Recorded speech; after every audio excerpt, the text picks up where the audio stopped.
Let's get ready to rumble! Welcome, ladies and gentlemen.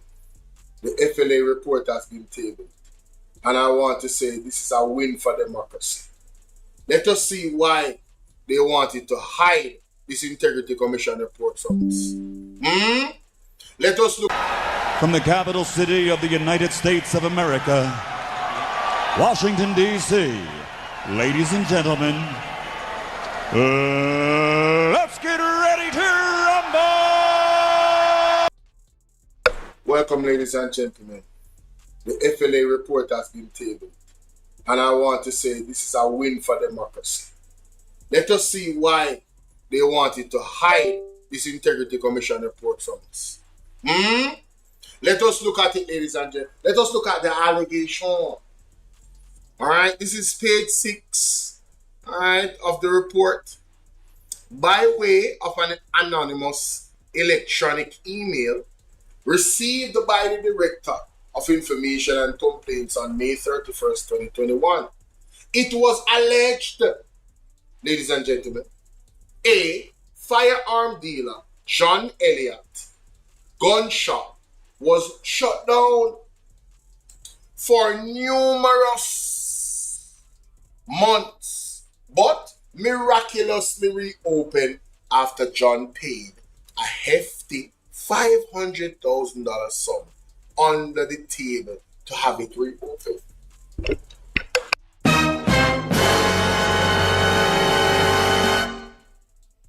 Ladies and gentlemen, let me read that and carry that by you again. And these are allegations. Let me be clear. Let me be pellucid.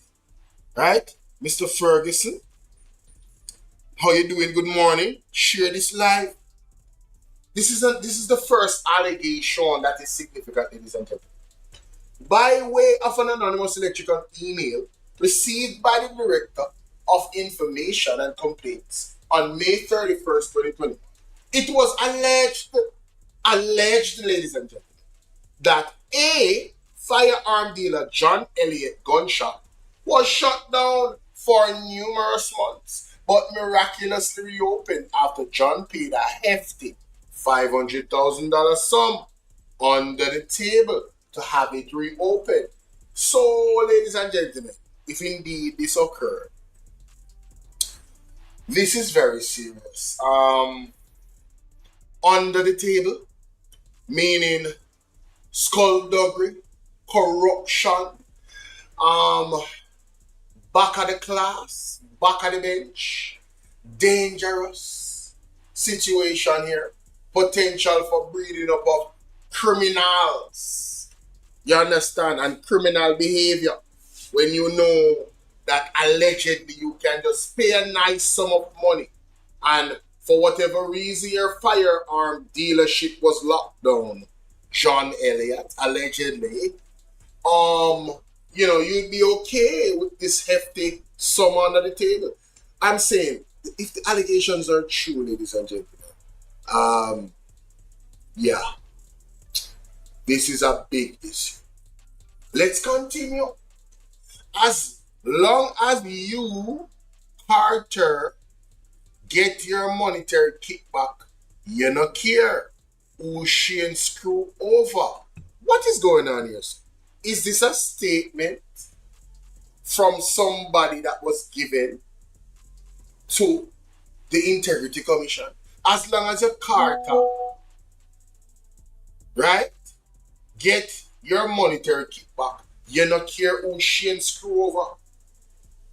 You are targeting Mr. Kent Brown because he didn't give, I don't know what that is, Ellsworth column, the $2 million that he tried to shake him down. I would know Sanskrit going in a judge. How really I want to say? Embarrassing. He needs some milk. Hold on there. Nats, good night, Nats. You reach your right time. Thank you for the gift. Nats, more I see your membership badge for you tonight. You know. Do the right thing. Do the right thing, my baby. Nats, you come the right time. Let me read over that part back for you again. Firearms dealer John Elliott gun shop was shut down for numerous months, but miraculous. And this is allegations, by the way.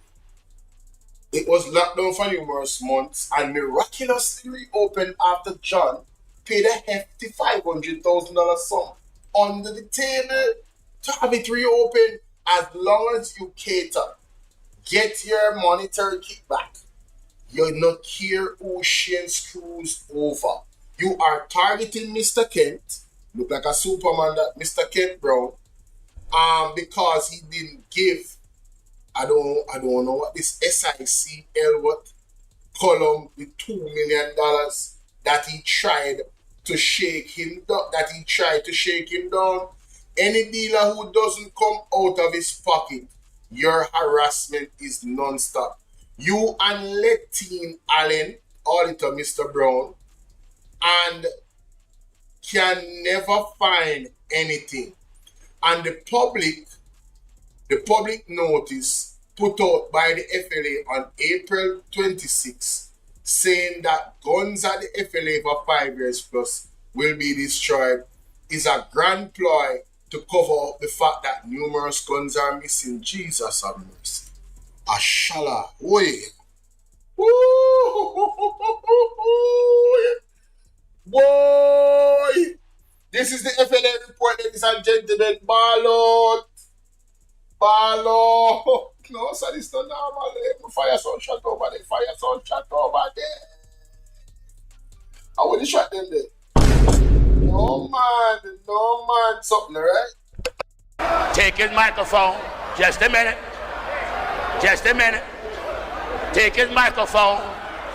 Usher him out.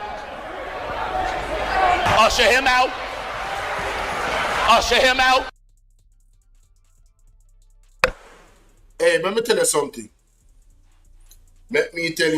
Where's the what? My master's degree. Hey, listen to me, ladies and gentlemen. What the hell is going on here? These are quotes, you know. See that? Any dealer who doesn't come out of your pocket, or come out of them pocket, the harassment is non-stop. You and Letine Allen audit Mr. Brown can never find SIC anything. And the public notice put out by the FLA on April 26, 2021.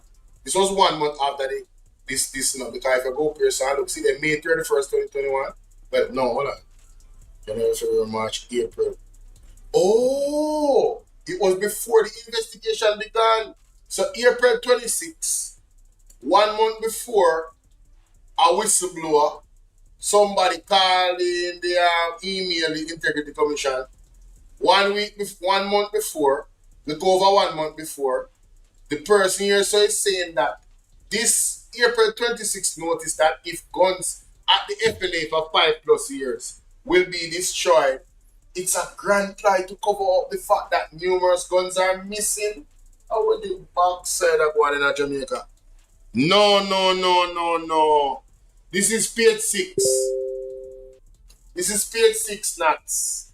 Page 6, me. See?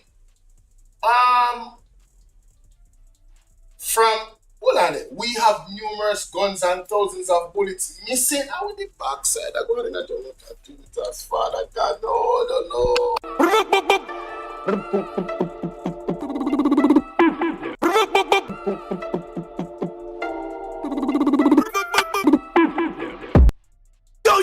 Yo! Hold security now! Jamaica, listen to me. It says during the course of the investigation, the DI received further allegations germane to the investigation by way of statements dated April 19, 2021. It was further alleged that while checking the electronic system at the range, I realized there were 4 entries made on the system where 3 persons purchased a SIC, total of 6,000 rounds of bird hunting ammunition. I sent my response to FLA highlighting and showing a lot of flaws of the mediocrity in the audit report. Also numerous fabrications of serial numbers that do not exist. Yo, yo, yo, yo, yo! Hold security now! Security now! Security now! Security now! Security now! What you say? What you say? What you say? Various numbers of... Hold on, go back and read that again. I don't want to lie about nobody, you know. A numerous fabrication of serial numbers that do not exist. Jesus. Makes and models of weapons that do not exist. Shalamala, na. Oshale. What the hell is going on? In April 2018, I wrote a letter to the editor of the Observer. My letter made the letter of the day, and I heard through the grapevine that the CEO of FLA, Mr. Shane Dallin, was not happy with the letter and that he was going to cut me down to size. What you saying to me? Nah. These are dangerous allegations. These are dangerous. They're telling me that allegedly the CEO, Mr. Shane Dallin, aka a labor right, allegedly was not happy with the letter, that he was going to cut the person down to size. Allegedly. Let me say allegedly again. All of this is allegation. Allegation. Because I have too much title and chat too much backside. Woyo.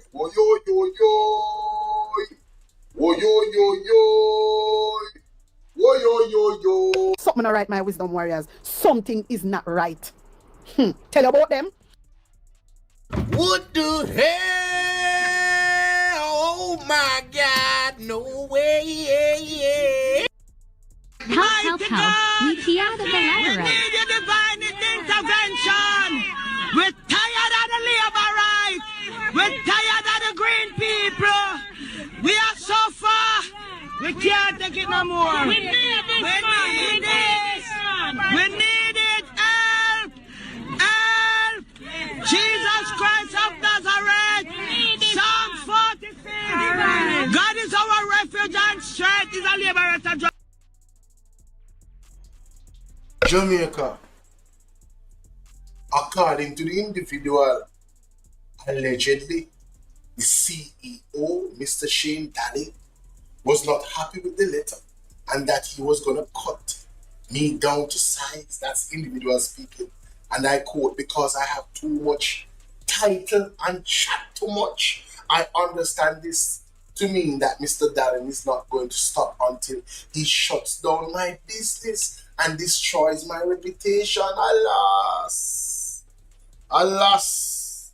In May 2019, I went into the FLA to renew my dealers and gunsmith license for both Maxfield Avenue and Temple Hall locations. After receiving the certificate, so hold on, Jamaica. This is somebody that is a dealer, you know? This is somebody that is a dealer that is accounting their... This is pretty much their testimony, right? So, they went to license both Maxfield Avenue and Temple Hall locations. After receiving the certification, I saw where half of my dealer license at the Temple Hall was revoked. The firearm aspect was removed, leaving only license to sell ammunition. Mighty God! Sabotage, Jamaica, sabotage. That's what the man is saying. Sabotage. I called back the FLA and I was told, name redacted, that this is how it will be. This is the way forward. Jesus. Then cut him down to size, ladies and gentlemen. Moving on, individuals pertinent to the investigation. The following persons were considered pertinent to the investigation. Mr. Kent Brown, business owner of KBA Dealers, Jamaica Limited, KBTTC. Mr. Shane Dallin, Chief Executive Officer, CEO of FLA. Mr. Letine Allen, Director Compliance and Enforcement of FLA. Miss Deidre Mullins, Director Applicant and Certification of FLA. Mr. Christopher Christie, Director Information Systems and Technology, FLA, former. Other names in the investigation, Miss Camille Lennox, Human Resource Manager, FLA. Miss Natalie Jones, Amago, I don't know if I'm pronouncing that correctly, Manager Examination and Certification of FLA. Miss Shatari English, Ballistics Manager of FLA. Miss Candice Simmons, former Senior Auditor at the FLA. Miss David Shady, Programmer, Firearms License Authority, FLA. Mr. Hansel Ramdon, Systems Engineer, FLA. Mr. Chevon Robinson, Database Administrator, FLA former. Mr. Akeem Meredith, Quality Control Officer, FLA. Mr. Rashawn Brown, Quality Control Officer, FLA. Mr. Tevin White, Technical Support Officer, FLA. And Major Wayne Barrett, Officer Commanding Logistics Company, Jamaica Defense Force, JDF. Mighty God. Ladies and gentlemen. Ladies and gentlemen. That alone is a mouthful. That alone is a mouthful, my people. Let me scroll up to where is the summary of this particular conclusion, chapter 6, page 62. Let's go to the conclusion, ladies and gentlemen. All right. This chapter outlines the conclusion drawn by the DI. Allegations of missing firearms and ammunition from the vault of the FLA. The DI concludes that the FLA actively stores firearms and ammunition belonging to license holder. The DI further concludes that the firearms stored by the FLA for safekeeping, disposal, surrender, seizure, license, not renewed, revocation, FLA inquiry, and firearms for deceased persons. The DI concludes that up to June 23rd, the FLA had 1,224 firearms at the firearms parts stored for destruction. The DI further concludes there is no evidence to support the allegation that any of the firearm and our firearm parts stored for destruction by the FLA are unaccounted for. The DI concludes that 191 0.22 rounds of ammunition belonging to the private arms holder are unaccounted for. Whoa. Go back. They conclude that 191 0.22 rounds of ammunition belonging to a private firearm holder are unaccounted for at the FLA's main vault up to June 13, 2023. The DI conclusion is premised on the fact that the respective storage bag labels as containing 519 5.90.22 rounds of ammunition was found to contain 219 0.22 rounds of ammunition. Hold on. 219, 519, 0.22 rounds. It was found to contain 219 ammunition. A further 109 0.22 rounds of ammunition were found amongst an assortment of ammunition. It is important to note that the three was clear indication that the FLA, from the FLA, that 109 of the 0.22 rounds of ammunition that were found amongst the assortment of the ammunition belonged to the private firearm holder. notwithstanding 191 of the total amount of 519 0.22 rounds of ammunition remain unaccounted for. Mercy, Father God, take the case. I don't know.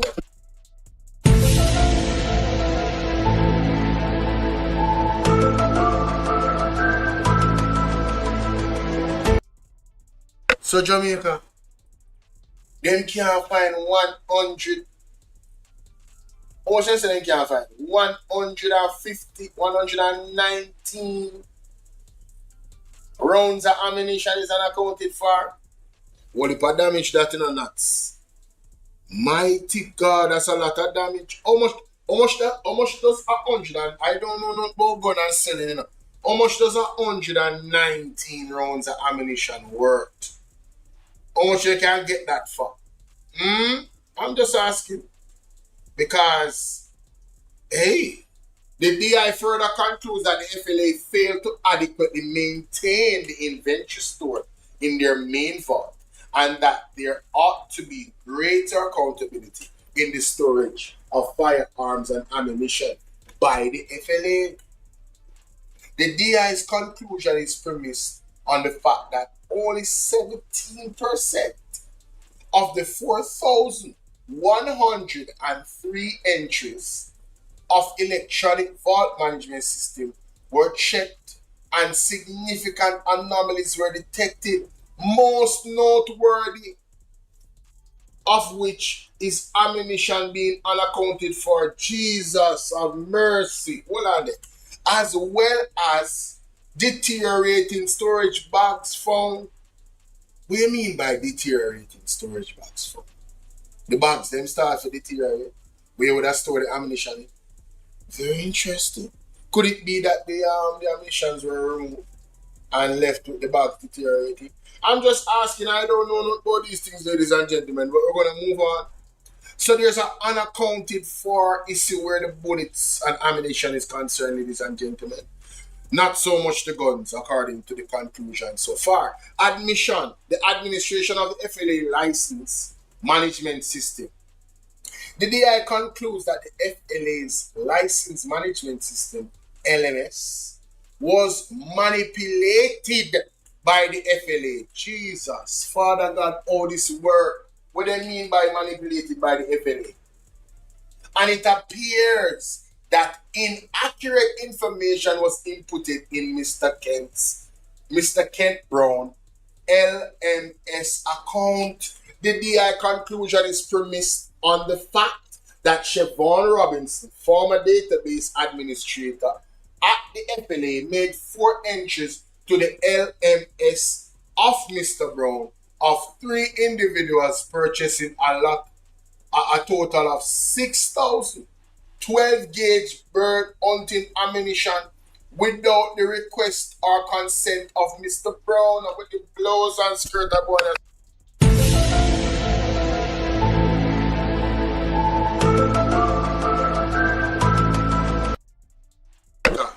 This sound like Anky Panky. Oh, you fi sell the people them 6,000 12-gauge rounds allegedly and don't consult Mr. Brown and just go so Babson. Mr. Kent, it don't look good. It don't look good. Let's continue, ladies and gentlemen. This one is spicy. 2 of the alleged purchasers did not possess the requisite permit from NEPA in order to make the alleged purchases. So who from NEPA never have the permit? NEPA? You mean NEPA when they not officer Prime Minister? What a bangarang. What a bangarang. Whoa. Emotional damage. Embarrassing. He needs some milk. Moving on, ladies and gentlemen. Let me read that again. 2 of the alleged purchasers did not possess the requisite permits from NEPA in order to make the alleged purchases. Now, ladies and gentlemen, the persons are not from NEPA. I stand corrected. They did not get the permit from NEPA Oh, so if you're going to shoot birds and you need those ammunition, you would need to get a permit from NEPA to purchase said ammunition. So if you don't get the permit and you're found with those ammunition, you can go to prison, I would think. Moving on, ladies and gentlemen, for clarity. All right, I stand corrected. I got a little bit excited there. Anyway, one of the alleged purchases stated that he had never done bird hunting and had never purchased a bird hunting, ammunition. The second alleged purchaser admitted to participating in bird hunting but had not done since 2015. The confirmed death of the third alleged purchaser, who died approximately 3 weeks before he allegedly purchased 2,000 rounds. Let me read that again. Wait a second, Jamaica. I don't think I read right. Let me slow down. The confirmed death of the third alleged purchaser, who died approximately 3 weeks before he allegedly purchased 2,000 rounds, 1,000 in 2 instances, coupled with the fact that the material time he was in possession of a temporary license which would not permit him to purchase ammunition, further supports Mr. Brown's account that the LMS was manipulated to reflect the incorrect data to his detriment. Jesus have mercy, Father God.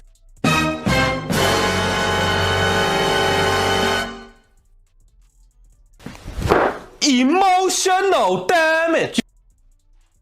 Something not right, my wisdom warriors. Something is not right. Tell you about them. What can go so? Hey, boy, ain't no fucking way, boy. Boy, ain't no way, boy. Boy, ain't no way, boy. Boy, ain't no way, boy. Boy, ain't no way, boy. Jamaica. What she tell me for to stop read? Oh, me stop. Me soon done. I conclusion me I read and done. Hey, when me done or something, me done. Me have to do this in the morning, tomorrow, when me wake up. This too much. This too much, Jamaica. Listen to me, man. This man died 3 weeks before the alleged purchase. That are the first red flag. And then he tell me, he said, the temporary license would not permit him to purchase the ammunition. And basically the director said, this supports Mr. Brown's account that the thing was manipulated. God. The DI further concludes that the instruction, if any, to input and the fact of inputting, which appears to be fabricated information, prima facie constitute a breach of Section 5 of the Cybercrimes Act.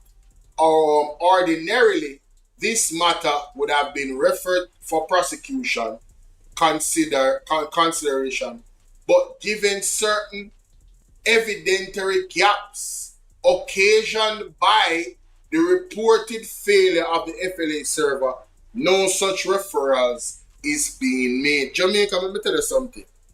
You see this article this post from Oceanwide is very deceptive.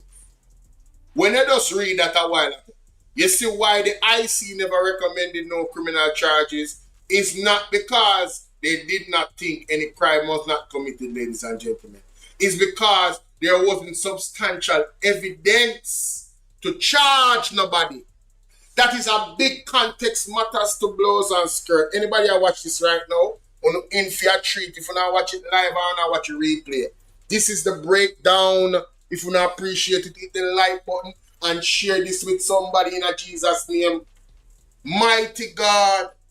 Revocation of license. The DI that Mr. Kent Bent gunsmith and dealership license were revoked by the FLA. The DI concludes is premised upon the revocation order issued by the FLA pursuant to Section 84 of the Firearms Prohibition Restriction and Regulation Act 2022. The DI further concludes that the FLA did not act ultra-virus to their statutory authority in revoking the reference license. So they're saying they were not in breach of any law by doing that. They were in the right. The DI is unable to resolve the allegation that Mr. John Elliott corruptly paid $500,000 to anyone at the FLA to have his business reopened because Mr. John Elliott died shortly after the commencement of this investigation. Hele bolo bolo.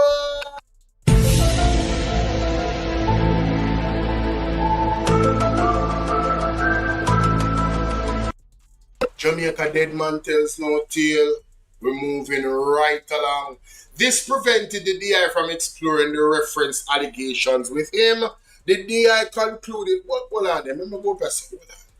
Didn't that man allege that Mr. Darling said he would? No, sir.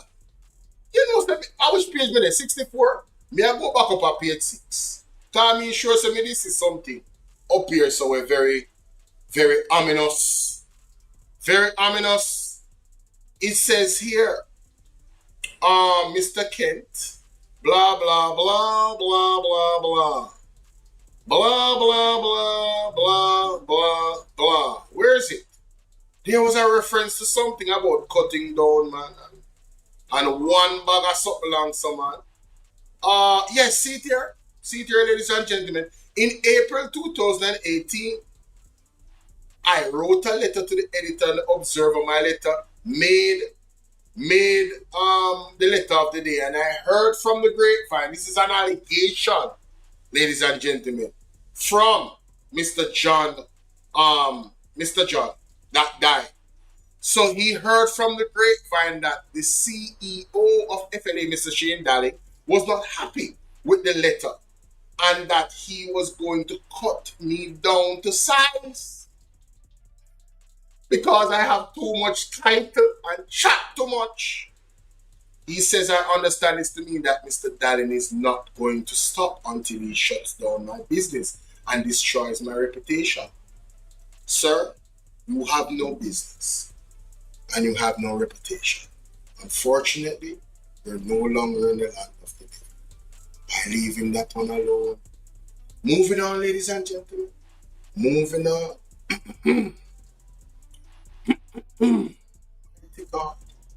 Where were we? I was at 64, yes?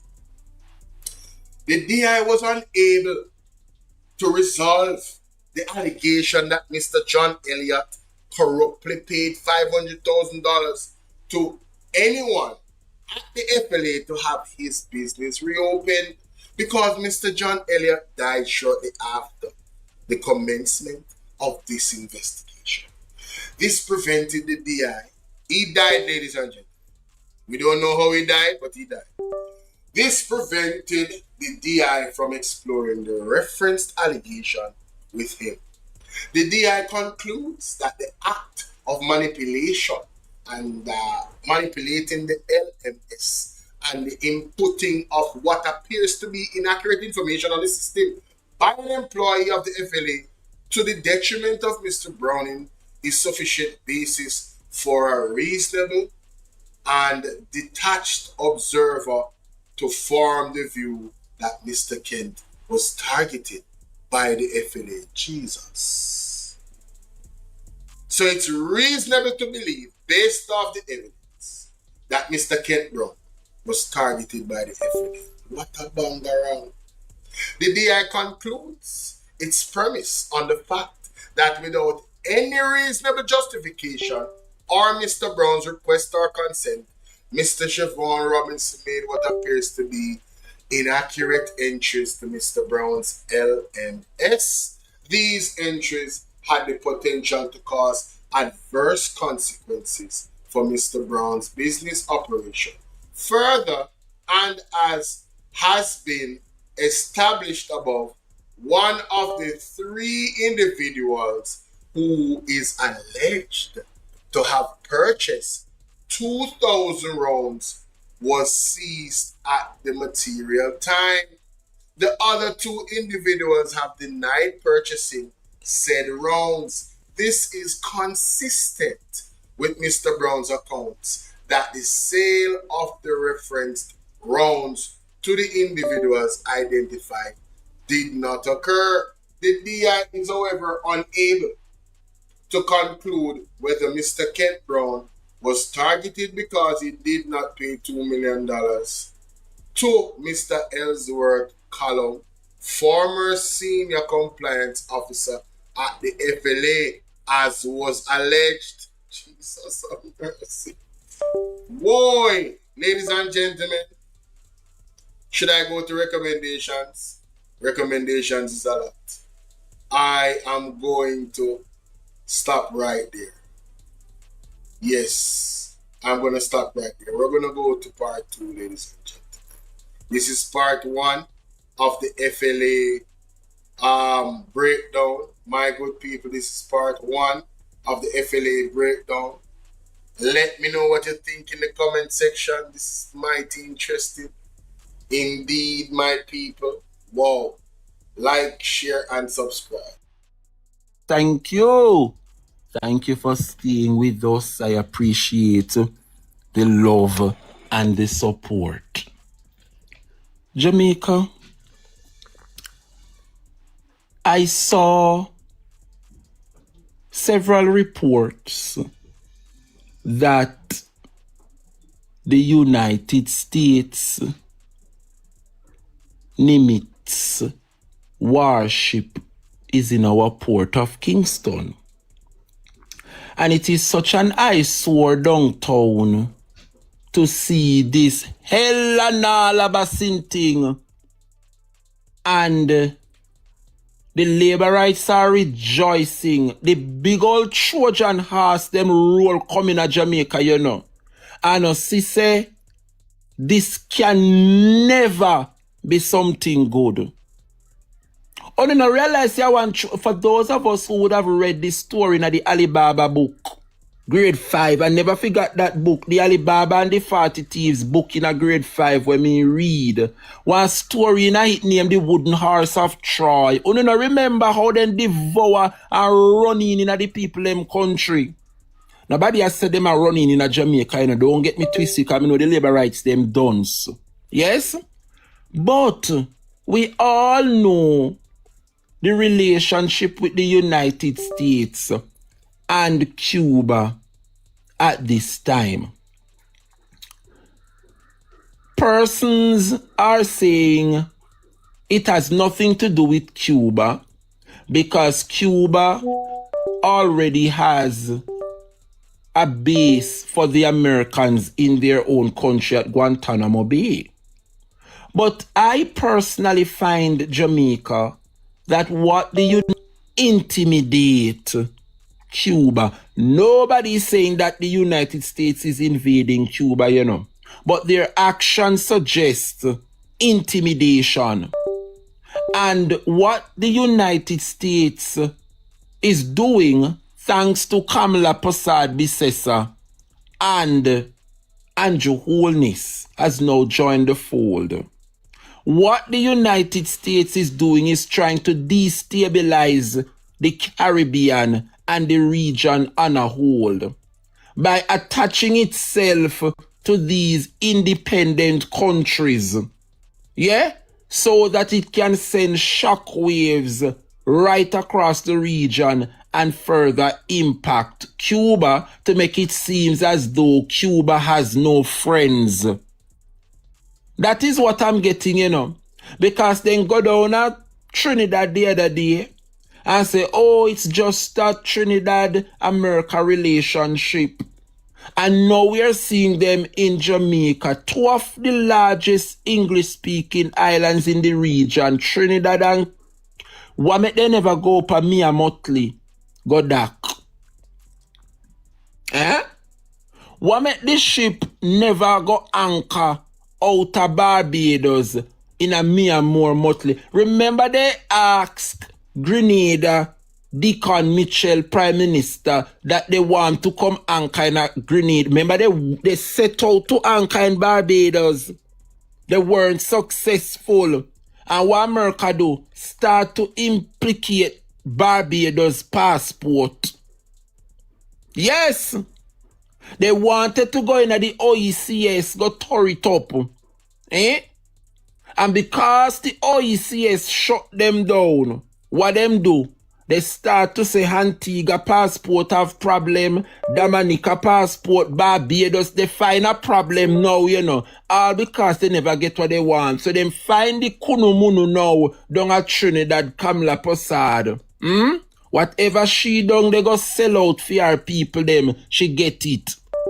And so Jamaica, the excuse is that we need the protection from the United States because Venezuela is poised to invade and take the oil and whatever the case. Anyway, that is their excuse.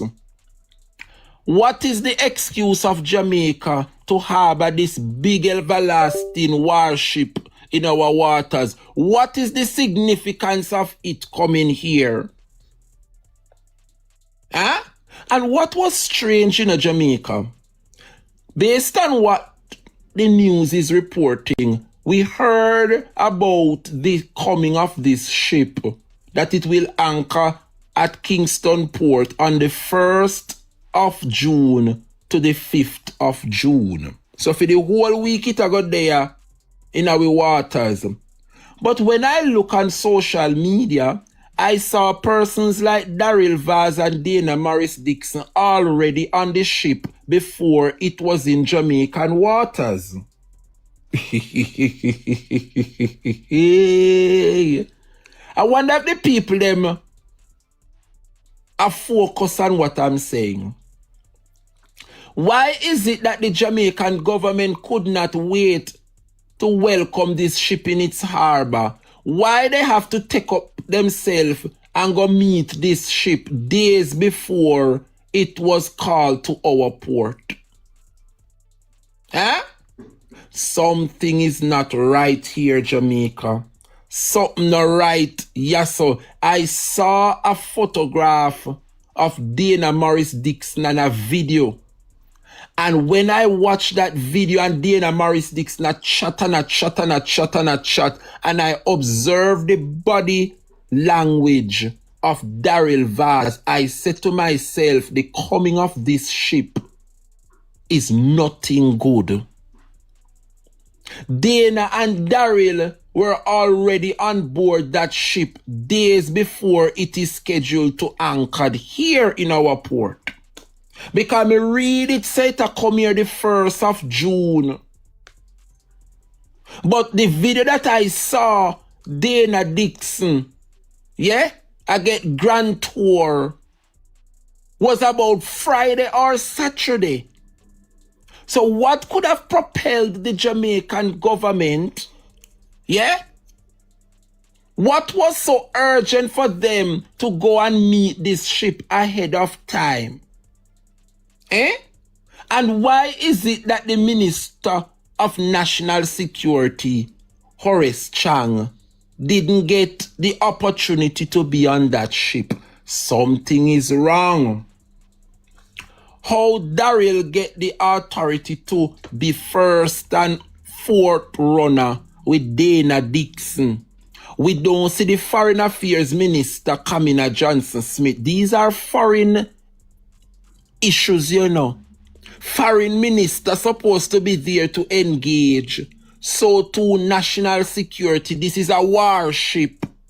How Chang and Kamina wasn't in attendance, but we see Daryl Vaz and Dana Dixon. Something is not right. Something is not right, Jamaica. And so, Jamaica, individuals within the Caribbean are beginning to speak out. Individuals are beginning to speak out, Jamaica. Right? Because when I look at how things are playing out under this government, CARICOM is not with Jamaica. CARICOM is not with Jamaica on some of these decisions that they make.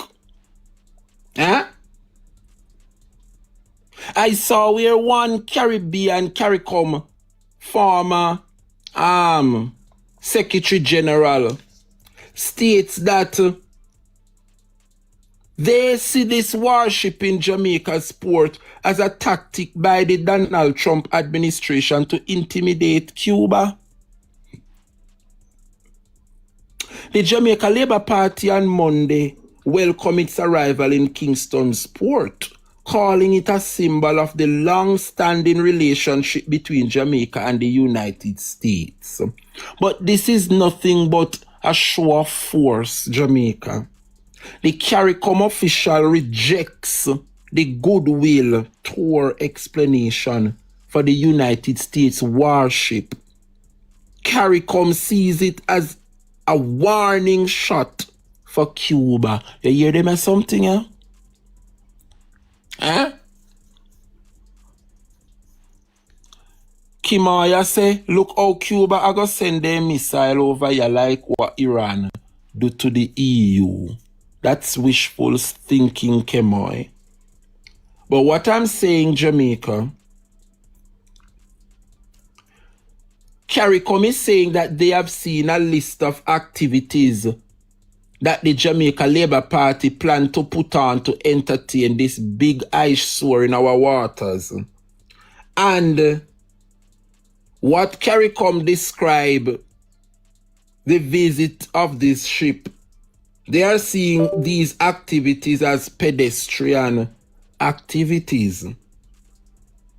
They are saying which high-level soldier that is on a warship would come to Jamaica to paint school.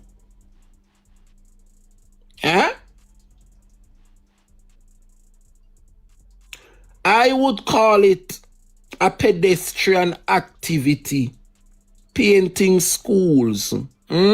Which high-level soldier does that? General Shipagwan Stardal.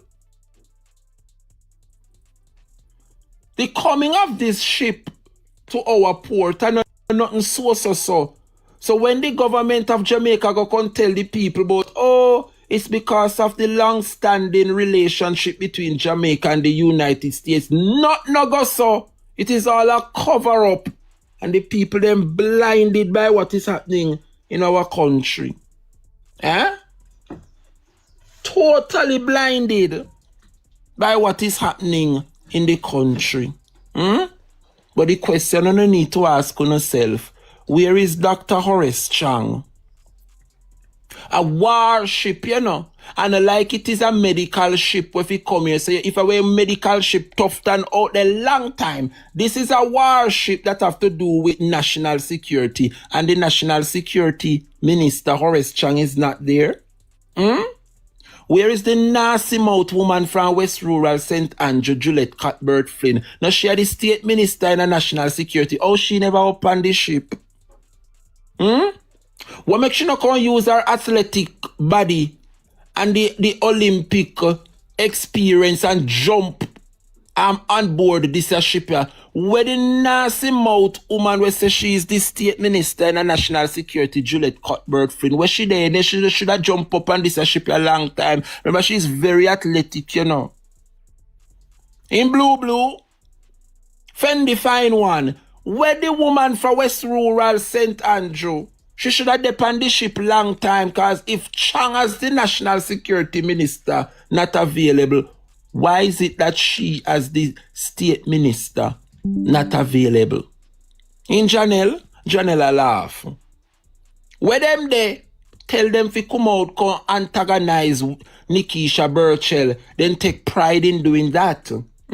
But things of national concern. But I am not surprised, you know, because I see him. So when we did go at the United Nations for our voice to be heard, we had shut off we mouth every day. And when the time come for us to take a stance and vote, Kamina Johnson was a no-show at the United Nations meeting. Oh, no, remember. So all the chat we are chatting and chat off we mouth.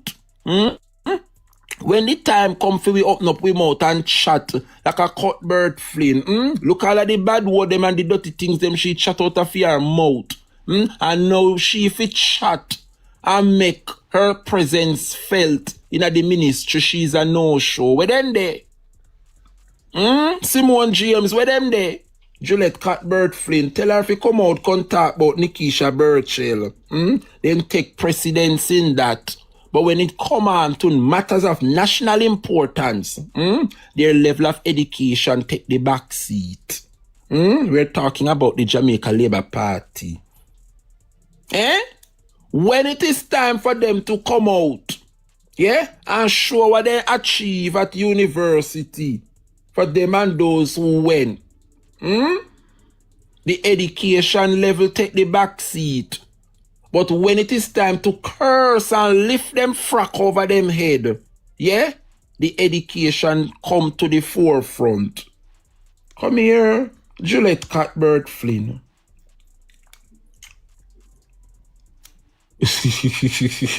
You know, I'm going to leave Juliet Cuthbert Flynn, because the people them had a field time with her. I want to ask Horace Chang, how is it that he's not a part of the photo op? Were you invited to be on board the USS Nimitz? Are you the National Security Minister, Chang? I think this a big old dirty warship you're coming a few waters. And you as National Security, take the approach. Oh, I beg your pardon. I forget, say it there for 1 week. So if you go today, we go tomorrow. And if you go tomorrow, we go the next day. Okay. I should have thumped myself in my back. In Island Reds. Yes, man.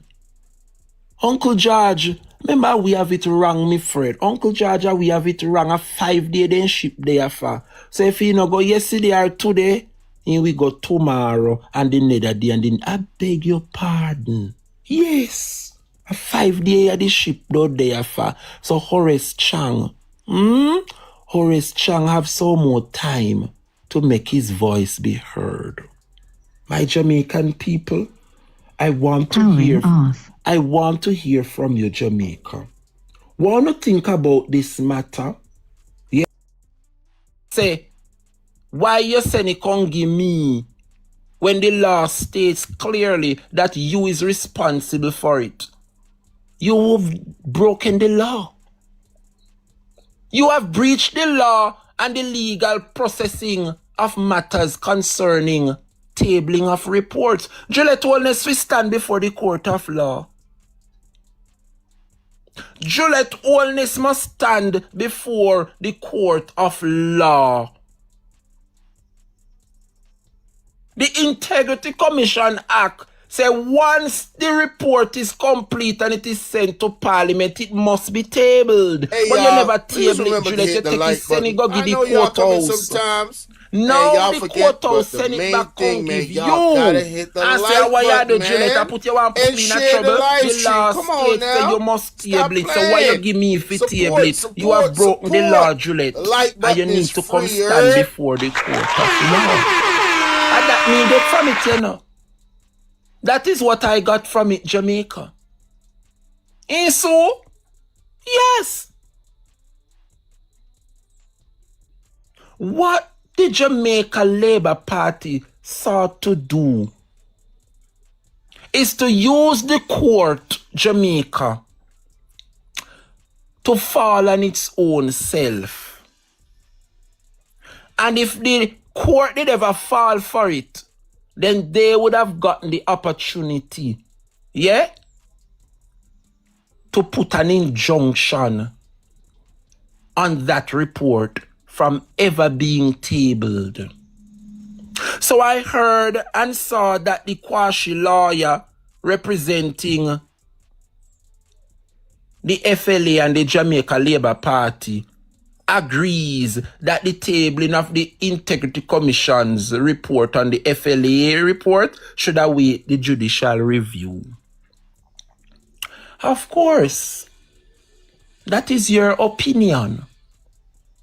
Doesn't mean that your opinion is the facts. In lawyer boy, why name Peku?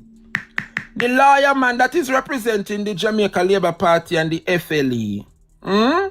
Of course, you are right. Huh? That is your opinion. You're right and free to give your opinion, you know. It doesn't mean that your opinion is the fact. Huh? But when I saw what is before me in the ruling of the court, Jamaica, the ruling of the court, the judgment that the court handed down was very interesting because the courthouse found, that the FLA and the Jamaica Labour Party was already aware of the nature of the investigation, the decision makers involved, and the grounds upon which it intended to challenge the process. So I don't know what more the FLA did want. If the FLA had come to the courthouse seeking disclosure of what is in the FLA report, what them by that carry the matter to court for when they already know why in the report? And me I say it in at the judgment where the judge hand down. The judge is declaring, that the court found out that the Jamaica Labour Party and those who head the FLA was already aware of what is in the report. So all no come before the judge and seek a disclosure, wanting the judge to make what is in the report available to UNO and already know what is in there. The reason why they got court is because they were tipped what is in there, you know. Jamaica, nobody could have tipped them other than Juliet Holness or Tam Tavares or Colleen Lowe. One out of these three individuals. I have never heard these things happen when the former clerk of the house was there. Remember, Juliet Holness fight out the little old lady who was there for decades as the Jamaican clerk, you know. And Juliet fight out the woman because what the woman was acting accordingly. And you never hear that woman, Miss Valerie Curtis, name a call up in a dem a messiah yet as the former clerk of the house. All of these things start to happen since Juliet Holness fight out Miss Valerie Curtis. Oh, do not remember? Miss Valerie Curtis was the clerk of the house in Parliament. And Juliet Holness find every excuse to get out Miss Valerie Curtis and put in Colleen Lowe. And ever since Juliet Holness can control Colleen Lowe, reports are being leaked left, right, and center. And it never used to happen under Miss Valerie Curtis' watch. And that is the reason why Juliet Holness get rid of Miss Valerie Curtis. Because Miss Valerie Curtis was an impeccable woman. And when report come before Miss Valerie Curtis, them a table in the house, whether you like it, yes or no. Miss Valerie Curtis was not a compromised woman. Miss Valerie Curtis was not a compromised woman. Every time report sent to Parliament, Valerie Curtis tabled the report. But look and see, since Juliet Holness fired and got rid of that woman and thank her for her service and put in Colleen Lowe. Look and see, Alpam playing Juliet Holness a tour with Colleen Lowe. That is what they would have created, Jamaica. That is what they create. And so today we are seeing reports being sent to the Parliament, being suppressed by these persons because Juliet got a clerk. A clerk should be independent and do her job, because when the PNP take power, that same dirty clerk will have to continue her job. The clerk of the house is a permanent position unless you choose to resign or for whatever reason you cannot fulfill your duties. And so this Colleen Lowe woman is being wrapped up with Juliet Holness. Totally unprofessional. Totally unprofessional. And see Nationwide a come and run with story, but the attorney agreed that the tabling of the report should await judicial review. One more wait if you wait. Floyd Green never turn up in the parliament and say the matter day before the court, and until the 29th of May, we will get an answer. We get the answer from the court. The court, you say if you wait on the court because you cannot table the report because the matter is before the court. We must wait until the 29th of May. That is when you will hear the verdict of the court. God is so good that the court ruled. The ruling we've been waiting for has arrived. And so the same court where the government said if you wait on, tell us that the report must be tabled. So why is it that Nationwide is running with an opinion from a lawyer? Yes, it's his opinion not to table until judicial review, but not because you have an opinion, lawyer boy, means say your opinion is the fact. The fact is, and the fact remains, that the court say Juliet must table the report. That is the fact. On and I realize say every single stumbling block that come into the way of the PNP is like God Almighty just a roll the sea away from before them. Eh? The song lady say when Israel out of bondage came, a sea before them laid. The Lord reached down his mighty hands and rolled the sea away. Only no see the stumbling block which are them put in front of the tabling of this report. God Almighty open up a way and speak to the court so that the court could do what is right. So that the report can be sent back to Parliament for tabling. God is fighting the battles of the People's National Party, and we have every trust and faith in our leader because God put him there for a time like this, and we are going to continue to support our leader, Mark Jefferson Golding. Well, Jamaica, this afternoon will be a very interesting one.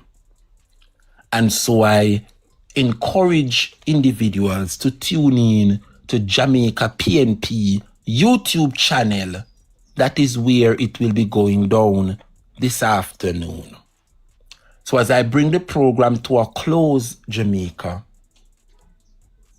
let us give support to Dr. Dayton Campbell, who will be presenting this afternoon his sectoral debate, and so to the member for Southeast St. Mary, Christopher Brown.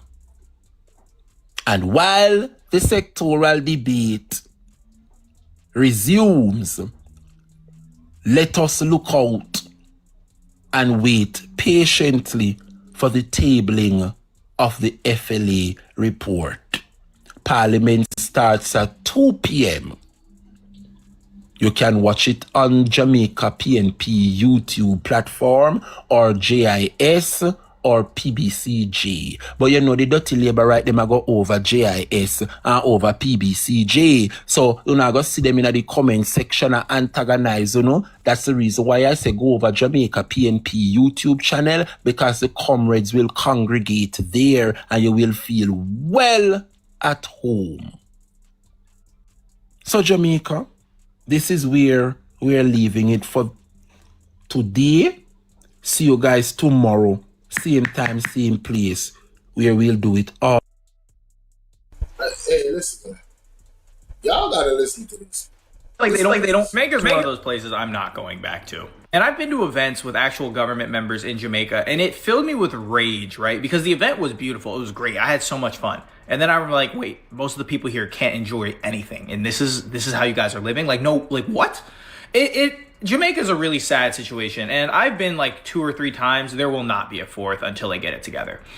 The way that Jamaican government treats people is like, it's almost like they don't care about infrastructure. They don't care about like crime. They don't care about Jamaican people, and Jamaican people are really suffering. And then they have these amazing resorts in Montego Bay that are beautiful. And then you go walk around Kingston, you see Spanish Town, you see all these areas, and you're like, God damn, you niggas live like this? Like, Jamaica's one of those places, bro, that you really got to check your ethics when you go. Like, it's really shocking. I would say in the Caribbean, it's up there in terms of like how just bad it is relative to the tourism industry in the country. Jamaica's one of the Embarrassing. He needs some milk.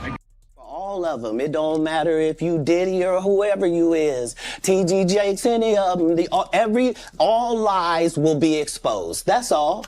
And anyone who takes that the wrong way, know why they take it the wrong way. The truth is the light.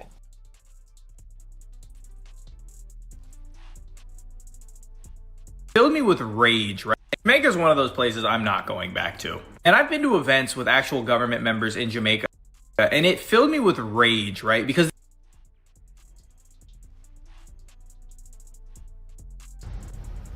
Jamaica's one of those places I'm not going back to. And I've been to events with actual government members in Jamaica, and it filled me with rage, right? Because the event was beautiful. It was great. I had so much fun. And then I'm like, wait, most of the people here can't enjoy anything. And this is how you guys are living? Like, no, like what?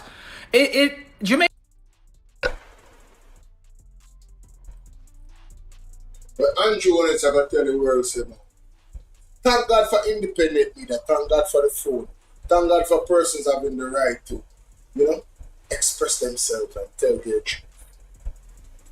Somebody that has rubbed shoulders with, politicians in Jamaica at certain events, observed the landscape, and has come to their own conclusion, not what somebody told them.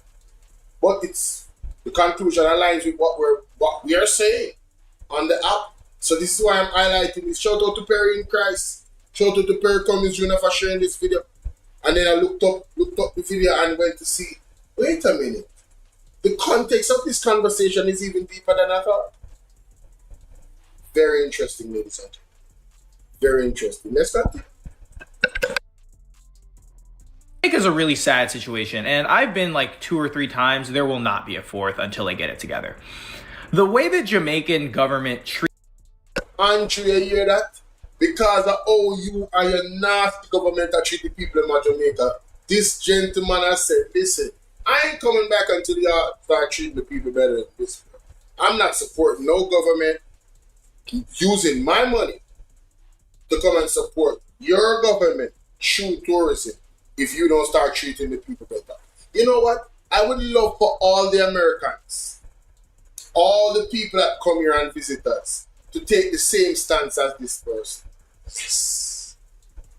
Until these big hotels start paying the people them better, start treating Jamaican people them better, do not come here. And I don't listen to nobody want to say. I don't care Jamaica, from Jamaica. Shut up. Jamaica cannot be put up if the people them is not taken care of. When you take care of the people, Jamaica elevates. When everybody start to feel the good prosperity and can touch it, Jamaica will elevate. Pay the people better. Treat them better. The police treat them with respect. Better hospital care. Better roads. All of it. Better. And we want it now. We need to get it now. We don't want no more promises and no more PR. Enough is enough. I want to thank Lord Kamar, for this video. Let's continue. Treats people is like the way the Jamaican government treats people is like it's almost like they don't care about infrastructure. They don't care about like crime. They don't care about Jamaican people, and Jamaican people are really suffering. And then they have Andrew, it's almost as if you don't care about infrastructure. You don't care about crime. What is infrastructure? The roads. Can you imagine when the young man was driving on the roads, ladies and gentlemen? Can you imagine when he looked at the sidewalk and he saw all the garbage just plastered all over the country? I'm giving you an idea as to why he would have come up to these conclusions. It's a nasty affair in too many years of Jamaica. And if this is why they don't want the tourists to leave the resorts, because they don't want to see the realities of what is happening on the ground. Yes, that's why. But thankfully, he saw it and he is speaking on it. And hopefully, this will bring some change. Hopefully. These amazing resorts in Montego Bay that are beautiful. And then you go walk around Kingston, you see Spanish Town, you see all these areas, and you're like, God damn, you niggas live like this? Like, embarrassing. He needs some milk. And let me be clear, it's embarrassing for the government. They need some milk. It's embarrassing for them. The Jamaican people, yes, we need to be we need to first come to the realization that the issues that are being raised there are very, very serious issues. Our quality of life needs to change, and we need to demand it of those that we elected leadership.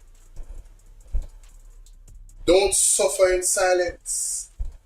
Don't be a loyal supporter that gets no benefits. Alright? That is it. Jamaica's one of those places, bro, that you really got to check your ethics when you go. Like, it's really shocking. I would say in the Caribbean, it's up there in terms of like how just bad it is relative to the tourism industry in the country. Emotional damage. How bad it is relative to the tourism in the country.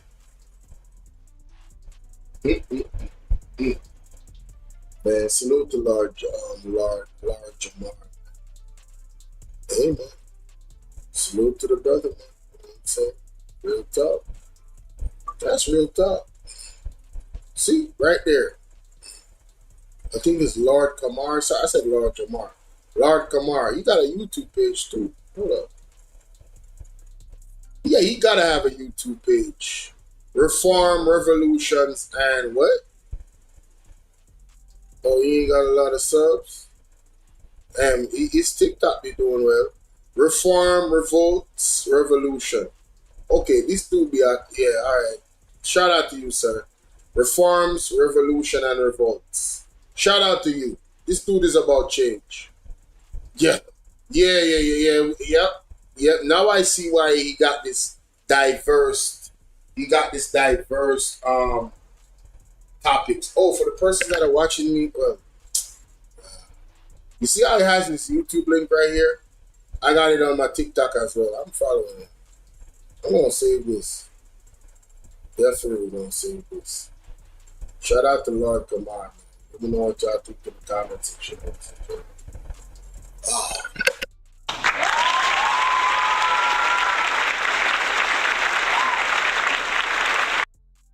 Now, ladies and gentlemen, we are here with a reaction to this particular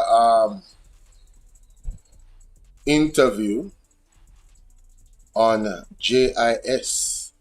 Let's listen to the CEO of NARA that has no chance of going to prison if anything wrong is done in NARA because he is indemnified. So I want you guys to pay attention to his tone. I want you to pay attention to his body language and all of these things. All right? Let's continue. Let's get into it. And like and share the video, ladies and gentlemen. The 2026 hurricane season officially started on June 1, and so did the new CEO of NARA, that's the National Reconstruction and Resilience Authority, which will be managing Jamaica's post-Hurricane Melissa recovery. He's Major General Anthony Anderson here with us for this special JIS interview. General Anderson, the start of your appointment coinciding with the start of the hurricane season feels very symbolic. Do you see it that way? I think it is, and I believe that there's probably a good reason why it's on the 1st of June. Obviously, we've been looking at that period, June to November, as the hurricane season. Traditionally, hurricanes came in the middle of that, August, September. So we have a real full season now. And that's, it's concerning because it's now much more expanded than it was, even though we've always said that's the hurricane season. Yeah. But as I say, my appointment this day, although I'm not going to be doing ODPM's work, I'll be doing pretty much the large reconstruction and resilience projects for the government, and of course, in that process, build in a lot of knowledge transfer and capacity building in it. Hurricane Melissa had a devastating impact on Jamaica, even if people weren't directly affected. Seeing how so many people were impacted, does that affect how you do your job? Not really. I mean, I just focus and get things done. That's perhaps it's my background that causes that. It's crisis. Operating in a crisis is really, it has been my bread and butter for a very long time. And so once it happens, you can't get too emotionally involved with it, because you need to be very functionally involved with it to ensure the best outcomes. Yeah, you spoke about your background just now. You've been head of the JDF, head of the police force. You've been national security advisor, most recently Jamaica's ambassador to the US. Anyone would agree you have served your country with distinction. You could easily go off to go and play pickleball or golf, something like that. Hang up your socks. Why take on this huge job now? Well, when you do service, there's never enough that you can do for your country. If there was no Melissa, then there'd be no NARA, and then I wouldn't be doing this. I'd still be the ambassador. I'd still be doing that and seeking an advantage for Jamaica over there. But since you had Melissa, with the level of damage and devastation that it caused, and you have NARA, you now have opportunity. And that's an opportunity all of us, none of us can afford to waste. And I believe that my own background and experience will assist in getting that done. Expound on opportunity. What do you mean by that? Well, it's given an opportunity to rebuild. It's given an opportunity to get money, to invest in infrastructure that was probably necessary, but we didn't have the money to do, and things that are now damaged, which are broken, that previously were okay, so people would get by with it. Now we have an opportunity to rebuild. We have an opportunity to get a construction industry that can build faster and bigger things. We have an opportunity to get young engineers looking at how you build at scale. And we have an opportunity to create leadership through our ministries' structures to ensure that we have leaders who can lead in a crisis. Yeah. So there are lots of opportunities there. And for you, what will success in this job look like? Well, at the core of it is that we actually deliver at scale, with speed, transparently, efficiently, the projects that are given by... Transparently? Transparently? No, you gotta be kidding, bro. Use one next word. Transparently is not it, sir. There's no transparency in NARA. Let's continue. At the core of it is that we actually deliver at scale, with speed, transparently, efficiently, the projects that are given by the cabinet. Beyond that is the level of integration and communication we get going with our public-private partnerships, and also with what the private sector is doing. All of that needs to, at least there needs to be awareness with all of it, so that we can create some synergies from all of the efforts that are going to be taking place simultaneously, what we do, but what everybody else is doing as well, is putting all that together. And speaking about the synergies and the efforts, if we were to put some timelines on that, what realistically are you hoping to achieve in your first 90 days? Well, usually it's 100 days. Yeah, usually we talk about now 100 days. I mean, the first part of it is really setting up the organization. So NARA is an act that has a CEO, and that's it at the moment. So very rapidly, we're going to have to build out the organization, and also get the systems in place that can properly manage in a automated and effective way manage the program of projects and the projects themselves with the necessary tools to be able to report on things, so that the discussions around transparency, discussions around what's going on, ideally those will disappear because it will be automated and it's a part of your systems. And so what do you hope to achieve by the end of this year? Right, so by the end of this year, we should have, well, NARA will be up and running. We will have a sense or a register of our projects that are NARA projects, but the other projects that are taking place. So Jamaica, according to him, the NARA is going to be our system where everything will be transparent. More to listening and more to write them something down, you know. So you see, when the ultimate moment come, I'm going to say certain things, I'm going to go back, I'm going to say, wanna remember. Listen again. Right, so by the end of this year, we should have, well, NARA will be up and running. We will have a sense or a register of our projects that are NARA projects, but the other projects that are taking place that may impact, or the ones that we may be able to get synergy from by coordinating the efforts, whether it's a public-private partnership type project, an existing project in a ministry that's not under NARA, or a private sector project. And the more we know about the collective picture of what's being done, is the better we can get some synergies. We should also, by the end of the year, have had engagements with all the MDAs that have a piece to play in that puzzle, but also affected parish councils and so on. We need to know each other, because I mean the truth is that I'm here as CEO of NARA, but ultimately the outcome is a better Jamaica for everyone. So everyone who has a hand in it should want to accelerate it, get things going faster, more efficiently, because that's what our people expect of us. Yeah. You mentioned transparency earlier, and there has been a lot of discussion around NARA itself and their appointment, and we do want to touch on some of those issues on the other side of this break. We're speaking with Major General Anthony Anderson, the CEO of the newly established NARA. More on the other side of this break. Know you mainly from your of NARA Major. Welcome back to this special GIS interview. We're speaking with the CEO of NARA, Major General Anthony Anderson. General Anderson, Jamaicans know you mainly from your jobs heading the JDF and the police force, so we know you have a strong background in national security. What qualifies you, many Jamaicans are asking, for this job? Right, so one is that, the job of CEO is a CEO job. That's the first thing. That if you're going to run something large and complex. No, I know why Mr. Wayne on some call in Google Gaga. Did he just say the first of all, a CEO job is a CEO? Man, you gotta be kidding, bro. Hold up, wait a minute. What? Qualifies you, many Jamaicans are asking for this job. Right, so one is that, the job of CEO is a CEO job. That's the first thing.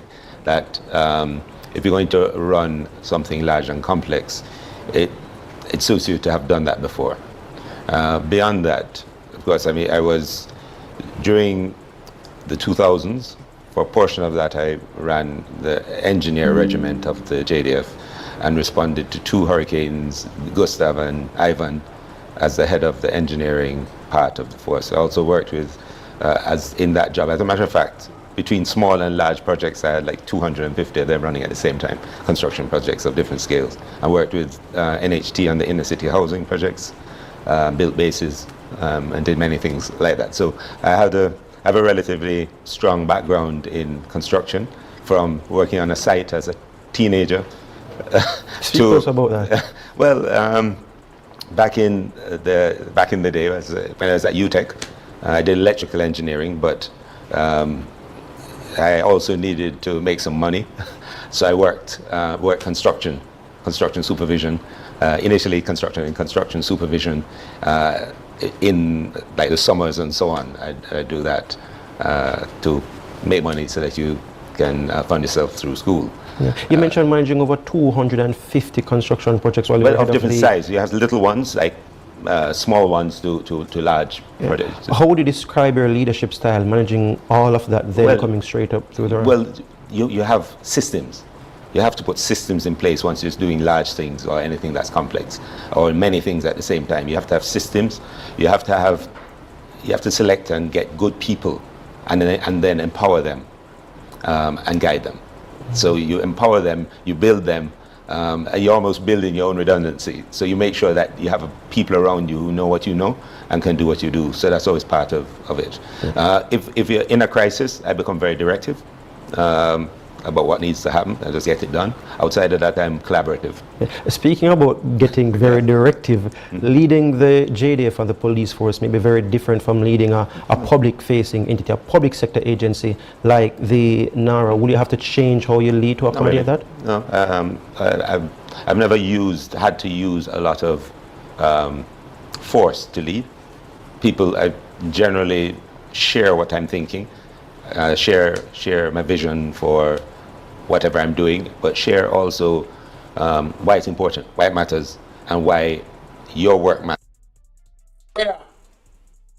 Nobody no need to share nothing. NARA have stepping powers. So nobody come with this, oh, you know, we don't have to use force. That's exactly what NARA was built for. Force. Cut the crap, cut the malarkey. Share my vision for whatever I'm doing, but share also why it's important, why it matters, and why your work matters. And when you're leading organizations or anything, really, you sink or swim together. I mean, you rising tide raises all boats. And it's important that I found it beneficial where the person who's considered at the lowest levels understand what's going on. I don't think there's anyone in a process who needs to be removed or doesn't need to know. So I default towards getting people to know, except for the things that need to be unknown, if you see what I'm saying. I do. Yes. There have been questions about whether you applied for this job and went through the process like everyone else, or whether you were handpicked for this position. Can you respond to that? Well, I applied based on the requirements that was published in the newspaper, I believe it was, and online. And then I was interviewed, probably maybe an hour and three-quarter interview, so it was quite an interesting thing. But of course, it wasn't that problematic for me, because it's really talking about things I know. It wasn't that. Yeah. The agency has been controversial even before it came into being, with various interest groups raising varying concerns. Does that concern you? So it's new. New things tend to have that. We're aware that, and we have a society where you have a lot of interested parties around any new thing. There is also sometimes challenges with trust, we're not sure.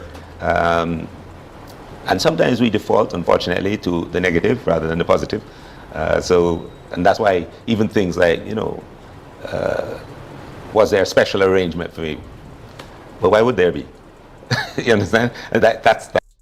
What do you mean, why would there be? Because you are the Prime Minister friend, aka allegedly cousin. What do you mean, why would there be? So people actually asking the question if there was a special. Look on your face. I'm going to screenshot this. Box cover. Why would there be? You cannot make this up, Jamaica. You cannot make this up. No, this man is definitely an anti-honest friend. Then people are taking for that, What do you mean, why would there be? Who is your wife, sir? Are you married? Is your wife a friend of Andrew Holness? Well, if you're your wife, you must be a friend of Andrew Holness. Because you're a friend of Andrew Holness. Weren't you his personal security advisor at one point? You're the only man that failed in the office and went to another office where you get more money and more prestige. You moved from I can't show the numbers them. I just don't want to do it right now. You were a failure as a commissioner. And after as a commissioner, you went to where? What them name as an ambassador?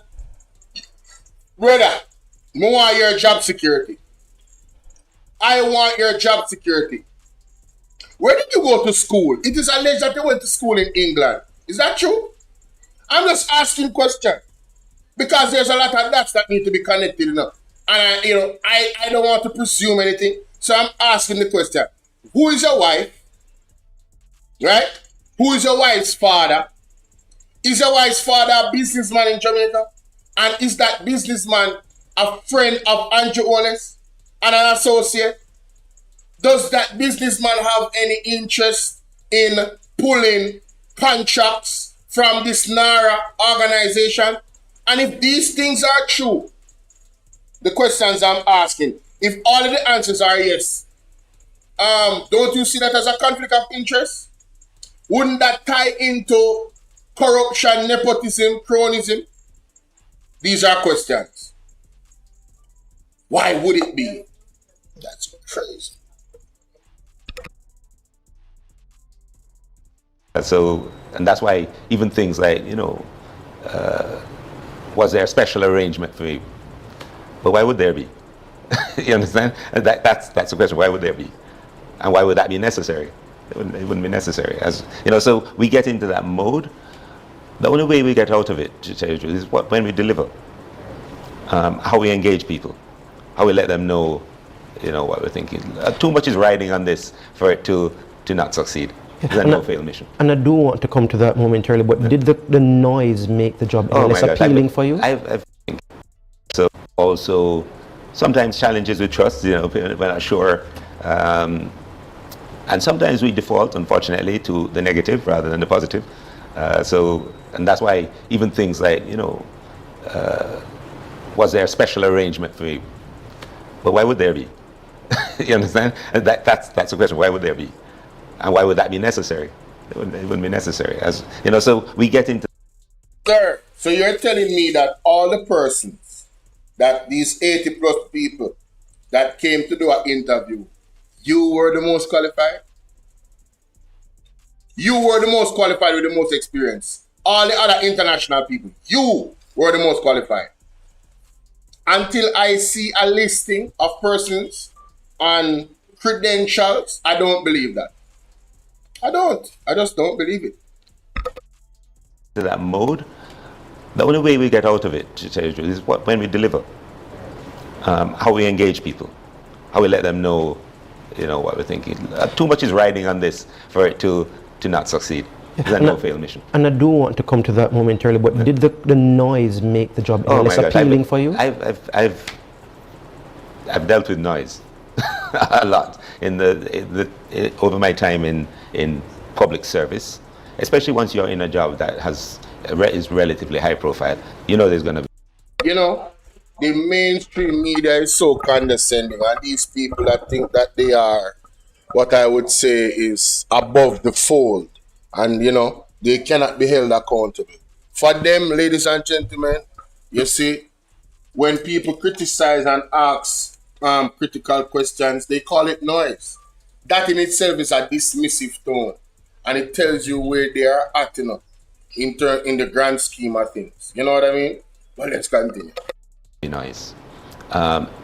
In order to do the job, you have to be able to clear the noise. You have to be laser focused on what you're trying to get done. Because it's always trying to distract you. It's always trying to take you down a rabbit hole to prove this or disprove that. That's not why you're there. You're there to deliver something specific. Whatever the job is, there's a very specific set of things that you're there to deliver. That's what you need to focus on. And if you can't take the noise, then you're probably not suited for that. Yeah. Some of the concerns have been the amount of power that the CEO, you, will have. How do you plan to operate so that public interest groups and the public feel heard? Well, I've always operated that way. I mean, most of the positions I've have had extensive power in law, very extensive power. So I've always tried to communicate as best as I can with the public, let people know what's going on. Depending on what we're doing, you can do that to a lesser or greater extent. But I believe that each organization that I've been in, the way they have communicated with the public has increased manyfold and has developed in those organizations. From behind the wall to, okay, this is what we do. And the truth of the matter is now just technology, the way we communicate, AI, all of these things that are part of our world now, it really doesn't allow for anything but a certain degree of openness. Yeah. And speaking about that, there have been questions about the level of internal accountability NARA will have. Do you have any ideas how you plan to address those issues? Well, we have to base NARA initially on what is considered international best practice around this type of thing. And there are a few models that are out there that we've been looking at, how we do that. There are trusted softwares, processes, planned programs, and so on. These things are known already and are acceptable to donors, funding institutions, financing institutions, and so on. So I don't see us going far from that. Obviously, we have to have credibility with what we're doing. So the key is to set up credible systems up front as we develop the organization. You spoke about knowing the local government and connecting with all the other MDAs and agencies. Will NARA be duplicating the work of other agencies? No, because there's lots of work to go around, especially if we're going to try and do things in a short period of time. Hopefully, by collaboration, we'll probably allow them to unstick some blocks they may have or whatever, or have the discussion. In the end, we want a better system, not just for NARA, because NARA is time-bound, but for the government, for the system, the civil service, public service. Yeah, you may have just answered my final question, okay. But at the end of the day, when your job is done, what do you want Jamaicans to be saying about NARA? That it made a significant and lasting and legacy difference to how we do business in Jamaica and to our landscape, our development trajectory, and our growth. Yeah. A lasting difference. That's the word from the incoming CEO of NARA, Major General Anthony Anderson, who just spoke to us here for this special JIS interview. Major General Anthony Anderson, thank you so much for your time. You're welcome. I appreciate it. Yeah. And thank you for tuning in. Well, we have it on record, ladies and gentlemen. All right, that's all I will say. We have it on record. There's some key things in that particular interview that he said that, his assurances and stuff like that. One of the main things for me personally, I took from that is that there's going to be some type of real-time accountability system for the operations of NARA. That's not in the act. That's not in the bill. Basically, something like JAMP is what I am reading from it. It's going to be something like JAMP.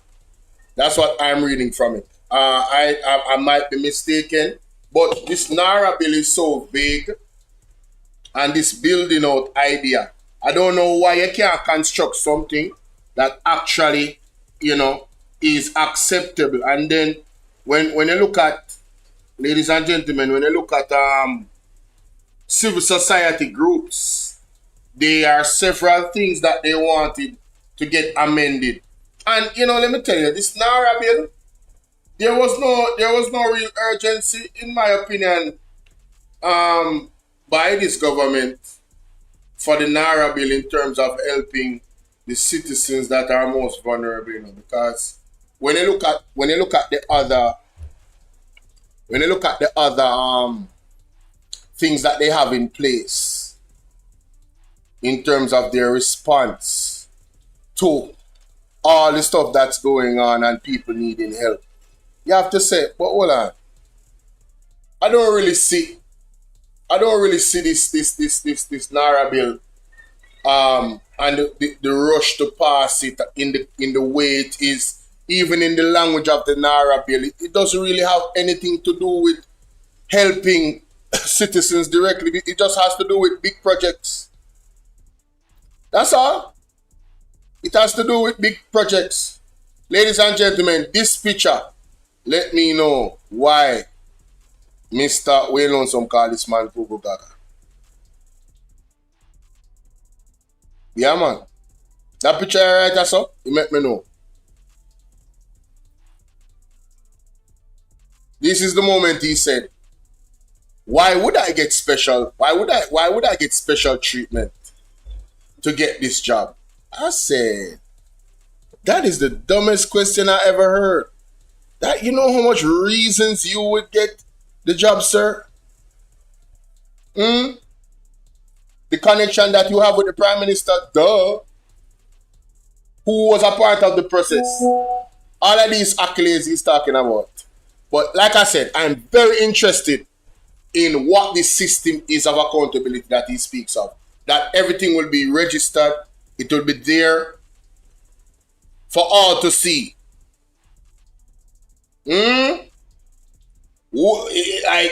Really? You're telling me that there's not going to be anything that's going to be redacted? We're going to see everything. Real accountability. I'm going to hold you to that, sir. I'm going to hold you to that. Trust me. I hold him to that. But let me know what you think in the comment section, ladies and gentlemen. Watch out.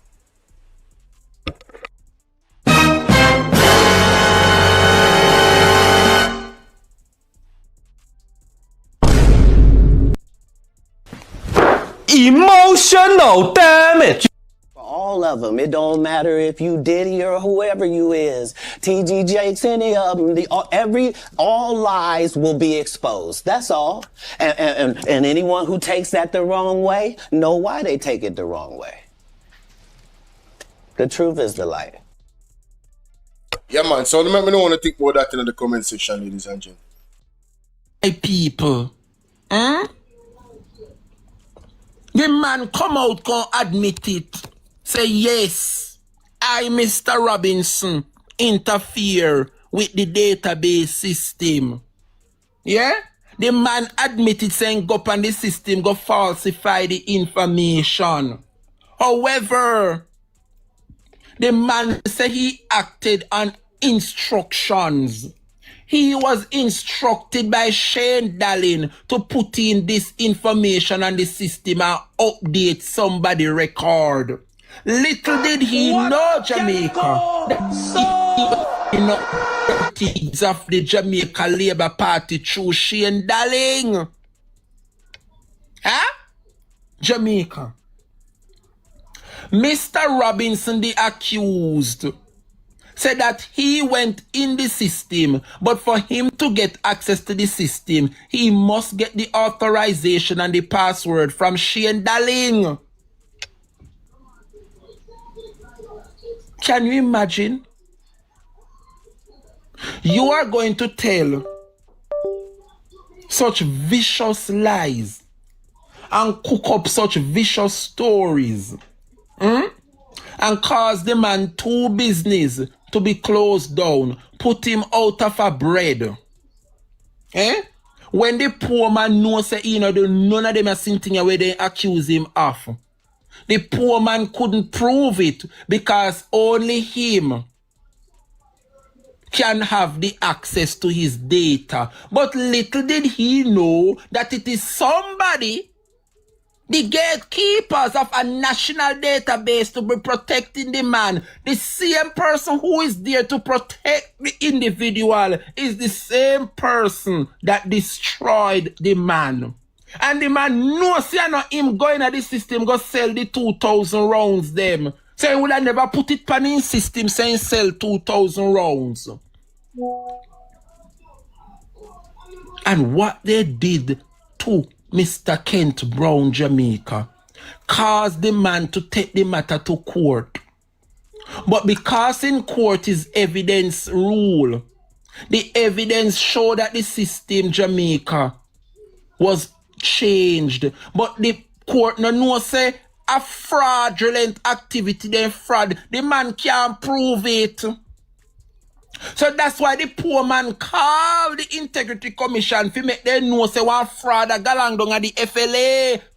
Come investigate, because me know I know me do them as something to me own database. Somebody is meddling with the database. And that is what caused the investigation, Jamaica. And the Integrity Commission acted on such report and went down at FLA go dig it up. And that is why we are here. That is why we are here this afternoon. When the investigation busts Jamaica, it shows that Shane Darling instructed one of the staff down at the FLA to corrupt the nation's database and to add information to someone's record, which later caused them to lose their license and their businesses closed down.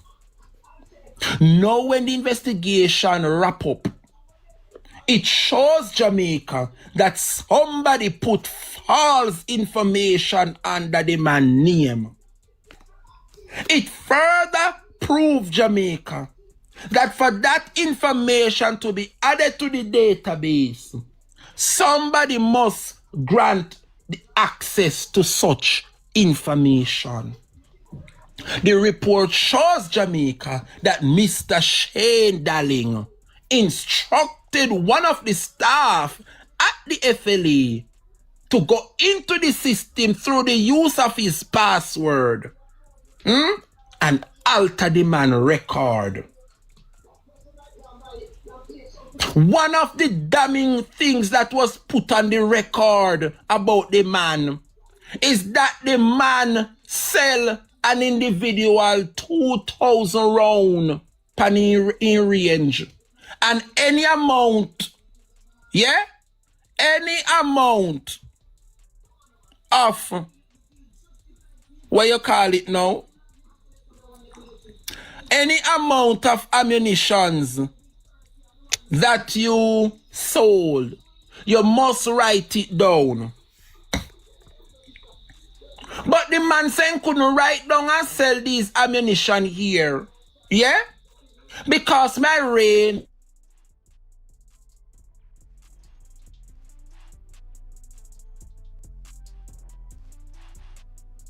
I want to go on with the general. Yo, Jerry Bryan, I hold them, you know?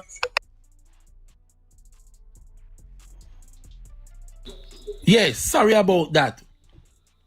What happened, Jamaica, is that the individual reported that these claims that was put on a database, I am not entitled to do so. Because on that day, my business never opened yet. Or it didn't open any at all that day. In addition, one of the individuals which are them put in the database went up there to purchase the 2,000 rounds. That individual don't have the license to purchase ammunition. The man only have in his possession, what you call it? Before you get your driver's license, your learners. What that individual have is a learner permit. And a learner permit don't authorize you to purchase ammunition. So how then can put that on the system? It gets worse, Jamaica. Another third individual was placed on the man record. Yeah? Say that the man go up and range, go purchase 2,000 ammunition. But the record show that 25 days later, that individual who went up there had passed away 25 days ago. The Integrity Commission went to the Registrar General to prove if the man passed away. And the record shows that the man passed away 25 days before that claim was made. So how does Shane Darling go put information on the man database say me sell them 2,000 live rounds? Me, the dead, go up, they go make such purchase. Something is wrong. Something is wrong, my people. And this report, Chin, big up yourself. This report shows us, Jamaica, that our nation is in a predicament. I have never seen these kind of accusations under the People's National Party. Me no know them are going to come back here and I don't know. But Jamaica people fed up of the Jamaica Labour Party and there is no coming back from all of this. Can you imagine? What a shame and disgrace in the Jamaica Labour Party. Well, Jamaica, it was my pleasure being here, and we will continue to speak on this FLA report as the week goes by. Don't forget that at 2 p.m., the Nation Parliament convene. We will be hearing from Peter Bunting and, of course, the member for North East St. Elizabeth, Miss Zulika Jess. So we will be supporting those two individuals at 2 p.m. when Parliament convenes. Jamaica, I want to thank you guys so much for the love and the support. I really appreciate each and every one of you. Let us continue to look out one for another. Let us continue to champion the message of the People's National Party. We are on a high, Jamaica, and I'm just encouraging you to stay focused. Don't be distracted by the distractors. The People's National Party is poised for leadership. Let us remain focused. So with that said, my people, the word is love. Stay safe and stay true, Jamaica. Blessings, and see you guys tomorrow at 9:30. We will do it all over again. The word is love, Jamaica. Big up on yourself.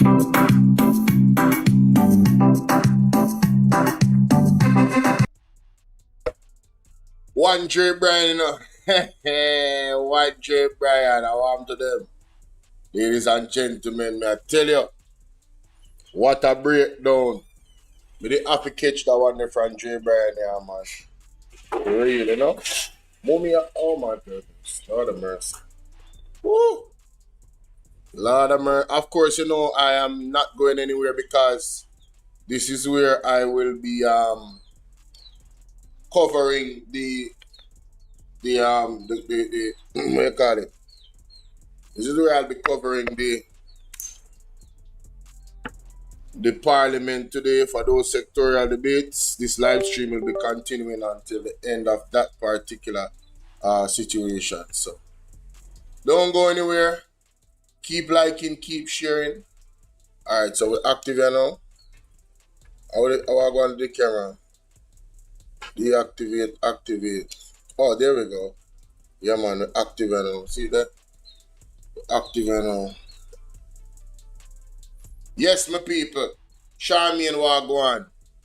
Charmian says Shane Dallin, who acting like he is a paragon of virtue when he went to the FLA, mix up in a corruption. Now he is to go. Name soon start call Quincy. Then she Satan advocate there in the theme. On no easy, you know. Mighty God, on no easy at all. On no easy at all. Ladies and gentlemen, top of the morning, top of the night, top of the afternoon, wherever you are in the world. I want to highlight this recommendation by the Integrity Commission to the Ministry of National Security and Peace, MNS. The DI recommends that the MNS conduct a full independent audit of all FLA vaults with a view of determining the full extent of missing ammunition to ensure that all firearms on record are properly accounted for. The DI recommendation is based on the fact, FACT, that only 17% of the 4,103 entries on the electronic vault system were checked and significant anomalies were detected. Most noteworthy on which is ammunition being unaccounted for. The DI posits that considering the country's current climate in respect to the use of firearms to commit violent crimes, one missing round of ammunition is one too many. Consequently, the DI recommends that the reference audit be expedited. Ladies and gentlemen, when reading this recommendation, I am confused. I am befuddled. I am at a loss for words, ladies and gentlemen. And let me tell you why. Because of the statements that the article that came out right after this particular audit came out. Look at this. Look at this, ladies and gentlemen. Minister of Security Chang says efforts remain ongoing to strengthening the operation of the Firearms License Authority, including plans to improve firearm and ammunition storage facilities to tighten operational procedures. The comments comes following the tabling of the investigative report. Now, ladies and gentlemen, I don't know if that's the only one he came out with, but something he said in that article bothered me. And I'm going to go to it, you know. I'm going to go to it because I believe it's the same article. I believe it's the same article. This particular article right here, something he said in this article bothered me. And we're going to go back to the recommendation because of it. See? All right. Variation, revocation, among the findings, blah, blah, blah. Chang said that updates provided him indicated that there were no recommendations for criminal charges, no evidence supporting allegations that firearms had gone missing from the authority. He stated that representatives of the Ministry of Law Enforcement, Border Security, Forensics, Defense and Protective Division were dispatched to inspect the authority's facilities after findings emerged. Chang represents confirmed limitations to physical storage, blah, blah, blah. Being sensitive to this problem, blah, blah, blah. Accountability, blah, blah, blah. Chang says he has been advised that despite the space constraints, the authority maintains functioning inventory systems and has been able to account for blah, blah, blah. Account for firearms and ammunition currently in custody. He stated that the ministry has already started work to overhaul storage facilities, introduce new disposal and destruction procedures for weapons, upgrades, hydro, blah, blah, blah. Ministry accounted ammunition, addressing governance. Chang said he has directed newly appointed board directors chaired by Justice to pursue process improvements while talking into account findings, recommendations. To be clear, adjustments made to the board and review panel are not connected in any way to the investigation connected to the commission or any loss of confidence in former members of the current staff. This part, the man said, the adjustments being made have nothing to do with the findings of the Integrity Commission and the confidence. There's no loss in any confidence in former members or current staff at the authority. Jesus. Jamaica. Let me read that again. The Minister of National Security said he has not lost any confidence in former members or current staff at the authority of the FLA. You can't make this up. You cannot make this up. And he goes on to say, I have full confidence that the board will take the required steps to give effect to any recommendation from the Integrity Commission that will further strengthen the operations of the authority. Jamaica, if we go back, it says right here, the minister said that the reforms introduced, the minister also pointed to reforms introduced since 2017, including the reintroduction of firearm application, examination reviews, and suspicious approvals, audit of gun ranges, improvements in vetting system, and efforts to improve customer service. So all the work that they're doing there, it has nothing to do with the Integrity Commission filing. This man have full confidence in the board, and him have full confidence in the old and new staff that is at the FLA. You can't make this up. Jamaica, let me go back to the recommendations. Only 17% of 4,103 entries on the electronic vault system were checked. Only 17%. Not even 1/5 of the amount of ammunition and guns that they have there was checked, ladies and gentlemen. And a significant anomaly was detected. Most noteworthy, which is the ammunition being unaccounted for. One bullet can end one life. Mighty God of Daniel. Jamaica. Orange Chunks him have full confidence in the board, and him have full confidence in the previous staff. Him no lose a confidence in them. And the current one, what the hell can go so? What can go so? Fully done.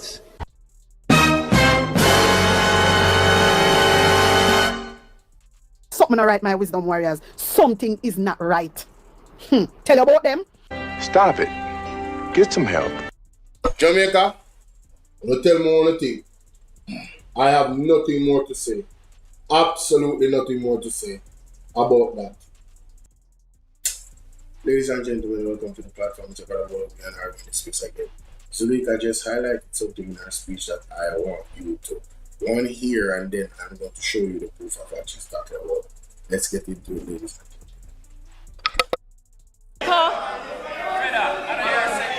But Madam Speaker, Madam Speaker, don't take my word for it. The Chief Justice himself stated that this ministry is an unreliable partner. This statement was made after it was revealed that the Judiciary had to use its own budget to carry out emergency court repairs in Western Jamaica to give judges a place to work. When the courts have to stop focusing on clearing backlogs and instead start acting like building contractors just to put a roof over a judge's head, that is not a success story. It is a total system failure. Embarrassing. We need some milk. Ladies and gentlemen, let me show you what she's talking about. I'm going to go right to the article. I found it. Wow. Here it is. The article is in the Observer. No wonder I missed it. I don't usually read the Observer a lot. Let me read it aloud for you. From left, President of the Court of Appeal Marva McDonald Bishop and Chief Justice Brian Syke. Justice system buckling under poor infrastructure, says Court of Appeal President. President of the Court of Appeal Marva McDonald Bishop has added her voice to those expressing concern about the state of Jamaica's courthouses and has declared that modern law practitioners require up-to-date and reformed facilities. Speaking at King's House during a swearing-in ceremony for 8 members appointed to serve in higher offices on Thursday, McDonald Bishop pointed to the Bible verse Matthew 9 verse 17, which states, "Neither do people pour new wine into old wineskins. If they do, the skins will burst, the wine will spill, and the wineskins will be ruined. No, they pour new wine into new wineskins, and both are preserved." Latest news. She argued that the Bible verse is a metaphor for Jamaica's outdated legal system and called for modernization to usher in a new generation of practitioners to interpret and apply the law. The image of the new wine being poured into old wineskins offers a useful reflection for the administration of justice in our time. The metaphor indicates that new realities or transformative ideas cannot be maintained within rigid or outdated structures without those structures being renewed. As I considered the metaphor, I thought of my newly appointed judges. In every respect, they carry the image and the features of that new wine. But have they been poured into new wineskins or old wineskins? Said McDonald Bishop. She charged that Jamaica's courts are lacking in several critical ways, which stifles the productivity of its professionals. Our courthouses reflect older architectural and operational designs that really are not suitable for dispensing justice. Inadequate facilities for victims and witnesses. And even though we thank the powers that be for looking out for jurors in terms of a stipend, we do not even have the facilities to even house jurors to comfortably adjudicate or deliberate on cases. Limited technological infrastructure, although we talk about virtual hearings and meeting the people where they are, charged McDonald Bishop. He pointed to the Court of Appeal. She pointed to the Court of Appeal building in downtown Kingston and charged that while it appears pristine on the outside, it nevertheless carries many flaws, including several security risks and poor solid waste management. The Court of Appeal building may seem new on the outside, but it's crumbling on the inside. Not because of neglect, because, to be fair to the Minister of Justice, Delroy Chuck, and the Permanent Secretary, Grace and Stuart McFarlane, and the Court Administration Division, they have given us everything we need, but now the sewage is seeping into the Court of Appeal, affecting us day by day. Homeless people pose a serious security risk for us. The taxi operators who park at the court steps pose a serious security risk for us, and so do the higglers who ply their wares along the courts, said McDonald Bishop. She argued that as the global space changes and becomes more technologically advanced, Jamaica's legal practitioners must also be given opportunity to evolve through the modernization of their work environment. When old wineskins become problematic, they cannot stretch, they burst under new pressure, or they prevent real transformation. I join with the Chief Justice, Brian Sykes, in calling upon the powers that be to pay greater attention to the needs of the justice system for better courthouses, added McDonald Bishop. In his address to the swearing-in ceremony, Chief Justice Brian Sykes also expressed concern about the state of the island's courthouses. Sykes pointed out that after Hurricane Melissa, which made landfall in Jamaica in October 2025, causing damage to several courthouses, the Judiciary met with officials of the Ministry of Justice to get the main courts in Savannah-Lamar, Westmoreland, either renewed or replaced. He charged that 5 months after the Category 5 storm, there has been no correspondence from the government indicating its intention to restore the buildings. Would you believe that to date there has been no response in terms of getting the main courts in Savannah-Lamar either up and running or being replaced?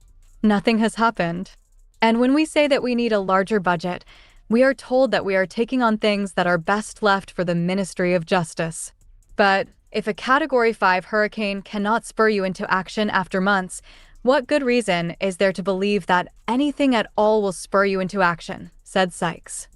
He announced that through the Judiciary's budget, it has been able to carry out repairs to several courts across western Jamaica to ensure that members of the Judiciary have appropriate spaces to work. According to Sykes, the Judiciary has repaired and improved circuit and family courts in Westmoreland and Trelawney, respectively. And so, we repeat that the Judiciary needs to have greater control over the resources, and it's a simple division of labor. Make the buildings, hand them over, and we will maintain them because, as the experience of Hurricane Melissa has shown, the ministries are an unreliable partner in this endeavor, charged Sykes.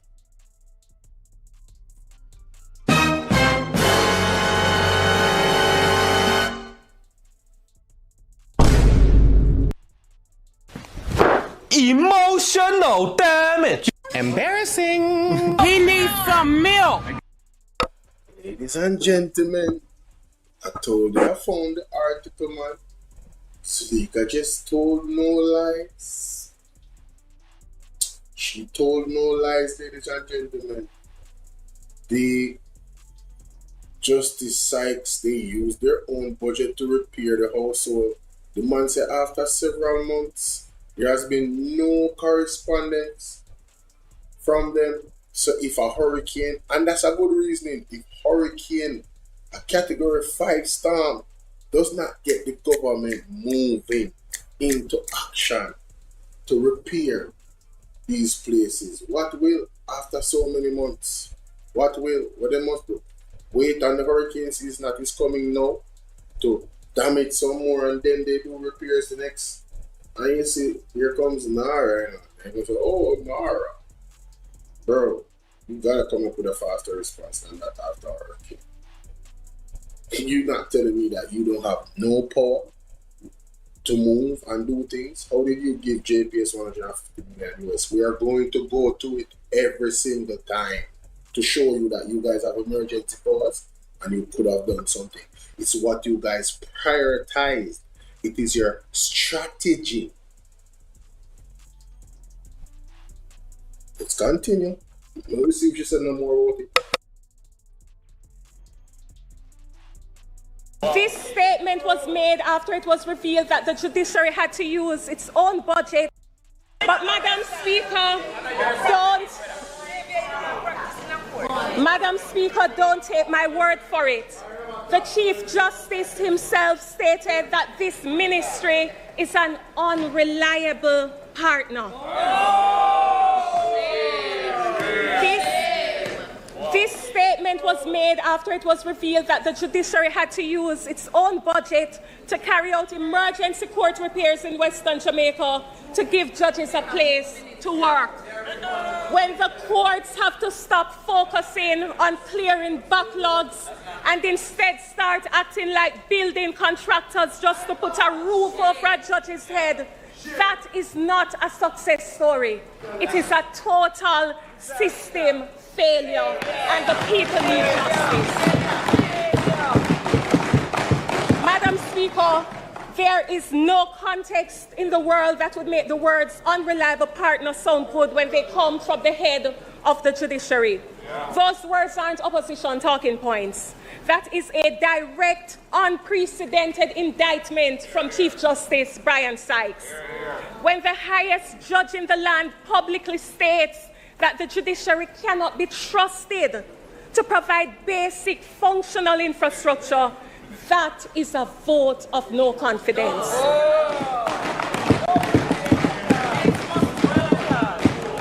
Hurricane Melissa was an act of nature, but this delay in restoring our courts is an act of sheer incompetence. We are not blaming the minister for the hurricane. We are blaming the minister for the total absence of a recovery plan. It does not take 7 months to connect a water tank so that court workers can wash their hands. It doesn't take 7 months to post 1 or 2 police officers outside a courthouse to secure court files. Madam Speaker, if the Chief Justice of Jamaica can find the resources to fix the court infrastructure, what is the minister doing with his? And if he has none, is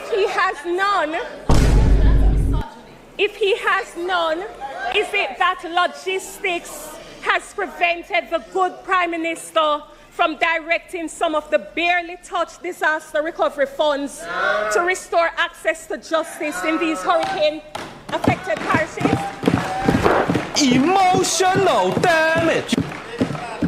I put it to you, Madam Speaker, justice under this government is a disaster in need of recovery.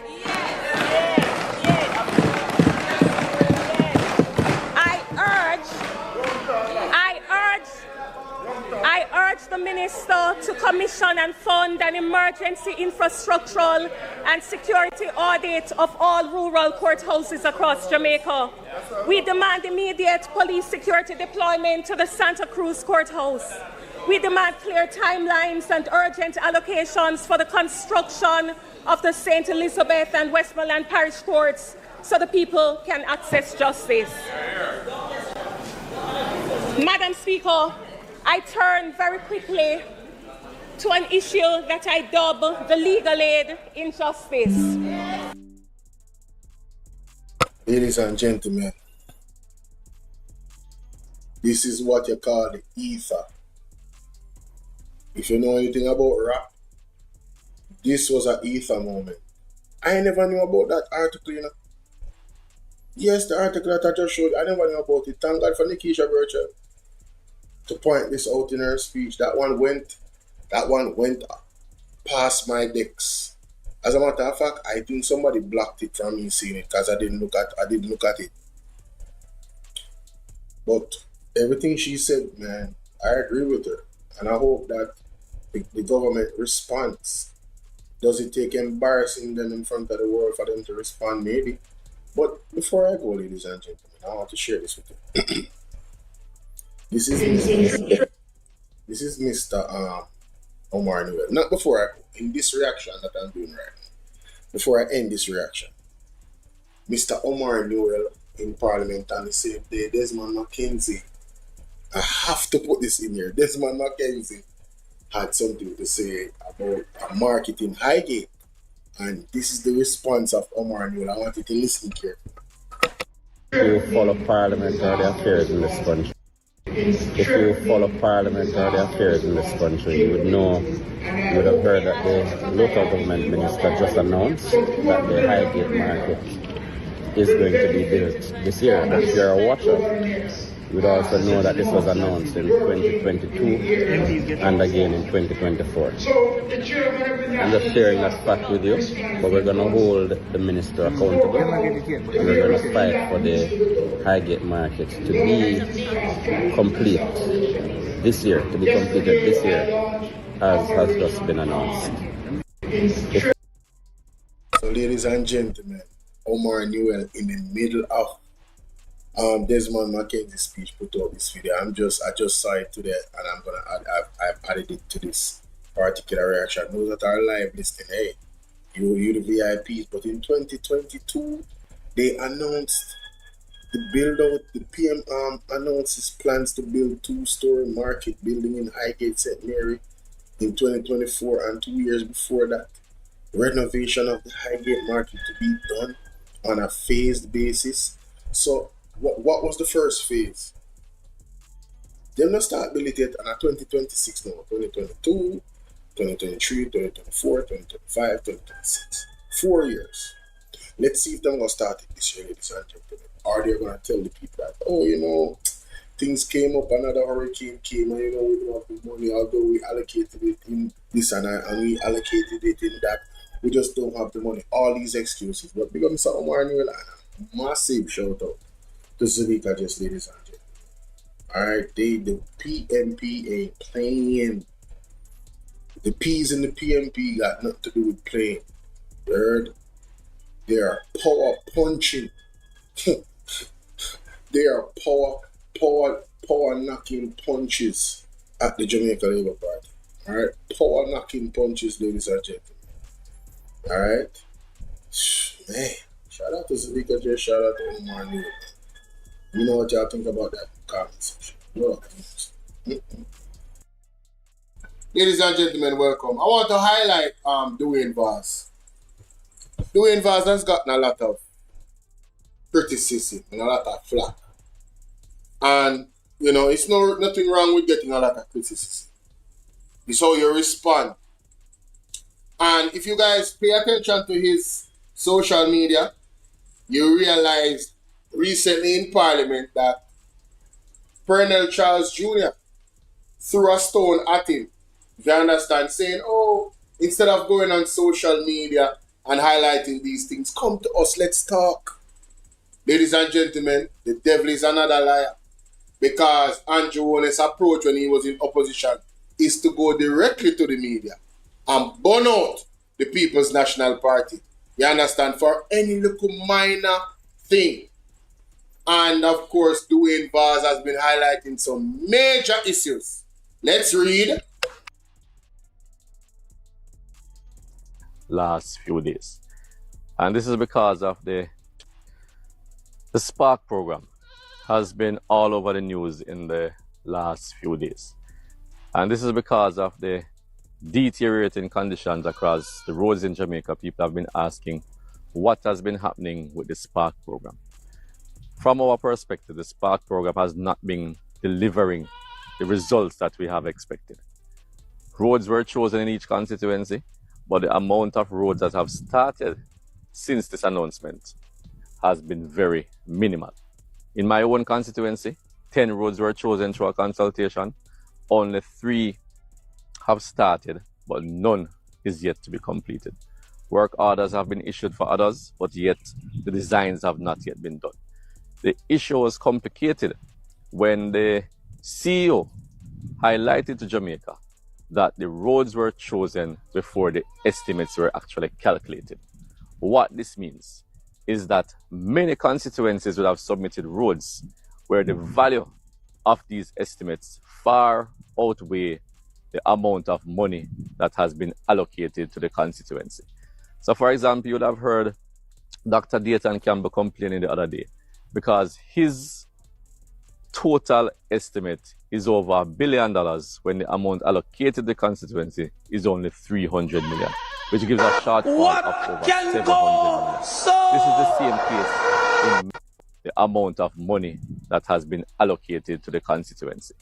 So for example, you would have heard Dr. Dayton Campbell complaining the other day because his total estimate is over $1 billion when the amount allocated to the constituency is only 300 million, which gives a shortfall of over 700 million. This is the same case in many other constituencies across Jamaica. And it begs to highlight the deficiencies in the entire program, because there is no way you can submit the roads that you're going to do before you set out an estimate, because the estimates have now outweighed what is actually allocated, which means that not all the roads that were selected in some constituencies will actually be able to be done in this phase of Spark. So the minister must take responsibility for what has happened, and they must correct it as they go forward. We have heard talks about phase 2 for Spark. We're still not clear on what is happening, because what we understood from the beginning is that community roads will be done first and then main roads will be done after. The Spark allocation was set to be completed by a certain time. We are seeing in the budget where it should go up all the way until 2030. So there are lots of discrepancies in the program. There are a lot of differences in what the minister has said, differences in what the NWA has said. So what we are really calling for is some real clarity and some real solutions to the problems, because the people of Jamaica were very enthusiastic about the Spark program. They have now been disappointed because people are realizing that the spark is really not sparking. Thank you for tuning in to Power Talk Mondays. See you again, same place, same time next week. One love. Today,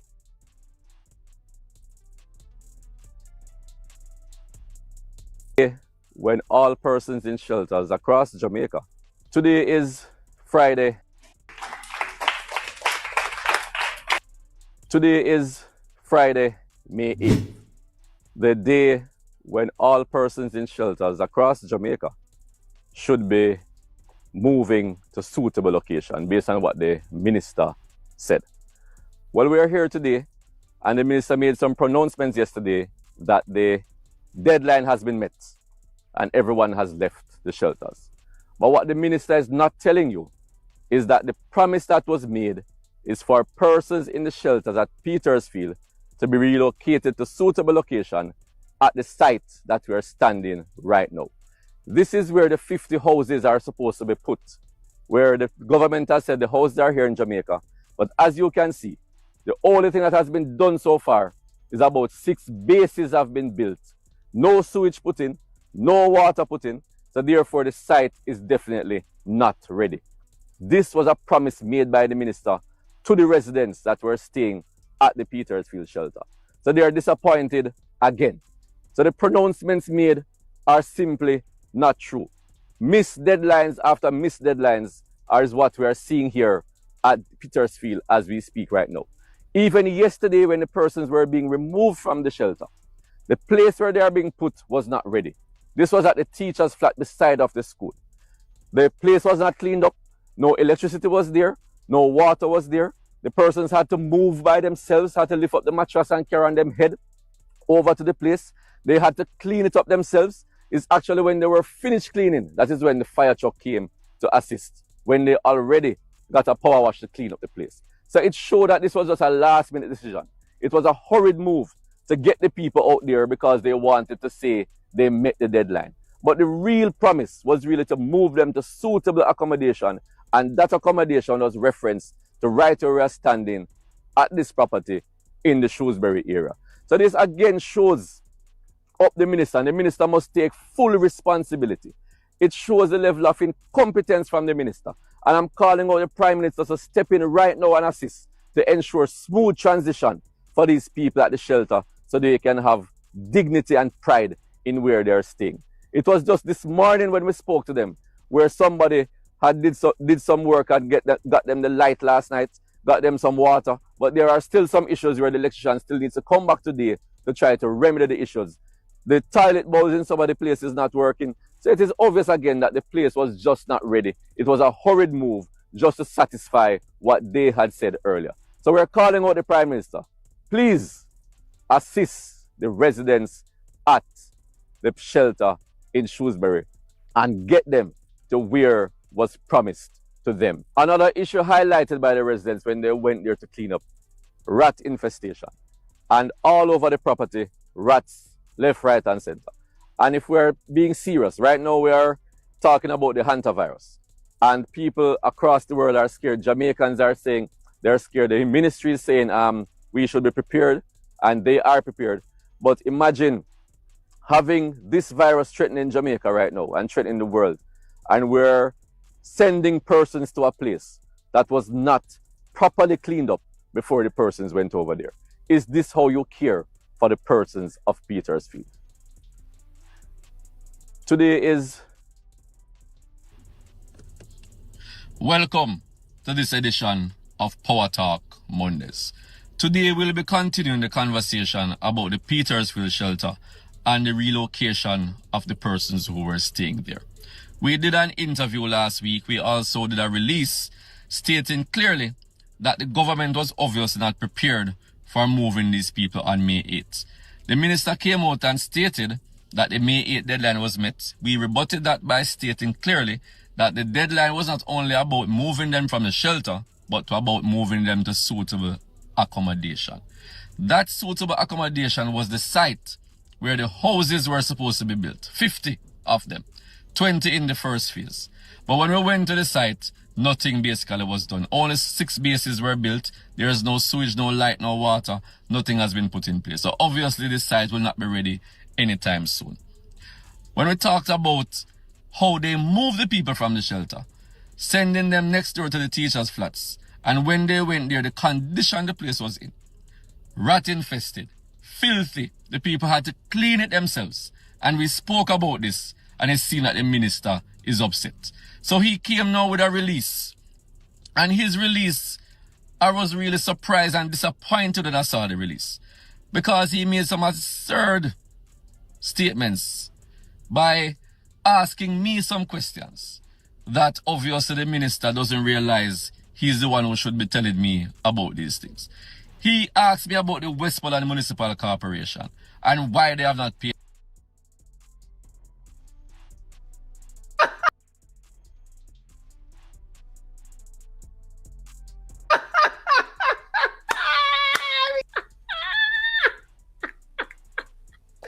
That is funny, honey.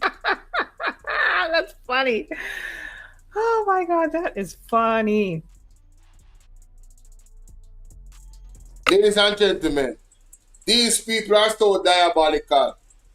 They have the job. They boast about being the one in power. They have the job. But when it's time to do their job and they fail at their job, they want to blame the People's National Party. And they should what? Come up with answers when you are the one that have all the resources and all the answers. These people are seriously diabolical, man. Let's continue. The contractor and stuff like that. Minister, the Westmoreland Municipal Corporation falls under the Ministry of Local Government and Community. Obviously, the minister doesn't realize he's the one who should be telling me about these things. He asked me about the Westmoreland Municipal Corporation and why they have not paid the contractor and stuff like that. Minister, the Westmoreland Municipal Corporation falls under the Ministry of Local Government and Community Development that you are the minister for. So why are you asking me these things? You went again to talk about the roof program and to state that I have 2 avid supporters who got $500,000 each. I didn't know you were going around and canvassing the shelter to see who is PNP or JLP.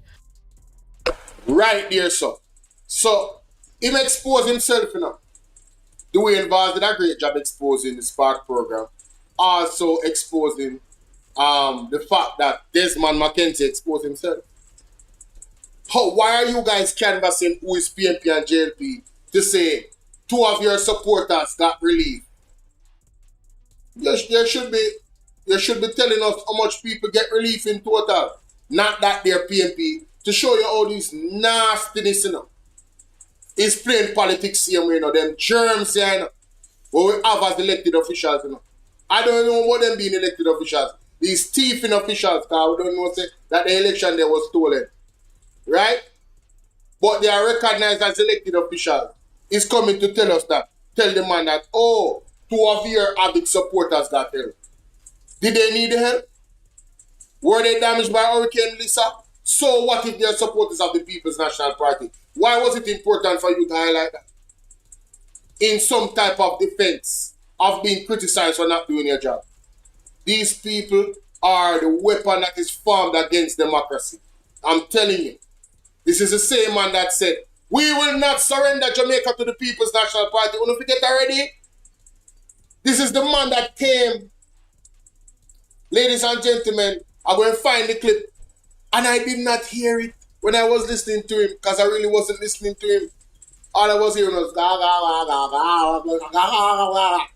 when he went to talk in a parliament the other day upon his speech. That's all when I hear. One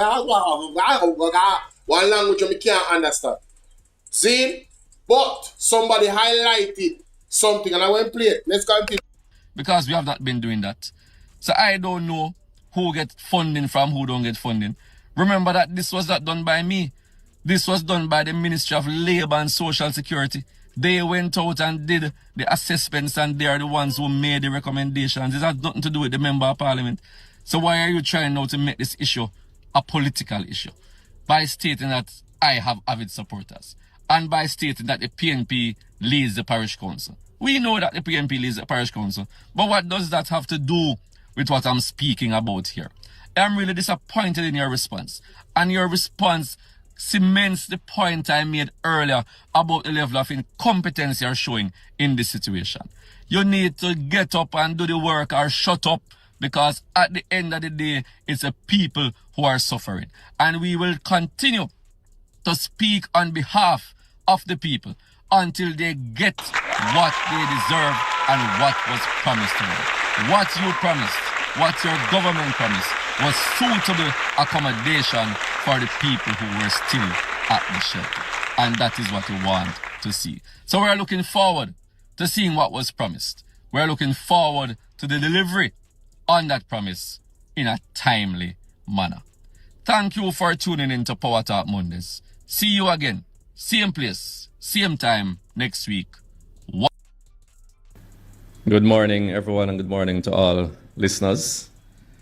Let me begin by making it absolutely clear that the People's National Party is in no way or form trying to undermine the Spark program. What you're about is accountability and delivery. The people of Jamaica deserve to see real, measurable outcomes and not shifting narratives. And what we have been seeing since the Spark program was announced, continuous shifting narratives and delayed outcomes. So we really need real answers as to what is really happening. And the problem really started from the beginning. And as was stated by the CEO, E.G. Hunter, the roads were selected before the estimates were actually done.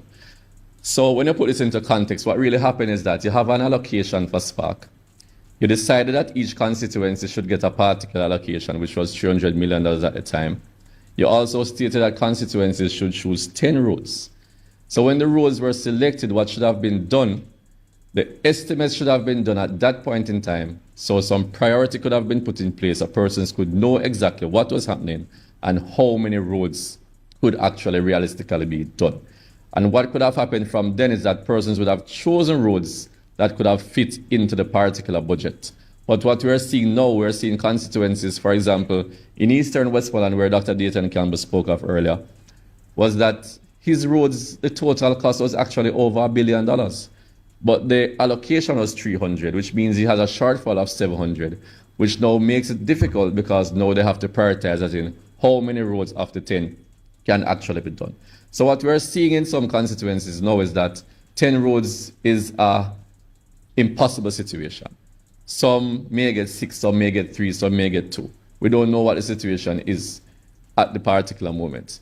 And the minister continues to change the narrative as he goes along. Because even at the Standing Finance Committee, he continued to say that it will be 10 roads.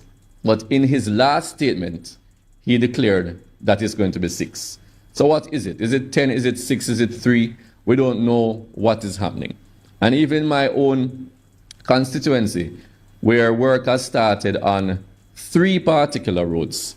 But when we spoke to the contractors, because work orders were issued for others, they advised me that those work orders, even though issued, no designs were there for them. So I'm trying to figure out how can you cost a road without having the design? Because the design should be done first before you can know exactly what will need to be done on that particular road for you to have a costing for it. So the entire thing has been missing. It has been in shambles. And the government just needs to come forward and explain to Jamaica exactly what the truth is and how we move forward from this. Embarrassing. There have been other complaints from other members of parliament, especially about the worker compensation situation. And the minister seemed to have just thrown it or brushed it under the carpet. He's asking for proof. But what I'm asking the minister is that what kind of proof are you asking for? There is no formal system that these persons are being paid through. So they don't get pay slips. They don't get direct deposits to their account. Most of these persons are paid in cash. So I'm not sure what kind of proof the minister is asking for, but he cannot just throw it under the carpet because these are legitimate claims. And remember. So Abka fits only one proof, ladies and gentlemen, when he knows that the people them get paid by cash. So when they make a complaint that they are not getting paid, it is the concern of the people them, right? You can't, what proof? There's no formal piece of paper like a stipend to say, see, it proves that I paid them. So you can't prove say you did pay them, and them can't prove say them get paid. So how we are going to move forward? You're not going. The people are saying they're not getting paid. So if they don't get paid, the work won't do, and then who suffers? You see what they do, Jamaica? Let's continue. You see they lie by omission, you know, and them use craft. The government is a craft government. You understand? Let's continue. These are our people who are out there working under this program, and our people are the ones who are suffering. So the government must stand behind our people and ensure that it is fair with whatever compensation that they are getting. In closing, I want to say the government continues to speak about politics anytime they're asked to be accountable. And I've noticed this trend from this minister. I've also noticed this recently from the Minister of Local Government, where whatever you ask for, they try to twist it to be politics. Well, we're not about politics when we're speaking of the people, because at the end of the day, we want to ensure that transparency is there, that we have proper accountability for the resources that are being spent, and we want the people of Jamaica to be the beneficiaries of whatever is done. Good morning. Welcome everyone to Power Talk Mondays. And today we'll be looking into that incident that happened in Granville, Montego Bay yesterday, where a woman was fatally shot by a police officer.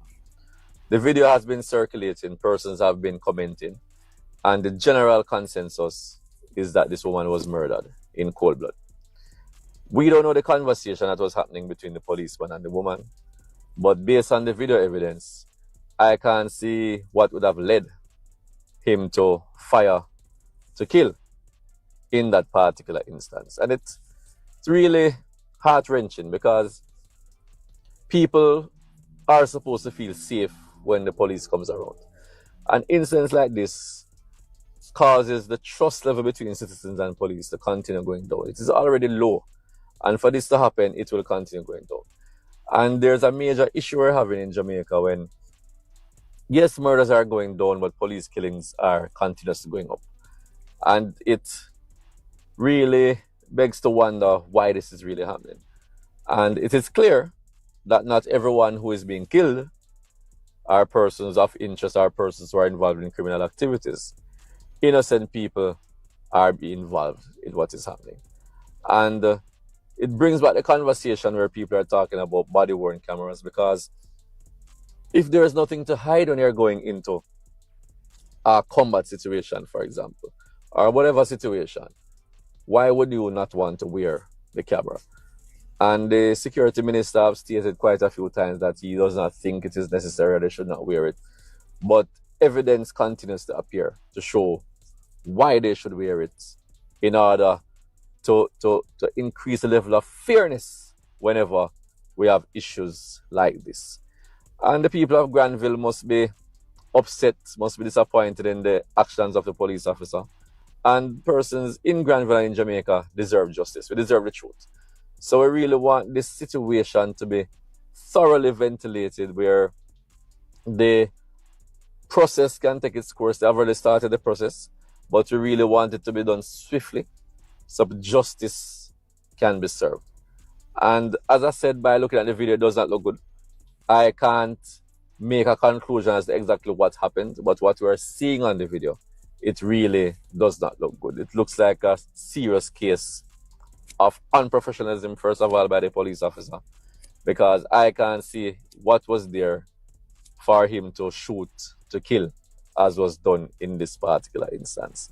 So persons in the police force, you have to understand that your duty is to serve and protect.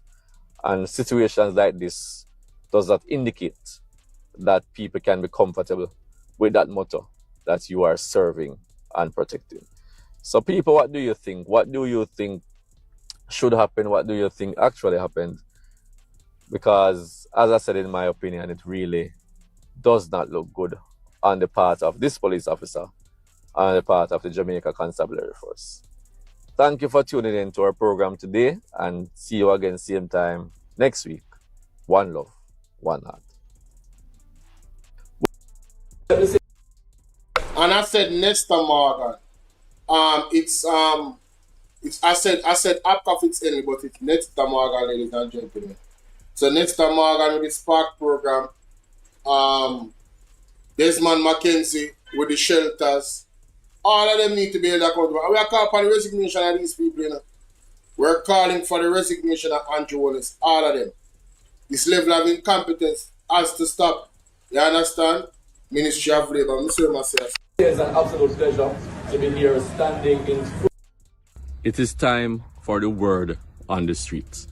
And today's program will take a different twist from our normal word on the street programs, because the word on the street today, the actual word on the street, is about the Solidarity program. The same program where persons were signing up to get that $20,000 one-off grant.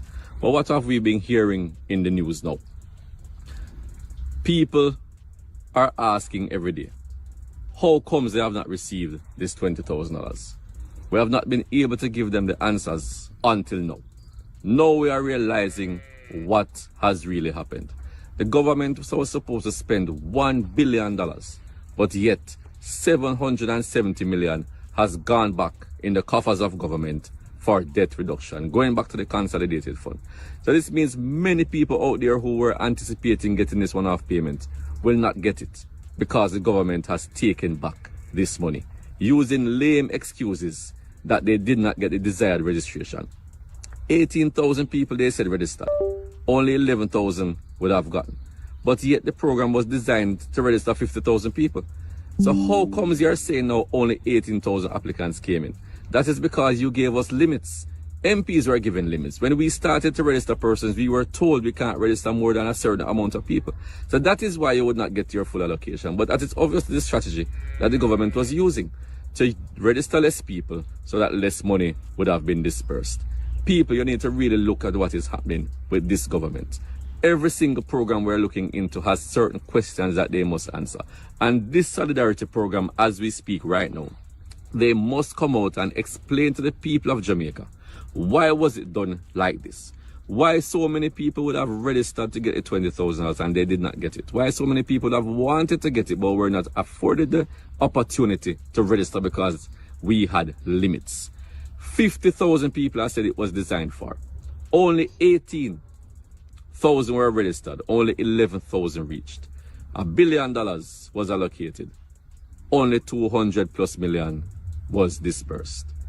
If this is not strange in our society, then I don't know what is strange. So this is the word on the street today, and thank you for tuning in. And remember, going forward, send us your pictures and videos of any infrastructural needs that you know deserves your attention. It is your word from your street. Welcome everyone to this edition of Power Talk Mondays. And today we'll be joining the conversation about those donations that the government received that they have not spent. And it's really disturbing because when I think about how many persons are here suffering months after Hurricane Melissa, a lot of them don't have any place to sleep, no decent shelter. But yet we are hearing that the majority of the nations that came into this country have still not been spent. What kind of government do we really have? What kind of uncaring and selfish government are we seeing right now in Jamaica? It is unacceptable for persons to move around quickly, gather their stuff, get the donations here in Jamaica, but still the government has held on to the majority of it. This cannot be anybody with a clear conscience and a clean heart, because people out there really need the assistance. What will happen again to persons who want to assist and know what is happening in Jamaica? This will definitely deter people from wanting to contribute if they think their contribution will not reach to the people that it is supposed to reach. So we're calling on the government again.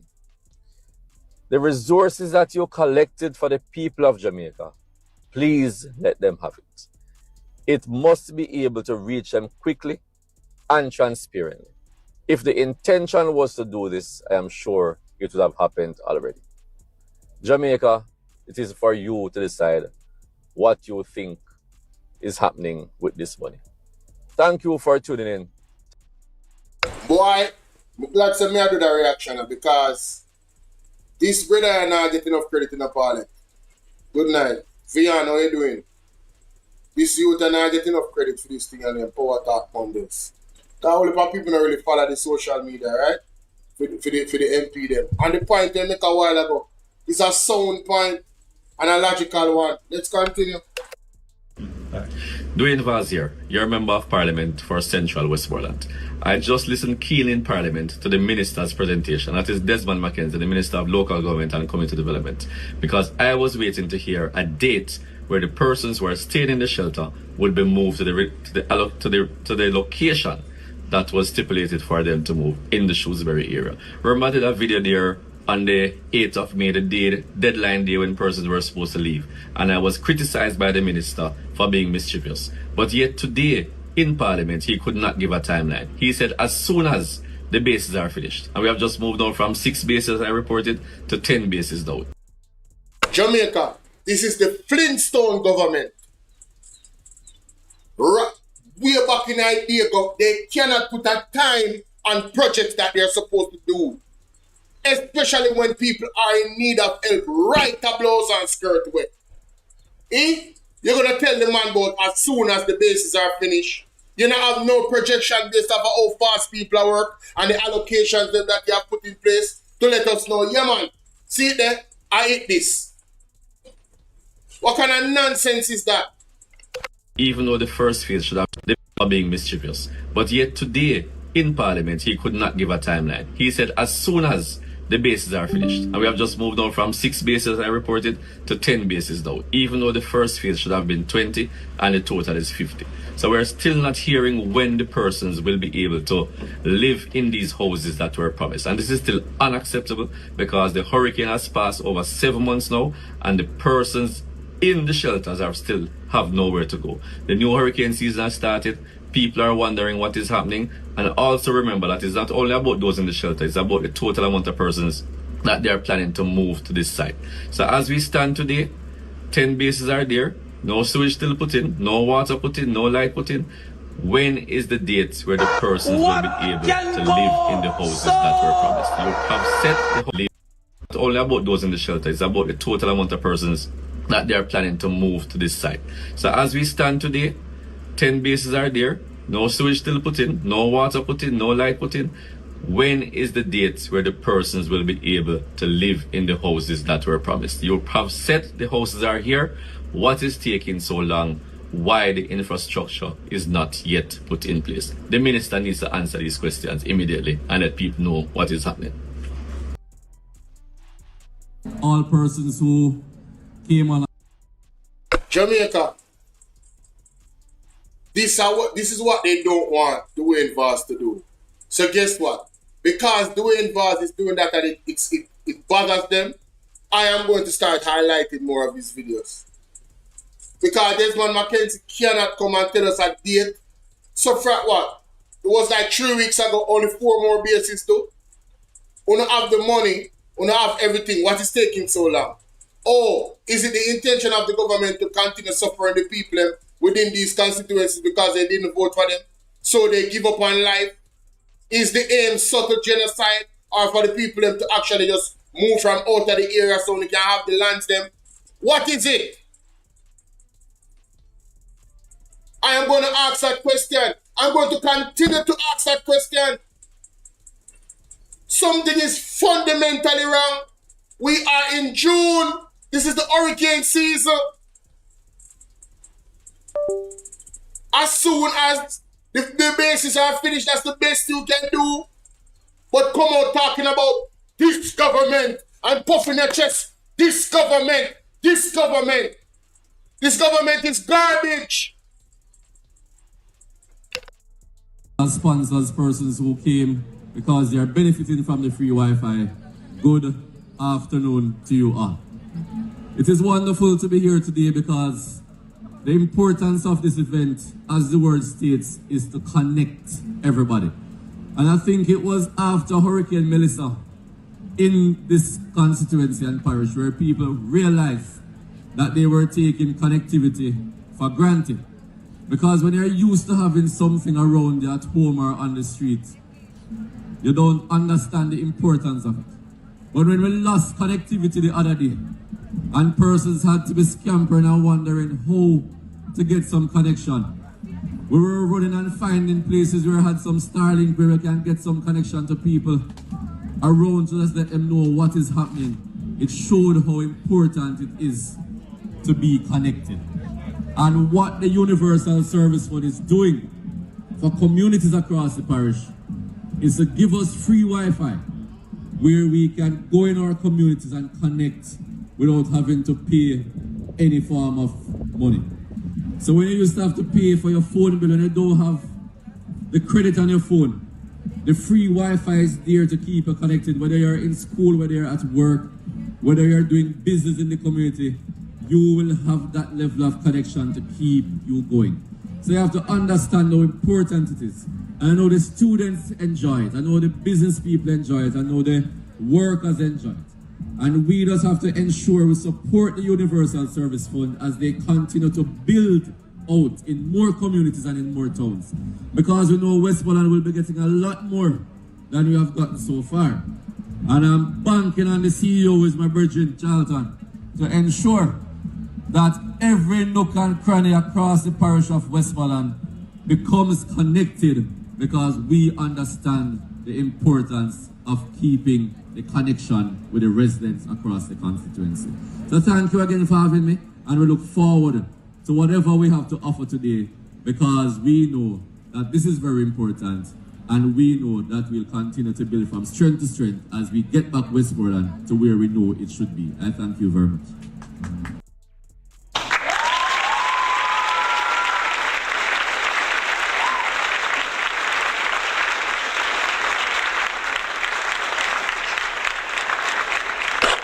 Failure. Man, I do an excellent job, man. Big up Mr. Dewey and Vaz, you know? So, yes, my side. So I found the Desmond McKenzie clip. The audacity of this man. 1 second. The audacity of this man.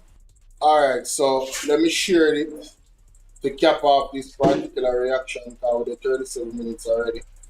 Check this out, ladies and gentlemen, from Desmond McKenzie. The audacity.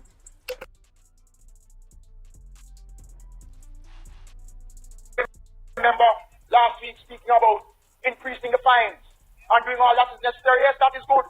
But the country needs to have a social call on the state of how we are disposing of audits.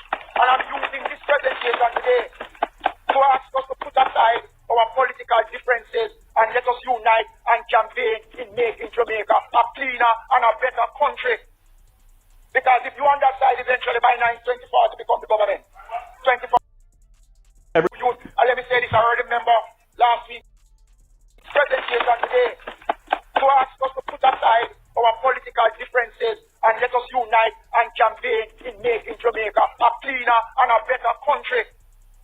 Because if you underside eventually by 2040 to become the government, 2040, you will still have the garbage problems. We need to unite on this one. And I call on members, not just in the political arena, but right across Jamaica, for this consciousness of mind, for us to do. So you heard that garbage, ladies and gentlemen. You heard that garbage. That eventually the People's National Party, when they come into power 2040, they will still have a garbage problem. The only garbage problem we have is what is coming out of his mouth. Outside of the more obvious garbage problem. 2040. So on the thing say God got alone for use on the systems on have in place for continue for thief election. And I mean say that's what does say the Lord. You understand? So the secrets of heart has been exposed as to how you guys continue to stay into power. But that chain shall be broken. The shackles that you don't have Jamaica under. Because you, Desmond McKenzie, are the one who said, you will not surrender Jamaica to the People's National Party. Talking about 2040. Can you imagine?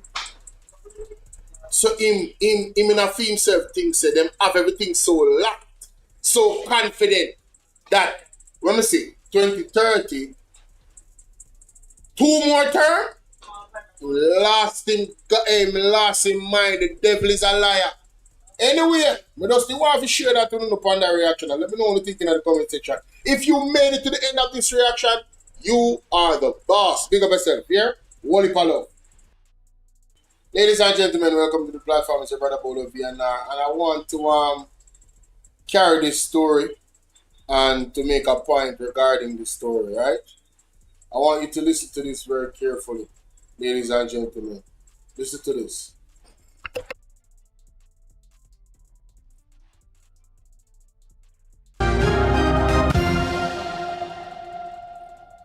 Welcome welcome back and thanks for staying with us. And a special welcome to viewers on OneSportMedia.com as well as TVJ International in the Cayman Islands. We begin up first this evening. We begin with the news that an accounting and customer service officer employed to the Caribbean Maritime University, CMU, has been arrested and charged following an investigation into alleged financial irregularities involving students' funds. Kevin Anthony Panton was charged yesterday following an investigation by the Financial Investigation Division, FID, and the Special Investigation Branch of the JCF. Prince Moore reports. In a statement today, the FID said it commenced an investigation into a case of fraud at the CMU involving nearly $2 million after the leadership team of the institution alerted them to an alleged fraud at the university. The probe resulted in the apprehension of Mr. Panton. He has been charged with 14 counts of fraud, including embezzlement, engaging in a transaction involving criminal property, possession of criminal property, facilitating a transaction involving criminal property, falsification of accounts, and conspiracy to defraud. He was granted station bail in the sum of $700,000 and is scheduled to appear before the St. Andrew Criminal Court on July 6. The CMU said it detected irregularities in November 2024 during a period of system downtime at the university. During reconciliation of cashier closeout reports against bank deposits, it was identified that $970,000 had not been lodged. Further investigations indicated that the funds were later returned or lodged by Mr. Panton.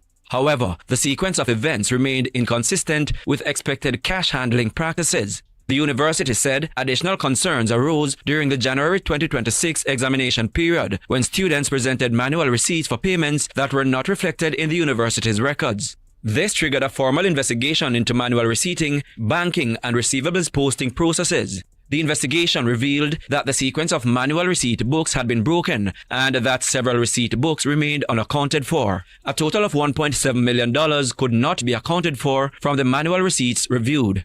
Of that amount, $552,000 has since been returned, leaving a current deficit of $1,149,500. Mr. Panton and another employee were placed on suspension in January 2026, and a report was subsequently made to the FID. Ladies and gentlemen, What can go so? I want to turn our focus to the Jamaica Labour Party and how they manage our funds, our tax dollars. I want to turn our focus to the many Auditor General reports. Many Auditor General reports, right? That has told us about trillions of dollars that's been unaccounted for, right? And you see, I am highlighting this for those persons that say that because the government uses this narrative, that, oh, it's not really,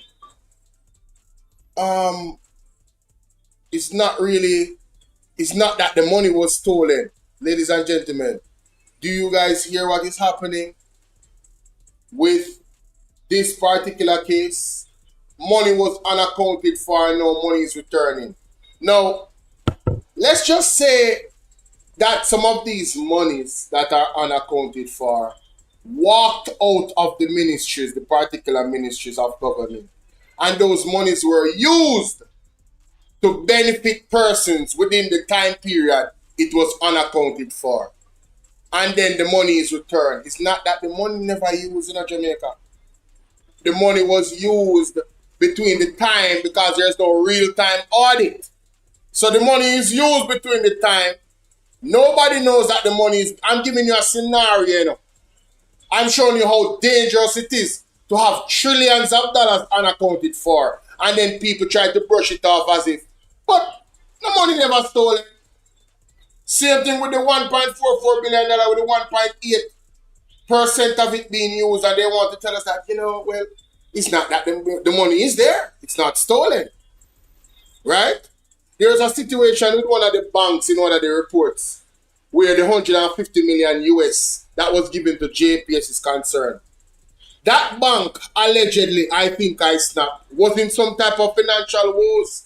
And because the money sat there, the bank could use the money because they would know, and this is a hypothetical again, The bank could use the money because they know the money allocation would not be going on at the same time when the money was lodged. So that money sitting in the bank, that 150 million US dollars, 24 billion Jamaican dollars. That money sitting in the bank helps the bank to give them leverage to get themselves back on their feet. So the question, and that's a hypothetical. So there was a question being asked, what is the relationship between the government and the bank? Or what is the relationship between Darrell Vaz and the bank? And then you're going to have people say, oh, this is conspiracy theory. Why are you guys so... Conspiracy theory is just a way to say you don't want to think of the possibilities of how money can be stolen from us. We're not saying the money was stolen, no, we're saying there's a possibility that you could lodge money in a bank, a large amount through the government. The money sits there, knowing that the money will not be moved at the same time, because you're not going to spend 150 million US dollars just that. That's a lot of money. So the longer the money sits there, it gives the bank leverage. Persons who work in the bank know exactly what I'm talking about. That's why they encourage people to save their money, and that's why the banks don't like when people withdraw their money too. But they don't want to tell you that, but they really don't like when you withdraw your money, because they want your money to stay so they can use your money to facilitate other things, right? And so they can make money from your money. Period. So if a bank is in trouble and the government can give them an olive branch and say, yo, that's the bank we're going to use.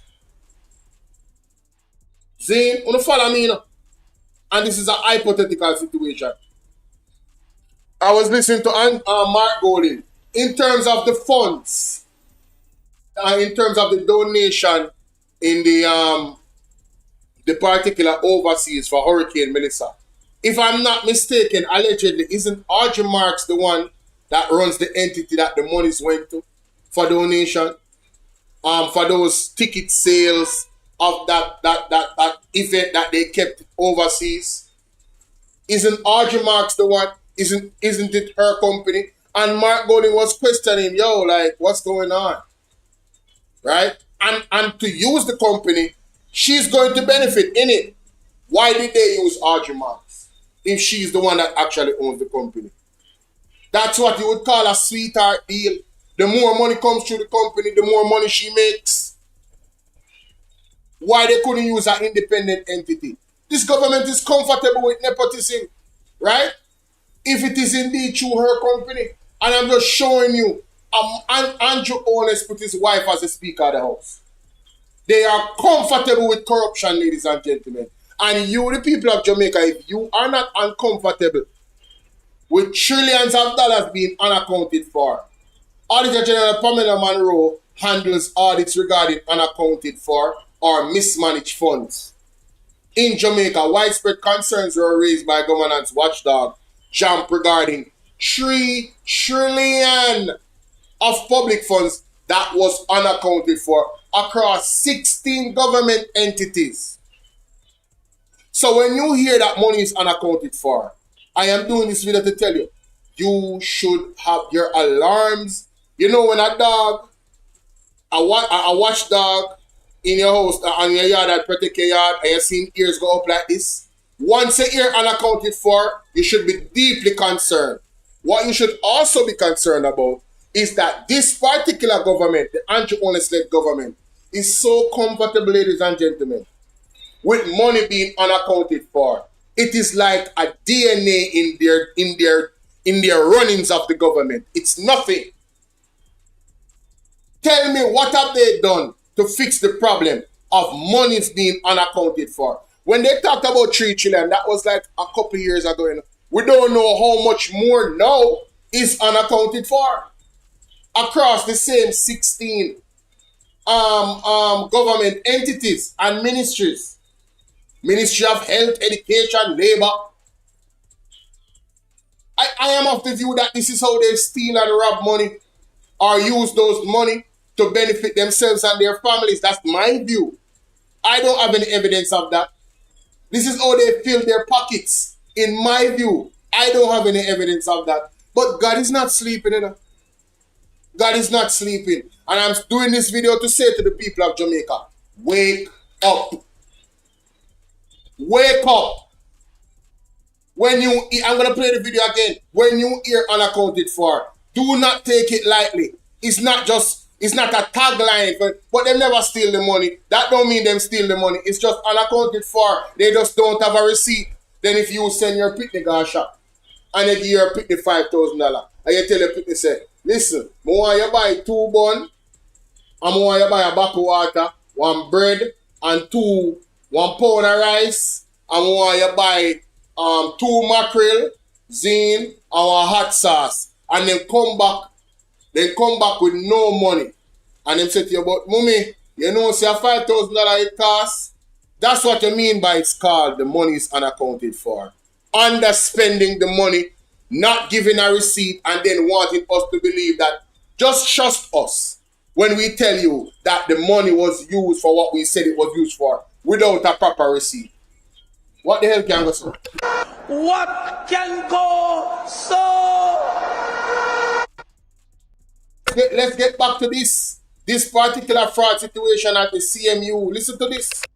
After the leadership team of the institution alerted them to an alleged fraud at the university. The probe resulted in the apprehension of Mr. Panton. He has been charged with 14 counts of fraud, including embezzlement, engaging in a transaction involving criminal property, possession of criminal property, facilitating a transaction involving criminal property, falsification of accounts, and conspiracy to defraud. He was granted station bail in the sum of $700,000 and is scheduled to appear before the St. Andrew Criminal Court on July 6. The CMU said it detected irregularities in November 2024 during a period of system downtime at the university. During reconciliation of cashier closeout reports against bank deposits, it was identified that $970,000 had not been lodged. Further investigations indicated that the funds were later returned or lodged by Mr. Panton. However, the So Jamaica, and this is a possibility, the man used the $970,000, right? And do what he want to do with it. Probably, whatever he do, in the space of time that it was not lodged, and then return back the money. But whatever he did could potentially earn him double that money, triple that money. You understand? And that is a scenario, ladies and gentlemen, of how skullduggery can be done. Dishonest, unethical business practices. And this government is the unaccounted for government. Dangerous. Dangerous. sequence of events remained inconsistent with expected cash handling practices. The university said additional concerns arose during the January 2026 examination period when students presented manual receipts for payments that were not reflected in the university's records. This triggered a formal investigation into manual receipting, banking, and receivables posting. So what happened here, you know? He made a mistake. And the mistake was caught. But whatever he did before, the damage was done. And this is where Auditor General comes in when the Auditor General audits stuff. They made a mistake. That's all, you know. They made a mistake. And now she's like, oh, wait a minute. So what's going on here? But there are so many mistakes in where the government is concerned. It's really not a mistake. It's them not really caring. And then nothing really happens, right? In the Ministry of Health, that individual just walked away in the sunset and was never charged. No criminal charges. So we have these people working in such a way, ladies and gentlemen, that they are so skillful and so good at what they're doing that they see the loopholes, use the loopholes, benefit from it, and then walk away scotch-free. And this is why the Integrity Commission is getting so much fight from the anti-Holness-led administration. Because they are the anti-corruption agency that if they hold the government officials accountable, that particular accountability is going to trickle down to all the other minions that is connected to them or work for them. So that's why they fight them. But God on time. Processes. The investigation revealed that the sequence of manual receipt books had been broken and that several receipt books remained unaccounted for. A total of $1.7 million could not be accounted for from the manual receipts reviewed. Of that amount, $552,000 has since been returned, leaving a current deficit of $1,149,500. And Jamaica, all you have to do is go and listen to. Remember what Rosie said about the monies that they allocate in the area, in the constituency for roads. How much money she said that the MP take from the contractor. Should the money allocated. I'm just saying, and you wonder why our roads are not fixed properly. Right? Skimming off the top. Grabbing. And that's what Rosie said. I don't mean say so. But I'm just showing you an example. Right? Just showing you an example, ladies and gentlemen. And that reminds me, these people have the audacity. Donovan Williams is still in Parliament. And then young Jamaica coming talking about they are demanding the answer from Mark going about the statutory declaration. The devil is a liar. You know what? Let me end this reaction here. That's it, ladies and gentlemen. Let me know what you guys think. Alright, I can't say me never want no. Can't say me never want no. Where you say it a rain cats and dog? Okay. Yeah, lightning, good. Lightning? Yep, thunder. Wow. So, were you listening to earlier when Head Boy was on? Yes, I was. So, in terms of, and then the soldier person that I was, that I played on Mr. Wayne Lonesome, he said that. Yes. Put this up on Portland. No, he said something about people hearing sounds in Portland that sounded different from a ship. Me never hear the sound. Me did drop sleep early. And we wake up to the block. Me realize that the fan now spin, so me jump up. Oh, and the heat wake you up? Yeah. My God. That when I call you about still. Find out if anybody did hear that sound there. I'm not hear it because me ask me gentleman if he hear it. And he say no, he didn't hear it. So what is your thoughts on what took place? Why you pay generalship are going here, you know? Generalship in this thing. I just feel say this thing this blackout here, so something going for the black something not right. Something not right. This look like a general ship, as me say. With the ship as the shipper left the blackout going. Or same day when the shipper left the blackout going. Something not right.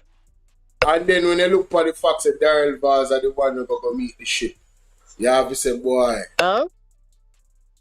When you look for the facts that Daryl Vaz go meet the people on the ship or not. Yes, man. That general man. That mongoose there. That mongoose not easy. Mongoose they're not easy at all. Dangerous guy that you know, man. Yes, man. Bob me there something to tell God, so you see, and I'm nothing pretty. Sometimes I want to sleep at night time. Alright, Mama Celine. Dangerous man, bad. Alright, Mama Celine. Appreciate you. Yeah, man. Take it easy. Alright, baby. Yeah. Big up Mama Celine, these Portland people, them that. I'm going to try to call Kimon. I don't know if Kimon available. I'm going to try to call Kimon and find out if she did hear a song. You see me? Try to call Kimon. Hopefully she available.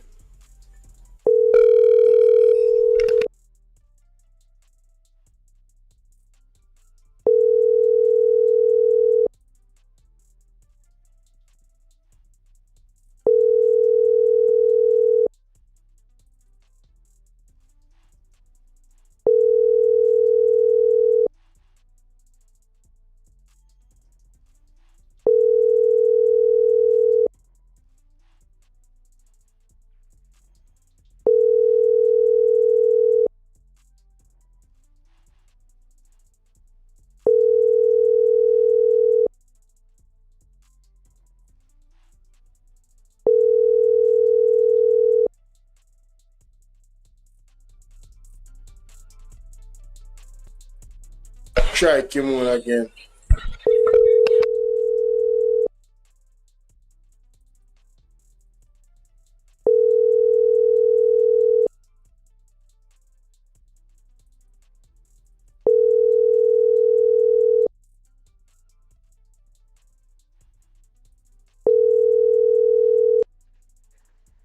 Hello? Yes, my baby Kimon, you're live with me on the program. Hey, what's going on, Bolo? Good evening to you and your viewers and listeners, both on YouTube and on TikTok. Yes, Bolo? I am here, my Flu, they mash me up. Oh, Sick God. out. Poor baby, poor baby. But I am still in good spirits. I'm giving God thanks nonetheless. You know me I call about last night with the blackout. You did hear no sound down at the ocean there? No, me never hear no sound. You were up? Yeah, man, I was up. I was up until about maybe 1 a.m. because I was looking to see if the electricity would have been restored. But apart, as we see, it was all night thing. It was whole night. So I just went to bed after a period of time. I didn't stay up much longer. What are you? Cause somebody said our brother, our soldier brother, say him get some report. So there was some sound, some loud sound, and they must say, boy, not even ship no sound like that. You understand? So when over on the eastern side of Portland, probably depends on the part of Portland that those sounds were coming from. Well, then again, you're right about that, Yeah, you're right so about that. I might not hear it, but other persons might, but I didn't hear it. So I'm not gonna say there wasn't any sound because me never hear it, it never happened. I'm not gonna say that, but I never hear it.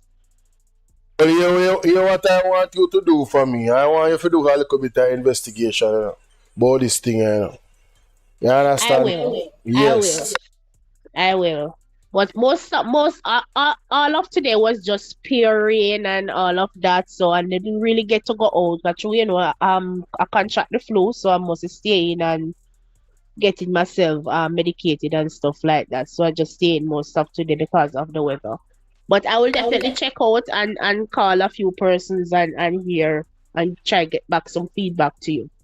Yeah, I just talked to Mama Selena a while ago from Portland, and she said she was sleeping, so she wouldn't hear nothing. And she talked to her gentleman, and him say, never hear anything neither. So, but like I said, it depends on which side of East Portland you're there. Yeah, it depends on which side. Cause probably people up Manchonil would as hear it, I don't know, or probably people back Buff Bay side. So it depends on where in the parish the persons are, they might hear it. All right, my darling. But my home is where my home is. I can directly see in the sea, and from time to time we will see like ships and boats passing. Definitely, because where my house is, I can stay from my veranda and look right out into the sea. Well, what are your thoughts about the blackout, though? Is it how you view it? Because a lot of people have a lot of opinions about it in terms of the coincidence of it and the ship supposed to leave the same day, and then that happens, and then upper campfire. There's a lot of conversation on the internet around it right now. My view on it, Bolo, I feel like it was deliberate. For some strange reason, I had a flashback of election night. When the whole internet communication system went. I just had a crazy flashback to that time. And it definitely looks suspicious, to be honest with you. The CEO of JPS came out and did a press release today saying that it was lightning that knocked out the system. But my thing with that is, I'm not saying that couldn't be a factor, but my thing is that there are several servers where different parts of Jamaica is connected to. Is not just one system connect the whole entire country. Bingo. You understand what I'm saying? So that is where my suspicion really comes from, because when I call my mom, she live in St. Elizabeth. They didn't have any light. I have an aunt, 78-year-old in Manchester. When I called her, she didn't have any light either. We in Portland never have any light. So that is 3 parishes never have no light. And it was an all Ireland blackout, man. It was an all Ireland blackout officially. It was and St. Elizabeth and Manchester, Clarendon, St. Elizabeth, Manchester, Clarendon, Westmoreland, they don't come from the same system that Kingston and St. Thomas and St. Anne and those parishes get their thing from. So I don't know if it's the one is the lightning knock out the whole entire island and not just one. It just look away and sound away, you know. So some thorough investigation need to be done. They need to tell the Jamaican people the utmost truth as to what is really happening in our country. We can't be in our country and we are all in the dark as to what is taking place in our own country. They need to come forward and let the people of the country know and understand exactly what is taking place. There's no transparency with nothing at all in this country. Everything is just dark, and anything them say is just that. No proper investigation, no truth. We need the truth as to what is happening in our country. And that is what I have to say about that. So that you need to come better than this. We're not going to really take this. You need to come better. Why I tell you, and you know, these conversations that we're having is so important, and I don't know, the mainstream media is such, they are such punks, they are such slaves to the government. Mainstream media is totally compromised, Bolo, and the main reason for mainstream media becoming so compromised because of reduce advertising dollar from big companies because of the internet, and companies are looking to advertise and cut advertising costs, and then relying on social media for that. And because of the lack and reduce in advertising dollars from some of these companies, the government is now one of the top providing advertising entity for some of these media companies. And if you notice, if they are not carrying the government's narrative, the government not going to give them any money. So that is one of the main reasons why you see mainstream media has become so compromised. I can remember when Michael Sharp used to be on TV during Samuels. Those people had so much integrity. They used to go in depth and do their journalism. They never used to take what politician has to say. They used to go in the field. They go in the field. They used to go to the sources and find out everything. Right, right. I miss those type of journalism. I miss it. Man, for real, man. And their job is so important too, you know. That's what makes it so heart-earning. Their job is so important. I don't think they even realize how important their role is to the development of the country. I don't even, and the holding the government to account. I don't even think they realize the responsibility that they carry. I mean, when I look at what happened with Mama P rescuing our finances, you know, and the approach that they took, I don't see why they have forgotten about that, you know, because when I read the article from the IMF, it stated that mainstream media was integral in holding the government accountable, where, you know, staying with the fiscal discipline is concerned. Exactly, and they had to do it. They had to follow the rules and they had to do it. The Honorable Mark Golding can always outline and tell you how hard he had to work on the legislative part of it. That's a fact. That's a fact. Yes, he has come out and tell you how much work he has to put in the agreement in the legislative part of it, because you know Mark Golding is one of the top legislators in the country. No one knows the legislation, the constitution like him. That's correct. That's correct. He's a stalwart. I would say that Isaac Buchanan is right there with him. You hearing me?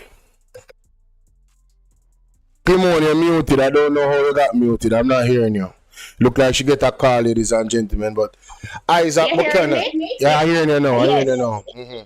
Yes, you know, every time I come on and you mention my MP, I have to always big up my MP. My MP doing a wonderful job. Notwithstanding the lack of support from the government and resources, my MP is out there and doing a wonderful job as always. But you know, so me have a throw Hollywood gear, you know. I have to mention Isaac at the time you come on, so you can get the Hollywood for dunk, you know. Yeah, I have to make sure say me mention but I mean the man is working for real. It's not even like says I said the man is working, Bridging. Alright? I mean from the get-go, from the jump, you know, he uses his pull. He uses the internet, him go online and him beg on behalf of them to get them tablets, them and them something. Him a work, man. Isaac a work, man. I mean, it's day and night when you compare. It's not even fair to compare the lady that was there before to Isaac. It's not even fair. Honestly, you can't ask anybody in East Portland. All the labor at them will tell you the truth. Because Isaac are operating in such a way where not even labor at them can deny what they do. They cannot, no matter how they must staunch labor right. Because Isaac don't see color. Isaac encourage and make you know, say, yo, I'm not like the other politician, them, you know. Not because you never vote for me. I don't be about that. I represent you as well. Come to my office. Tell me what you need. And I'm gonna do what I can do. And to help you just like I'm gonna help the people and when they vote for me too. So, you know, it's a different type of politician. As a matter of fact, I don't see Isaac Buchanan as a politician. I see Isaac Buchanan as a statesman. You understand? But Kim on, Mrs. you're busy. Thank you for joining. And remember to do that particular thing there for me and do that little investigation there, alright? See you later.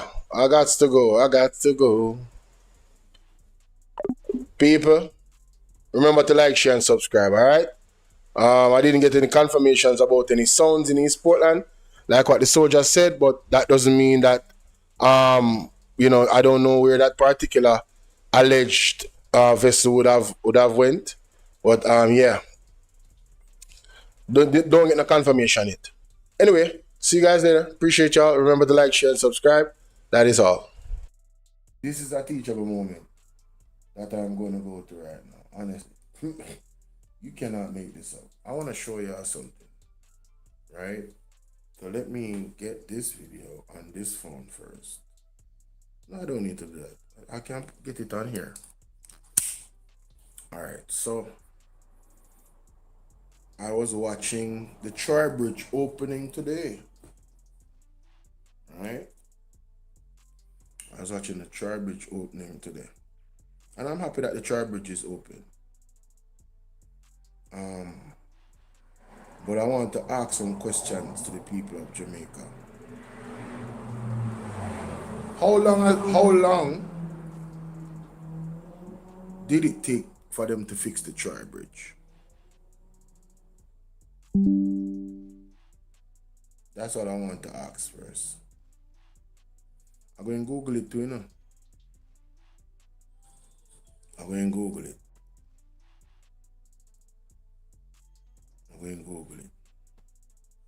How long did it take the government to fix the Troy Bridge? How long did it take the Jamaican government to fix the Troy Bridge? The Jamaican government took roughly 4 years and 10 months to replace the collapsed Troy Bridge. See that? You guys can Google it yourself. It took the government 4 years and 10 months to replace the Troy Bridge. So the people of that area were suffering for 4 years and 10 months. Their children almost lost their lives because that bridge is connected to so many communities. People almost lost their lives. Now there's a bridge that a man lost his life the other day. That bridge need fixing. Desperately. That's another bridge connected to some communities. Right?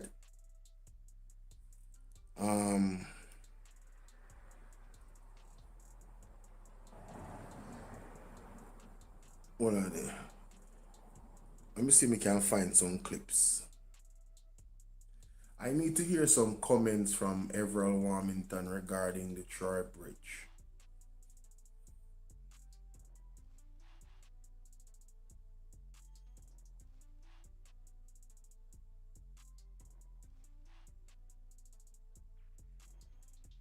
This was when 2022. Let me see this.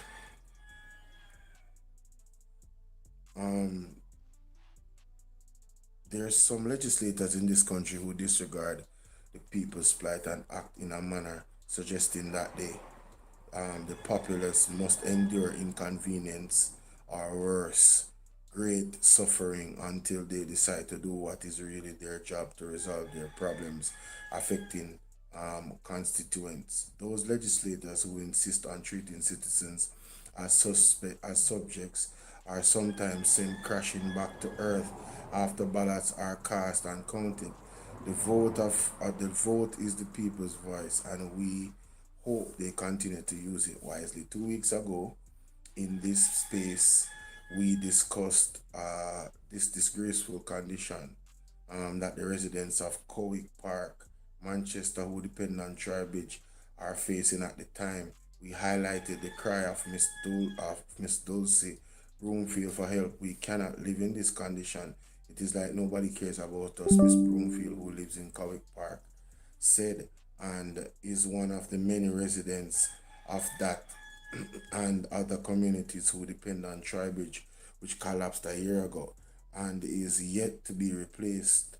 Our report had pointed out that some 2,000 Jamaicans rely on the bridge to get from their communities to school, to work, or to go about their general business. Mr. Everett Warmington, the government minister with responsibilities for works, was reportedly then saying that a replacement bridge may take 2 budget cycles to be erected. According to him, engineers are still working on a design. We are not surprised, Mr. Warmington insolence, when our journalist, Mr. Casey Williams, called him last week for an update on the bridge, and Mr. Williams documented that display of brusqueness in his follow-up story in today's paper. Today's story again highlights the astronomical cost to students and adults who are forced to use the alternative routes because of the absence of the bridge.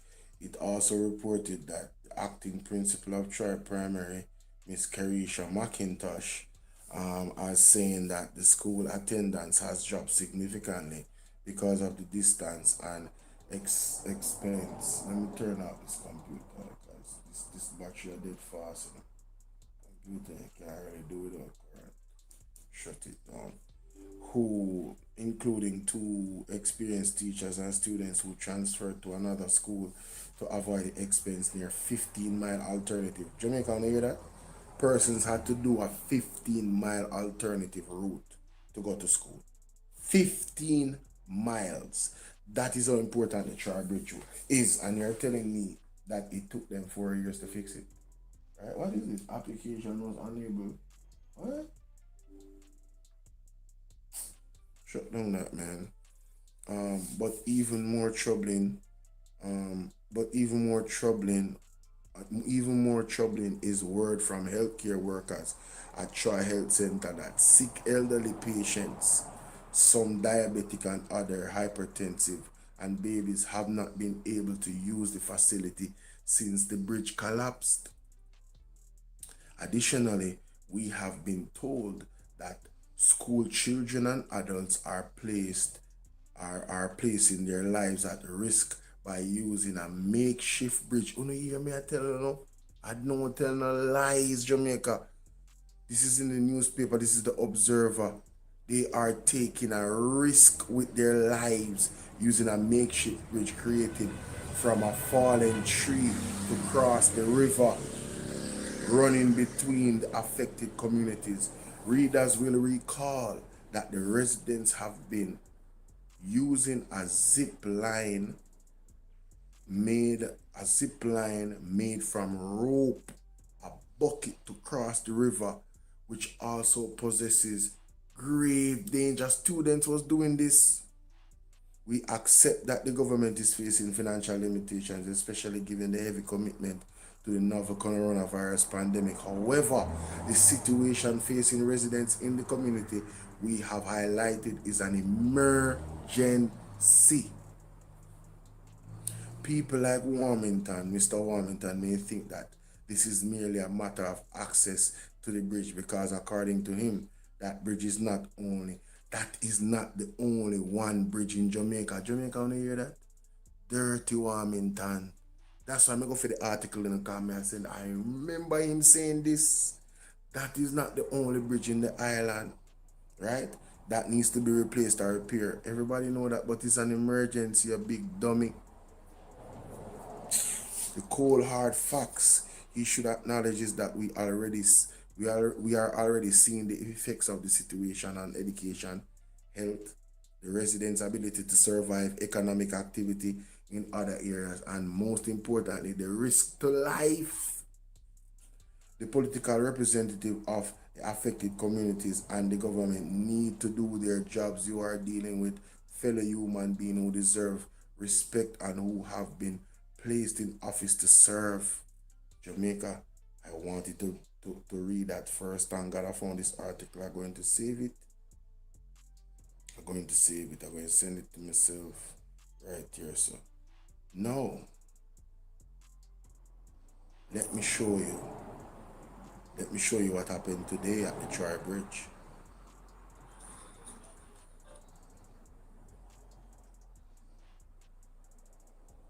Grand opening, right?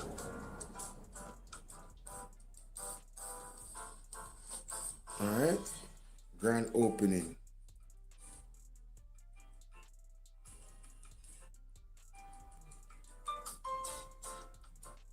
All smiles.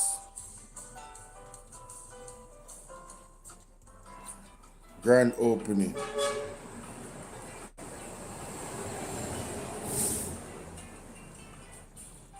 That's not the part. Look how much people are following. See?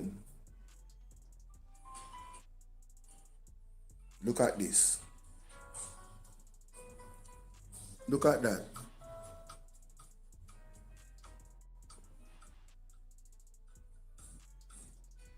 Sometimes I have to wonder if some of them things are staged. The same people, Jamaica, the same people that were suffering, kids almost losing their lives, these are the same people showering around the Prime Minister as if they did a timely, they did their job in a timely matter. Just look at this, you know.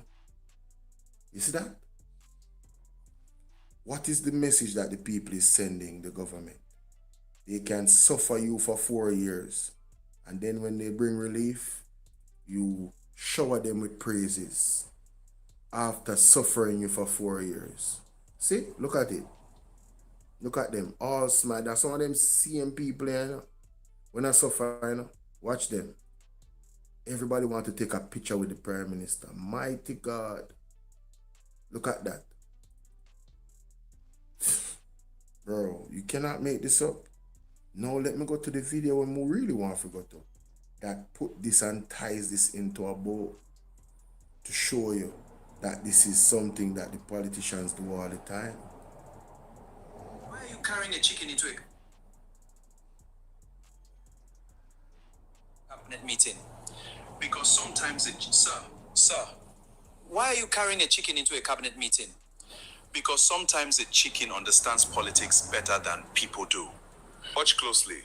This lesson is not about the chicken. Sir, what are you doing? Stop hurting the poor animal. Be patient. The lesson has only begun. This is cruel. Let it go. Sometimes pain teaches what words cannot. The poor thing is fighting with everything it has. Because it still remembers the pain. I can't watch this anymore. This is cruelty. The poor creature has almost no feathers left. Keep watching. How can you remain so calm while it suffers? Because the lesson is not finished yet. Look at it, it can barely walk. Watch carefully. Haven't you done enough already? Grains? Why are you giving it food now? Because the lesson begins now. No, it can't be. After everything that happened, it's going back. Clock! It was fighting to escape just moments ago. Why would it trust him again? This is unbelievable. It has already forgotten the pain. The same person who caused its suffering is now its comfort. Now do you understand? What does this even mean? Clock. After everything that happened, why is it still beside you? It was terrified of you just moments ago. I don't understand. That's exactly the point. Watch the chicken carefully. A few moments ago, it was running from me. Now it sits beside me. All it took was a handful of grains. People are just like this. You take everything from them. You make them suffer. You leave them with pain, disappointment, and broken promises. Then, when the time comes, you give them a few grains, a little relief, a little hope, a few gifts. Suddenly, they forget every injustice. Suddenly, they forget the suffering. They forget the pain. They forget every injustice. That's the lesson. No matter how much pain they remember, hunger can make them forget. A nation's future is shaped by the choices its people make. Stay informed, think carefully, and never forget the lessons of the past. Sir, why are you carrying a chicken into a cabinet meeting? Ladies and gentlemen, when I saw the scenes from Tribridge, that video popped up into my mind. I said, whoa, truer words have never been spoken. The people of this area just forgot about the 4 years of suffering, running behind Andrew is not take picture with him. That's why I stay in the wilderness, because someone are real set up, After we there, on the app, a battle phone, right? And someone on the labor right to come out and cuss all Andrew. Same thing wanna do, As soon as they come, they suffer for 6 years, nah, stop vote for them. They just come go and look at sweets, look at KFC, want look at money. I want to forget about everything with them they do. You better wake up.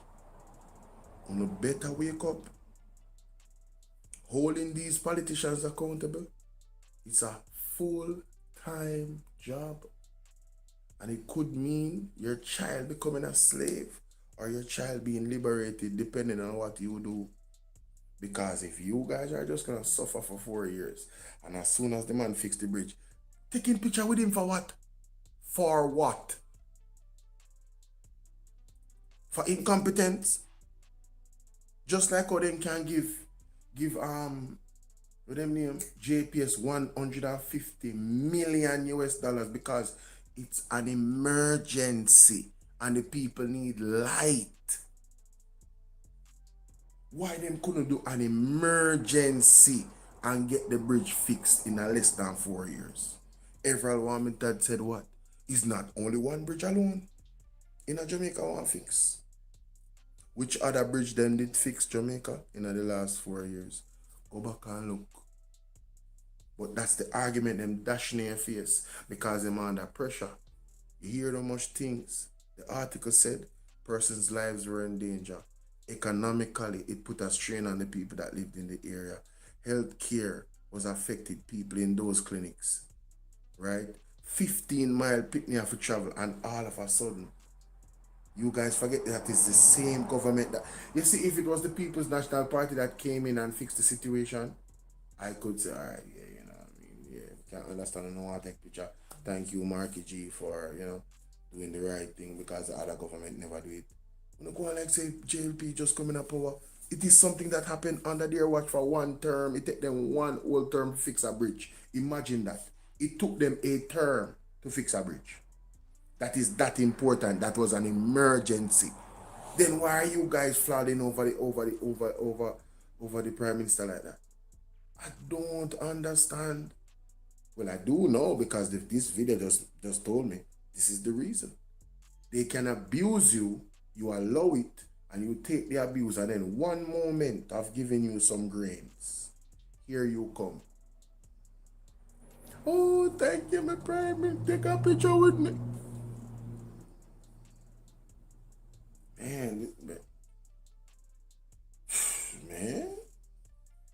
Man, boy, hey, man, I'm trying to, boy.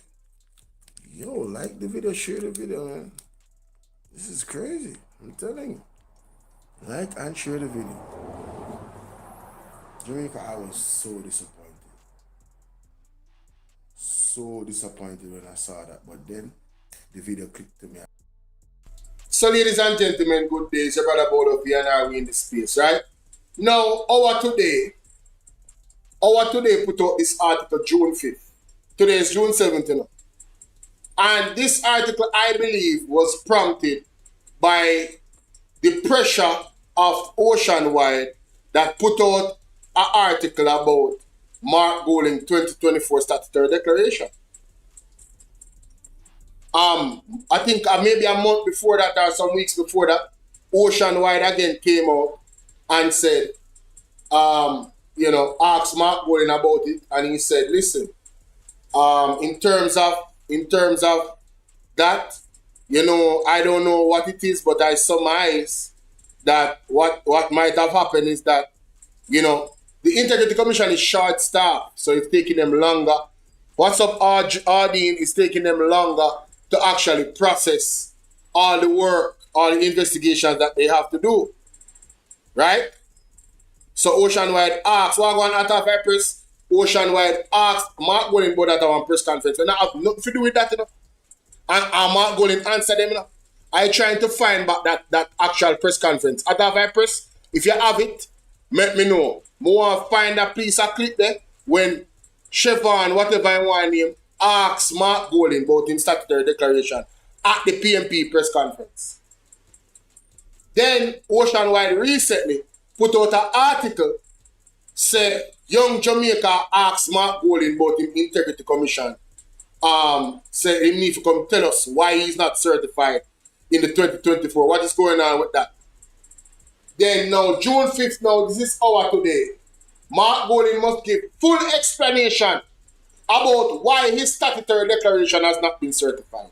The audacity, the unmitigated gall, all I want to need to apologize. All of the social media pundit them need to apologize to the integrity boss, Mark Jefferson Golding. And let me tell you why I don't see the same pressure for Andrew Holness still not being certified in the last 4 to 5 years. I don't see it. But Mark Golding that has been certified has a track record of being certified. Here you guys come with a title like this, that Mark Golding must. We're not even going to that article. We're just going to show you the heading of the article. I don't think it's a long article either. Let me read it. Let me read it. See it here? Oh my God, but tell us them. Listen to this.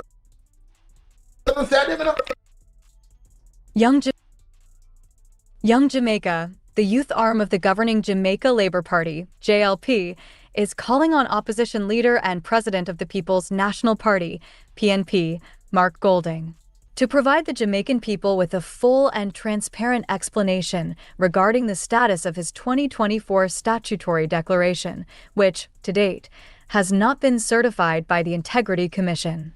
In April of this year, when questioned during a media briefing about the absence of certification, Golding blamed alleged staffing issues at the Integrity Commission for the Commission not publishing certification of his 2024 statutory declarations.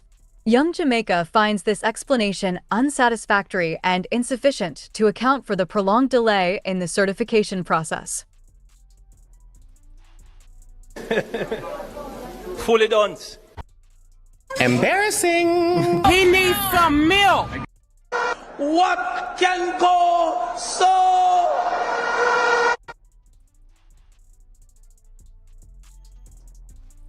Hey, who mess is this?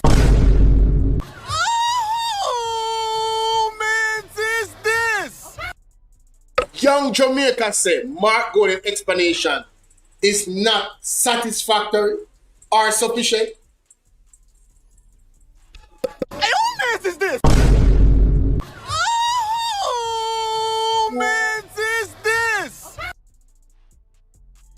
process.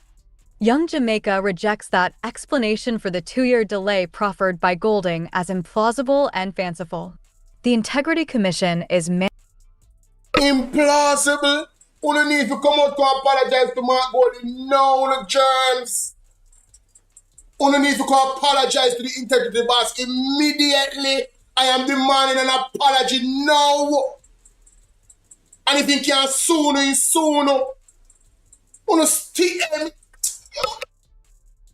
Mandated by law to publish notices confirming the certification of the statutory declarations submitted by both the Prime Minister and the Leader of the Opposition. It is a matter of public record that Prime Minister Dr. Andrew Holness has challenged aspects of the Integrity Commission's handling of his statutory declarations through the courts. That matter remains before the Judiciary and is therefore subject to the sub judice principle. However, no such legal proceedings have been cited by Golding as an explanation for the outstanding certification of his declarations. Accordingly, Young Jamaica reiterates its call for Golding to provide a full account of the circumstances surrounding this matter and to address the concerns that have arisen in the interest of transparency and public accountability. These people are desperate, delusional, and discombobulated. You know what I'm saying? Desperate, delusional, and discombobulated. They are getting their ass whooped so much by the failures of the Jamaica Labour Party that they put out an article to try and come against Mark Golding. And then what happened? A few moments later, Golding family earnings dipped more than $30 million in 2024. IC report shows. How you feel? How you feel? Tell me how you feel. Embarrassing. He needs some milk. Ocean-wide, Jamaica Young Arm, or whatever you want name, how you feel? Golding's family earnings dipped more than $30 million in 2024. Mighty God, the man lose money, Jamaica. Mark Golding is losing money. You know what this tells me? Everything that Mark Golding said about being a politician and his principles is 100%. Let me tell you why. Because the man said, in principle, he says, there's no way that you can be a politician. In principle, for him, and still actively running your businesses. He says being a politician and working for the people and being in service of the people is a full-time job. You see, all of you comrades out there question Mark Golding, let this be the last blouse and skirt day. I tell you that right now. Me not tolerate it. Anyway, me hear it, me I address it. I am not tolerating you guys telling me that Mark Golding is not committed to what he's doing. Me I go burn you out. Me no business I own be any comrade. Tell you worse about us that. Any comrade we are challenge Mark Golding commitment to his work. The man is not the leader of the country, you know. The man is the opposition. And as the opposition, he's committed to doing the work for the people.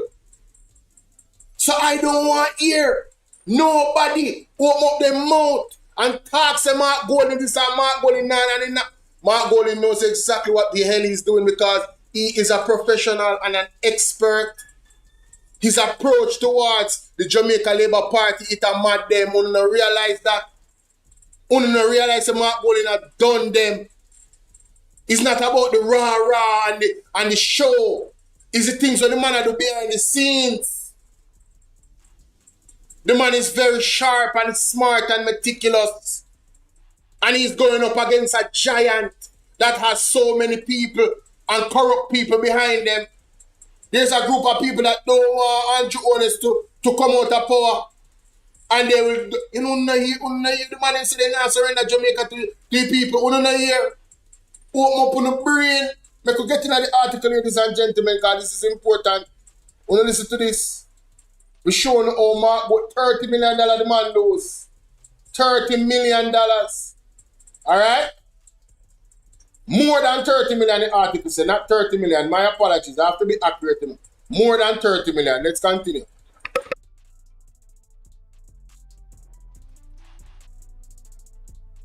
Sports.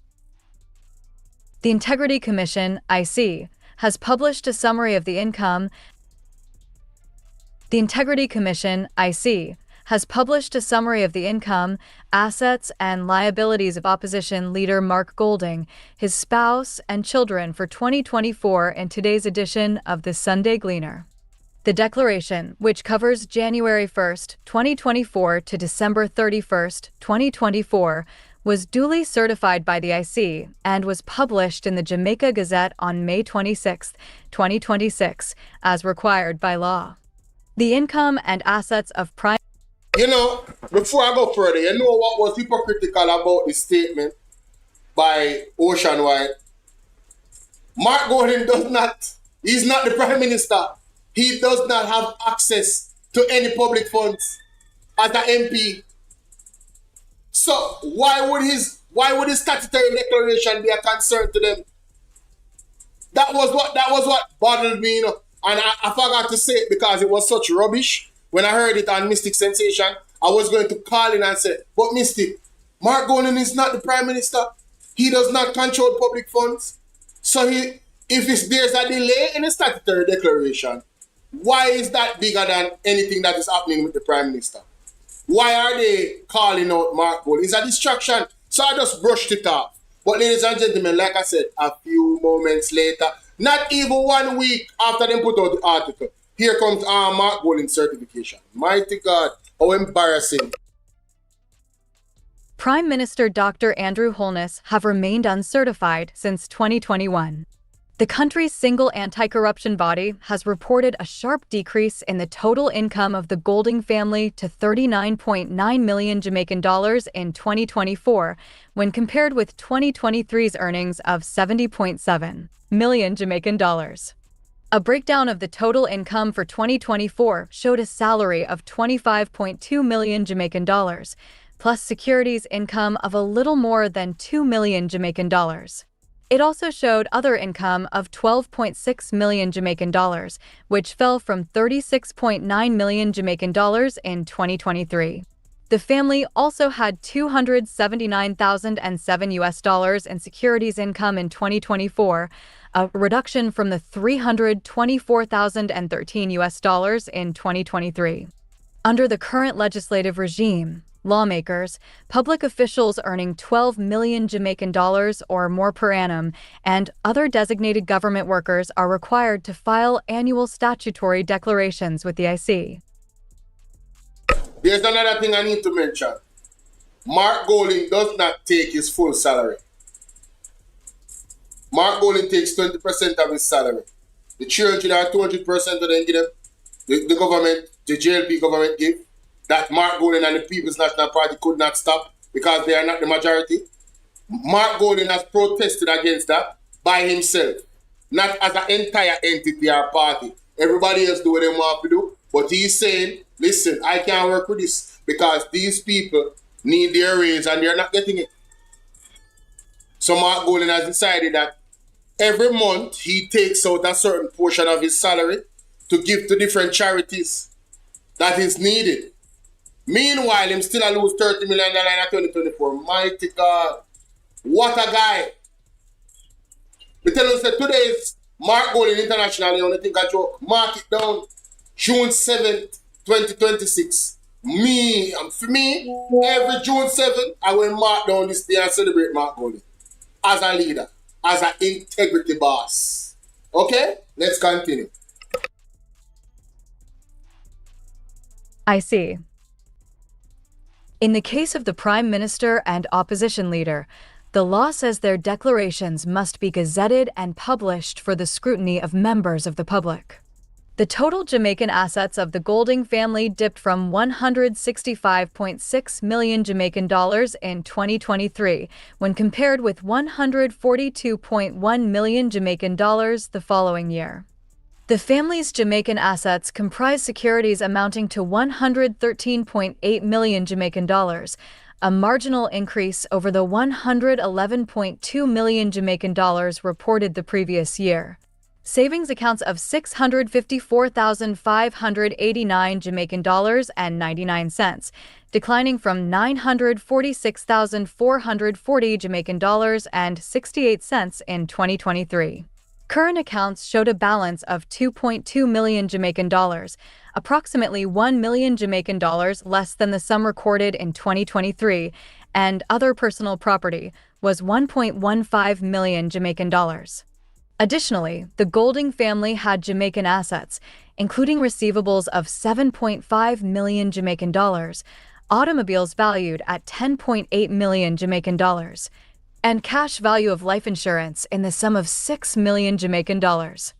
At the same time, the total assets held in U.S.-denominated currency by the Golding family amounted to $908,907 US, representing a reduction when compared with $995,874 US in 2023. The Golding's US dollar-denominated assets comprise savings of $76,245 US, securities amounting to $379,667 US, real estate valuing $140,000 US, purchase price, automobiles $86,572 US, current accounts $3,459 US, and cash value of life insurance in the sum of $222,953 US. In terms of liabilities, Golding and his family have other accounts payable of 2.7 million Jamaican dollars as well as $6,890 US. The Integrity Commission hereby certifies that the statutory declaration submitted by the above-named declarant has been examined. Based on the examination, which does not constitute an audit, it appears that the declaration has been duly completed in accordance with the provisions of the Act, the anti-corruption body noted. Meanwhile, the IC had conducted an investigation to determine whether the Prime Minister owned assets disproportionate to his lawful earnings and whether he had made false statements in his statutory declarations by way of omissions, which would be a breach of the law. In September 2024, it referred its investigation report to the Financial Investigations Division, FD, and Tax Administration Jamaica, TJ, as further probe was necessary to resolve the question of illicit enrichment. The Commission said there can be no finality in the certification of Holness assets for 2019 to 2022 without further investigation. IC Director of Investigation, DI, Kevin Stevenson made the referral to the FID and TAJ over concerns about the funding and operations of companies linked to the Prime Minister. The findings of the DI and #39S investigation raised significant questions around the income-generating capacity of the referenced companies relative to the funds which have been identified in their accounts, the report said. In February, the Sunday Gleaner reported that attorneys for the Prime Minister had requested an update from the FID about its investigation into his statutory declarations. Almost a year has elapsed since the reference of this report to your office, and therefore, in the circumstances, I request that your office provide an update to my client and the Integrity Commission. The Prime Minister's attorneys wrote in the August 2025 letter to head of the FID, Dennis Chung. After confirming to the Sunday Gleaner that it received correspondence from attorneys representing Holness inquiring about a probe relating to their client, the FID said. A written response was provided directing them to seek the relevant information from the Integrity Commission, as any investigative matters concerning their client rest with that body. In December 2024, the Supreme Court granted permission for the Prime Minister to pursue judicial review to invalidate 2 IC reports that questioned his statutory declarations and financial dealings. However, the court rejected Holness' bid to compel the IC to certify his 2022 and 2023 declarations or recommend exoneration. So, while the integrity boss can go through the process and answer the questions to the Integrity Commission and show everything and give them the details and become certified, Mark Bolin, Sir, the Right Honorable Mark Bolin, when he can do that, what Andrew Holness does is take the Integrity Commission to court and tell the court, say, to reject the actual findings of the Integrity Commission and certify him.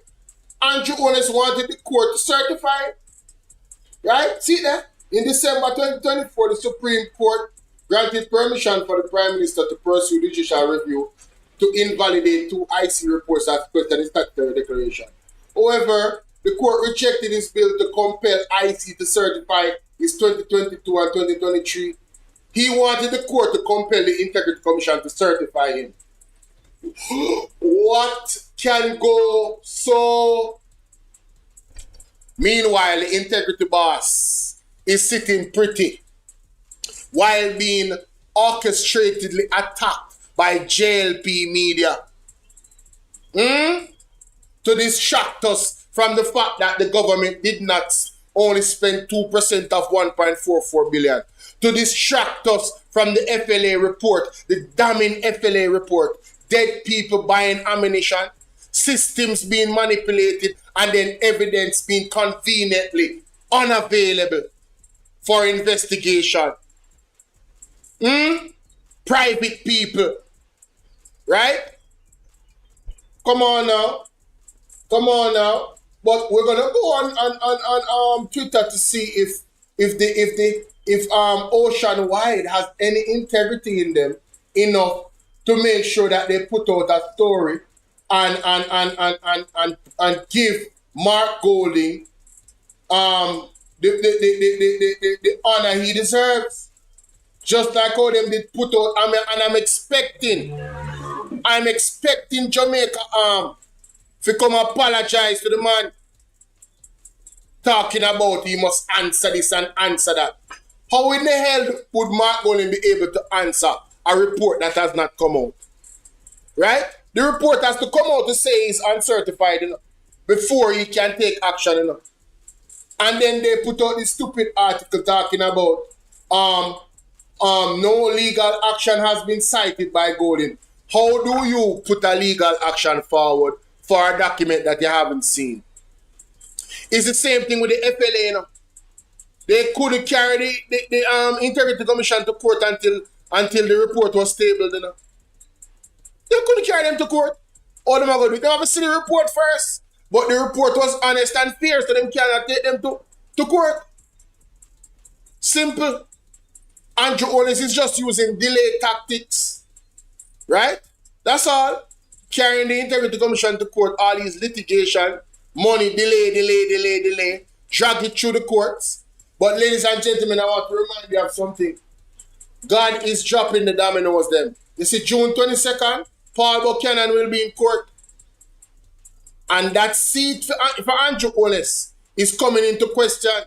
And if the courts do the right thing, we're going to see a re-election for that seat in particular. And Andrew Holness, at that point, will not be the Prime Minister of Jamaica if it works out that way. Okay? You remember good? So stay tuned, ladies and gentlemen. Stay tuned. Alright? I don't want to make sure that I don't have any other thing for sharing this reaction, you know, in terms of this particular part of it. Yes? Let me just make sure. Like the video. Hey y'all, please remember to hit the like button. I know y'all come in sometimes and y'all forget, but the main thing, man, y'all gotta hit the like button, man, and share the live stream. Come on now. Stop playing. Support. The like button is free, heard? Jamaica, listen to this from Dr. Nathan Campbell, ladies and gentlemen. I think this is a brilliant idea in preparation for these monster storms that's coming. Listen to this. Madam Speaker, the first recommendation I place before the House in this is the establishment of a permanent agriculture and fisheries disaster recovery fund. Such a fund should not be created after every hurricane, flood, or drought. It should not depend on emergency appeals or delayed budget allocations after livelihoods have been destroyed. It should be a standing national fund, financed annually and ready to be activated immediately when disaster strikes. Jamaica is vulnerable to hurricanes, floods, droughts, and other climate-related events. These risks are predictable. Our response system should therefore be proactive, not reactive. A permanent fund would allow government to move from crisis management to preparedness. It would provide farmers and fishers with confidence that support will be available through a clear, transparent mechanism whenever disaster causes significant losses. The fund should serve 5 core purposes: providing emergency assistance to affected producers, replacing critical productive assets, supporting temporary livelihoods where incomes have been disrupted, accelerating replanting and restocking, and helping producers rebuild in ways that are more resilient to future disasters. Importantly, recovery must be linked to production. The objective is not simply to compensate losses, but to help farmers return to their fields and fishers return to the sea as quickly as possible. Madam Speaker, every disaster teaches the same lesson. Delayed recovery increases hardship, weakens food security, and slows economic growth. A permanent recovery fund would help ensure that assistance is timely, predictable, and focused on restoring livelihoods. If we know the disaster will come, then preparedness is not an option, it is a responsibility. Madam Speaker, for the fund to succeed, it must be transparent, efficient, and trusted by the people it is designed to serve. It cannot become another program defined by delay, uncertainty, or discretion. It must operate according to clear rules, clear timelines, and clear accountability. Farmers and fishers should know who qualifies, what losses are covered, what support is available, and how assistance can be accessed. Once a disaster is declared and the fund is activated, application should be processed through a simple and accessible system supported by RADA, Fisheries Authority, and parish-level recovery teams. Most importantly, recovery must be timely. Damage assessment should begin immediately. Emergency assistance should reach affected producers within weeks, and regular public reports should provide transparency on beneficiaries, funding, and progress. The fund should also be supported by parish-level agricultural and fisheries recovery teams established before disaster occurs. Their role would be to assess damage, verify losses, coordinate assistance, and ensure that support reaches those most in need quickly and fairly. Madam Speaker, preparedness is not simply about forecasting storms. It is about having systems in place to protect livelihoods, restore production, and help people recover with dignity when disaster strikes. The obvious question is how such a fund would be financed. The answer is that it should not depend on a single source of funding. A permanent agriculture and fishery disaster recovery fund should be supported through a blended model that combines annual government allocations, climate finance, insurance mechanism, development partner support, and private sector partnership. Madam Speaker, a responsible nation does not wait until livelihoods are destroyed before searching for funding. It prepares in advance. Ladies and gentlemen, the GenSec is on to something. I hope that the Jamaican Labour Party steal this idea and implement it quickly, you know, for the benefit of the Jamaican people, you know, because honestly, we are left to bear with the hurricane season now upon us. And I tell you, I know some fishermen, some professionals, and you know, it's rough. It's rough, ladies and gentlemen. This is really, really good. I like this idea. This was well thought through. Hey, shout out to the GenSec, man. Y'all thought the GenSec was sleeping. Listening to the people, ladies and gentlemen. Formulating ideas. Sound ideas. And this is an extremely sound idea. Equally important, Madam Speaker, is accountability.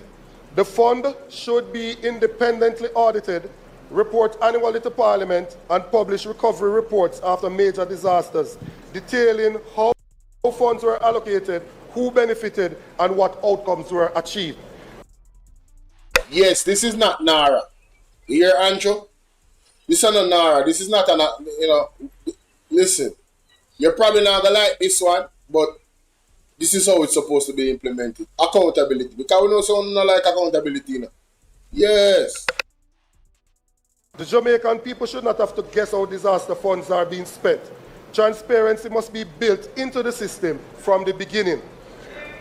I propose the establishment of an oversight body as well, comprising of representatives of government, opposition, farmers and fishers organizations, and other relevant stakeholders to strengthen public confidence and ensure fair administration.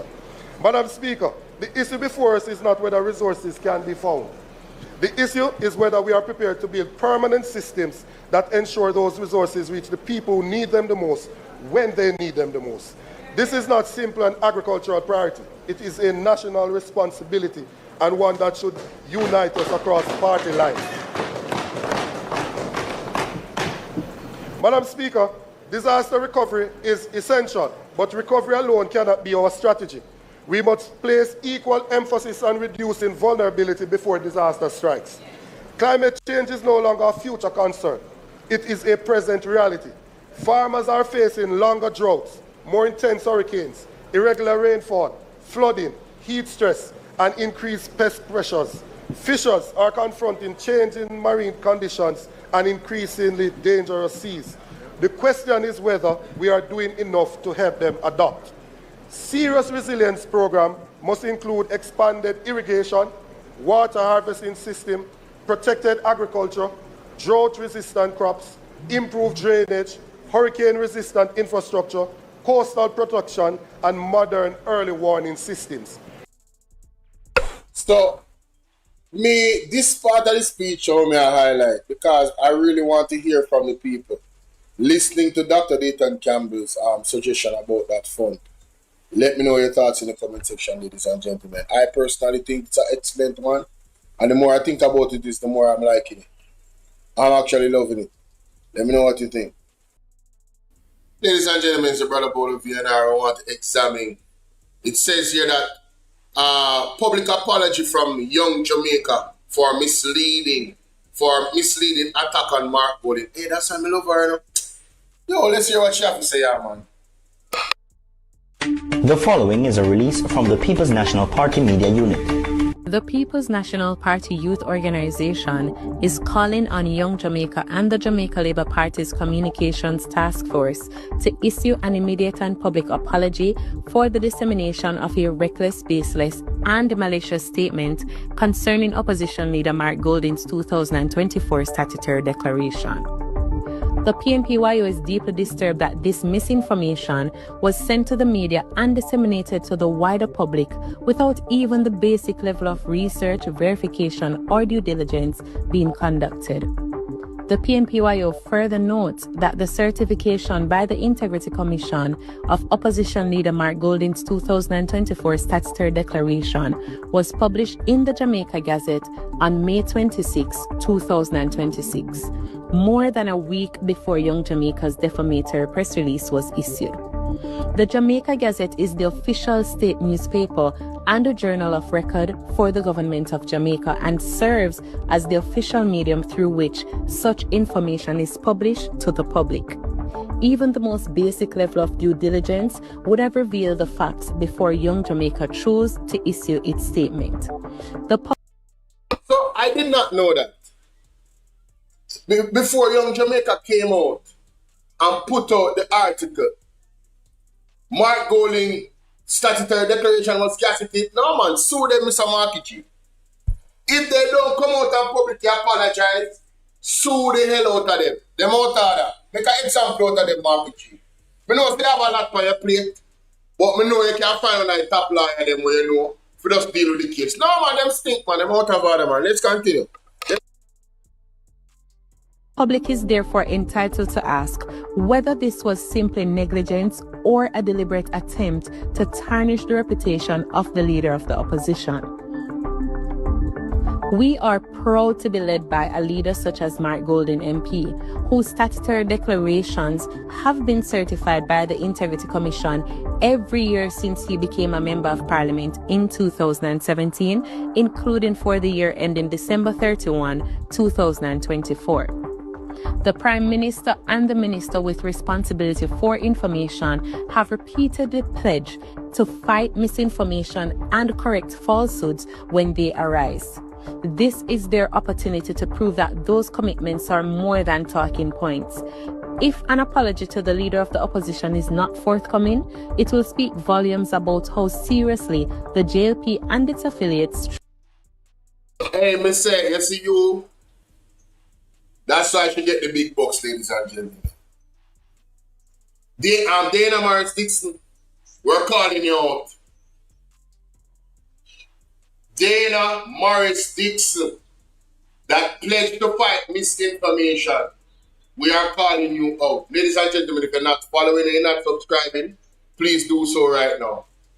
Dana Morris Dixon, Minister of Education and Responsibility for information in whatever capacity you are. We are calling you out.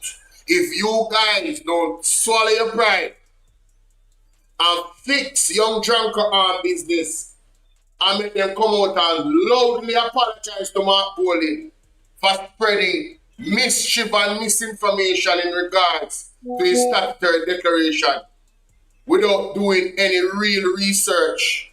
And this thing is a regular thing from them too, you know. And that will find out, you know. Over the years, they have been operating in this capacity. Right?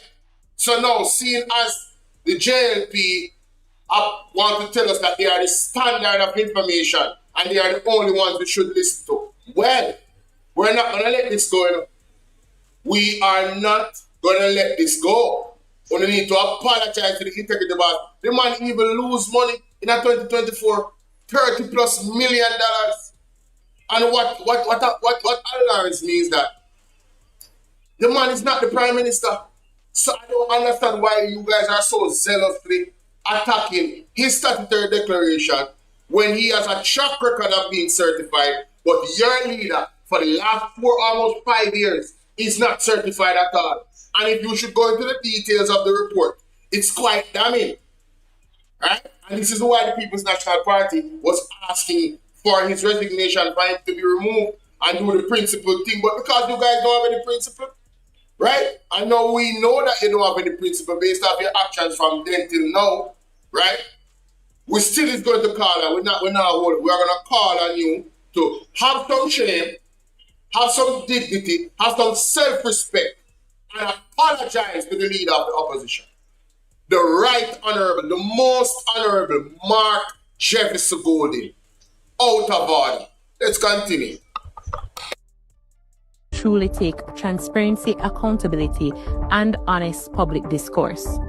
As young leaders, we have to hold ourselves to a high standard and strive to operate above the fray at all times.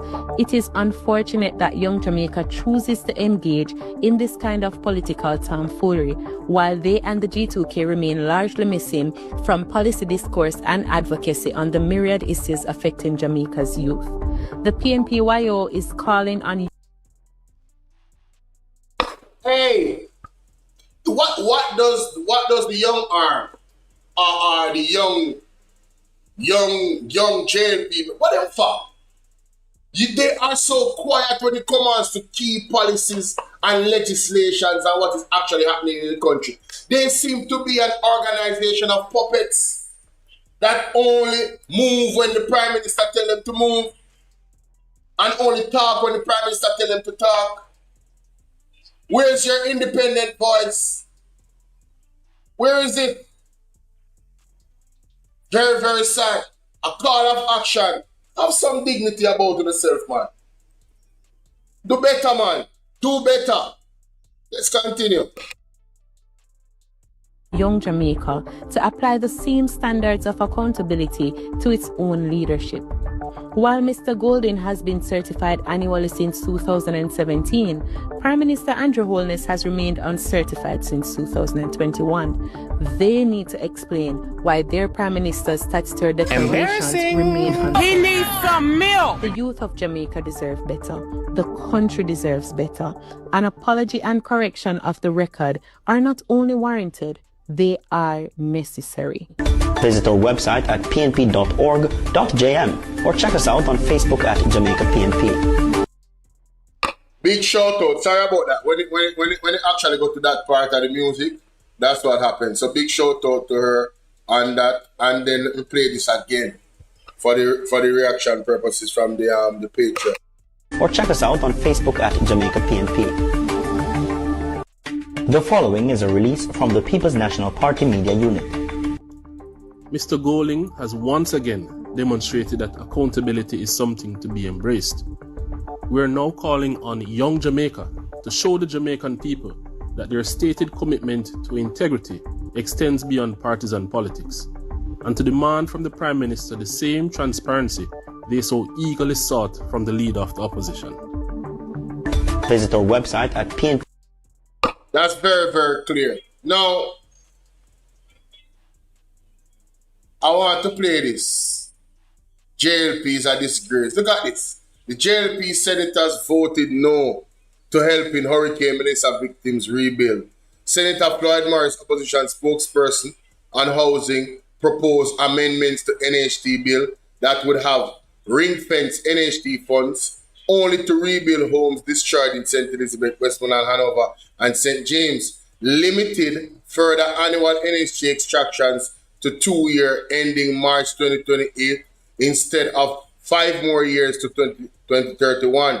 Government senators voted both amendments down. Again, over 20,000 homes destroyed, 70,000 Jamaicans still under tarpaulin. The government had the chance to act. They chose not to. Mighty God. For all the people in St. Elizabeth, Hanover, St. James, Westmoreland, and all the other areas that are displaced, homeless, I want you guys to remember this moment. The moment that the Jamaica Labour Party government that says they are caring government decided to vote no to this particular amendment. Let's listen. Let's listen, ladies and gentlemen. Amendments that I am... Morris? I have some amendments that I am proposing, and for in two, I would want to see us delete 2C, 2D, and 2E, because... Delete 2C, yes, 2D, and? E. Yes. So that we would support for 2 years, which would end in 2028. And then I am going to be proposing a new 3. Clause 3? Yes. No, don't get there yet then. No, it's consequent. It's consequent on this. Okay. Yeah. I'm adding a new section 3, which would read, these funds should be specifically used to build houses for citizens who have been affected by Hurricane Melissa in the affected parishes. And the existing 3 would become 4, and therein we would change the date to March 2028. Those are the amendments that I'm proposing. Thank you very much. So the members would have heard the proposed amendment to Clause 2. All in favor of the amendments proposed by Senator Morris? Aye. Thank you very much. So 1 minute. So the noes have it. Divide? Yes. Yeah, are you serious, Senator Morris? Yeah. A divide? Yeah. Yes. Madam Clerk? This is a proposal to build Madam Clerk? to the people who are... Senator Brown, please. I'm just trying to clarify. Morris? I have... So there you have it. The Jamaica Labour Party representatives did not hesitate to say no to helping 20,000 people that are displaced, that their house was destroyed, 70,000 Jamaicans that are still under tarpaulin. I just want that to sink in for the people out there that want to say that this is a good government and this is a caring government. Their actions speak for themselves. 100%. All right? Fully. Actions speak louder than... Don't tell me that you care about me while stabbing me in the neck with a sharp knife. Don't tell me that. Don't tell me that you care and I need water to drink, but you refuse to give me a bottle when you have 100 cases in front of you. Don't tell me that you care about me and I'm dying for hunger and you have apples and oranges and all types of organic things in your disposal to give me for me to get sustenance, but you refuse to give it to me. Don't tell me you care about me. Their actions speak volumes, and I want you, the Jamaican people, to remember this moment in time, you know. Don't forget it, you know. Don't let this be a 9-day one, you know. These are the types of things you hold a government to an organization for life. Because PMP and JLP and no P at all is in those 70,000 people. Okay, let's continue. Let's continue.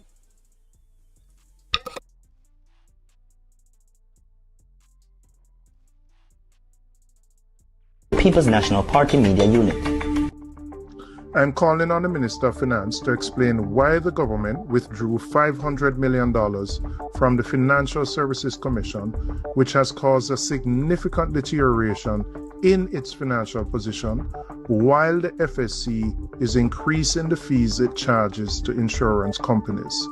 These increased fees will simply be passed on by the insurance companies to the end consumer, who will be burdened with higher premiums to insure their homes and their cars. These increased costs come at a time when consumers are burdened with weekly gas price increases and have seen the cost of food increase due to the government's own tax package. The minister must explain this decision, which has resulted in a deterioration in the FSC's financial position while imposing more costs on the Jamaican consumer. Visit our web. Now, ladies and gentlemen, thank God for the People's National Party, right? Or I would not know this unless I read it in the newspaper.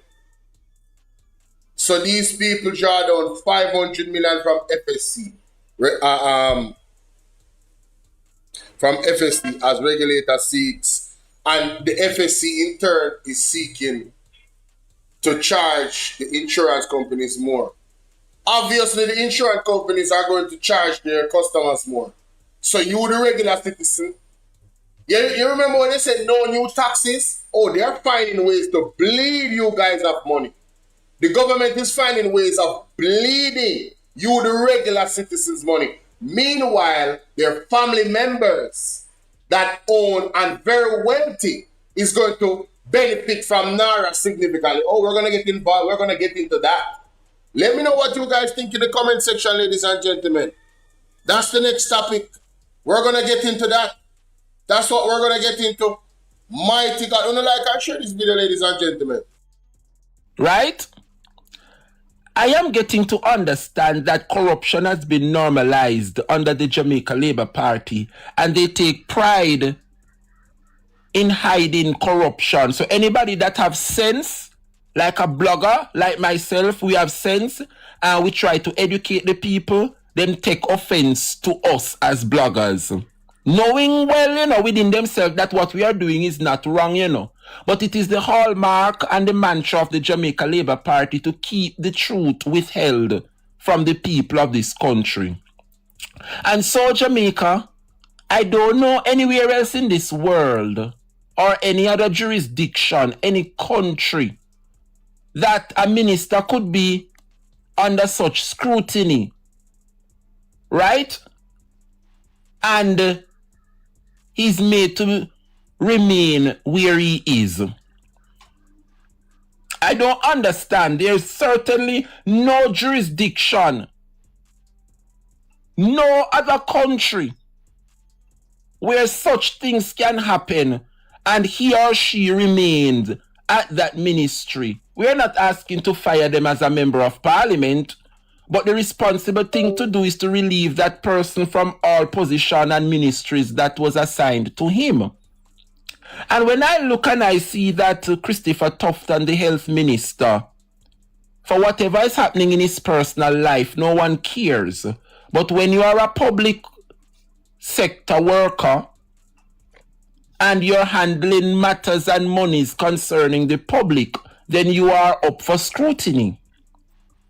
And what many persons find difficult to identify is conflicts of interest. So here we have Christopher Tufton, right, as the Minister of Health. And we have the member for Northwest Centre, Krista Lee, as the State Minister. And it is no secret that the Integrity Commission would have discovered that Christopher Tufton would have awarded a contract to a particular company known as Market Me. And Market Me falls under the Ministry of Wellness. Remember, it's Ministry of Health and Wellness. So separate and apart from the Ministry of Health, you have another area to it that deals with the wellness of individuals. So the exercise, your medication, those kind of things that they would look into the wellness side of your health. And so Jamaica, the Minister, Christopher Tufton, would have awarded contracts to Jamaica Moves, to which Market Me falls under Jamaica Moves, and nothing is wrong with that. Awarding contract to a responsible agency that can carry out the work. However, what many fail to understand is that the individual who is responsible for this entity called Market Me is the girlfriend to the minister. I repeat, the individual who is the owner of Market Me, a company that the minister awarded $80 million worth of contracts to, is the girlfriend of the Minister of Health, Christopher Tufton.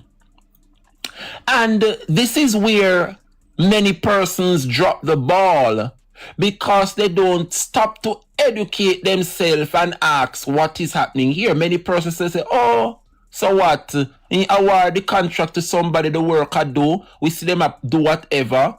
But nobody is stopping to understand that these ministers would have signed and taken oath when it comes down to these things. And one such thing is conflict of interest.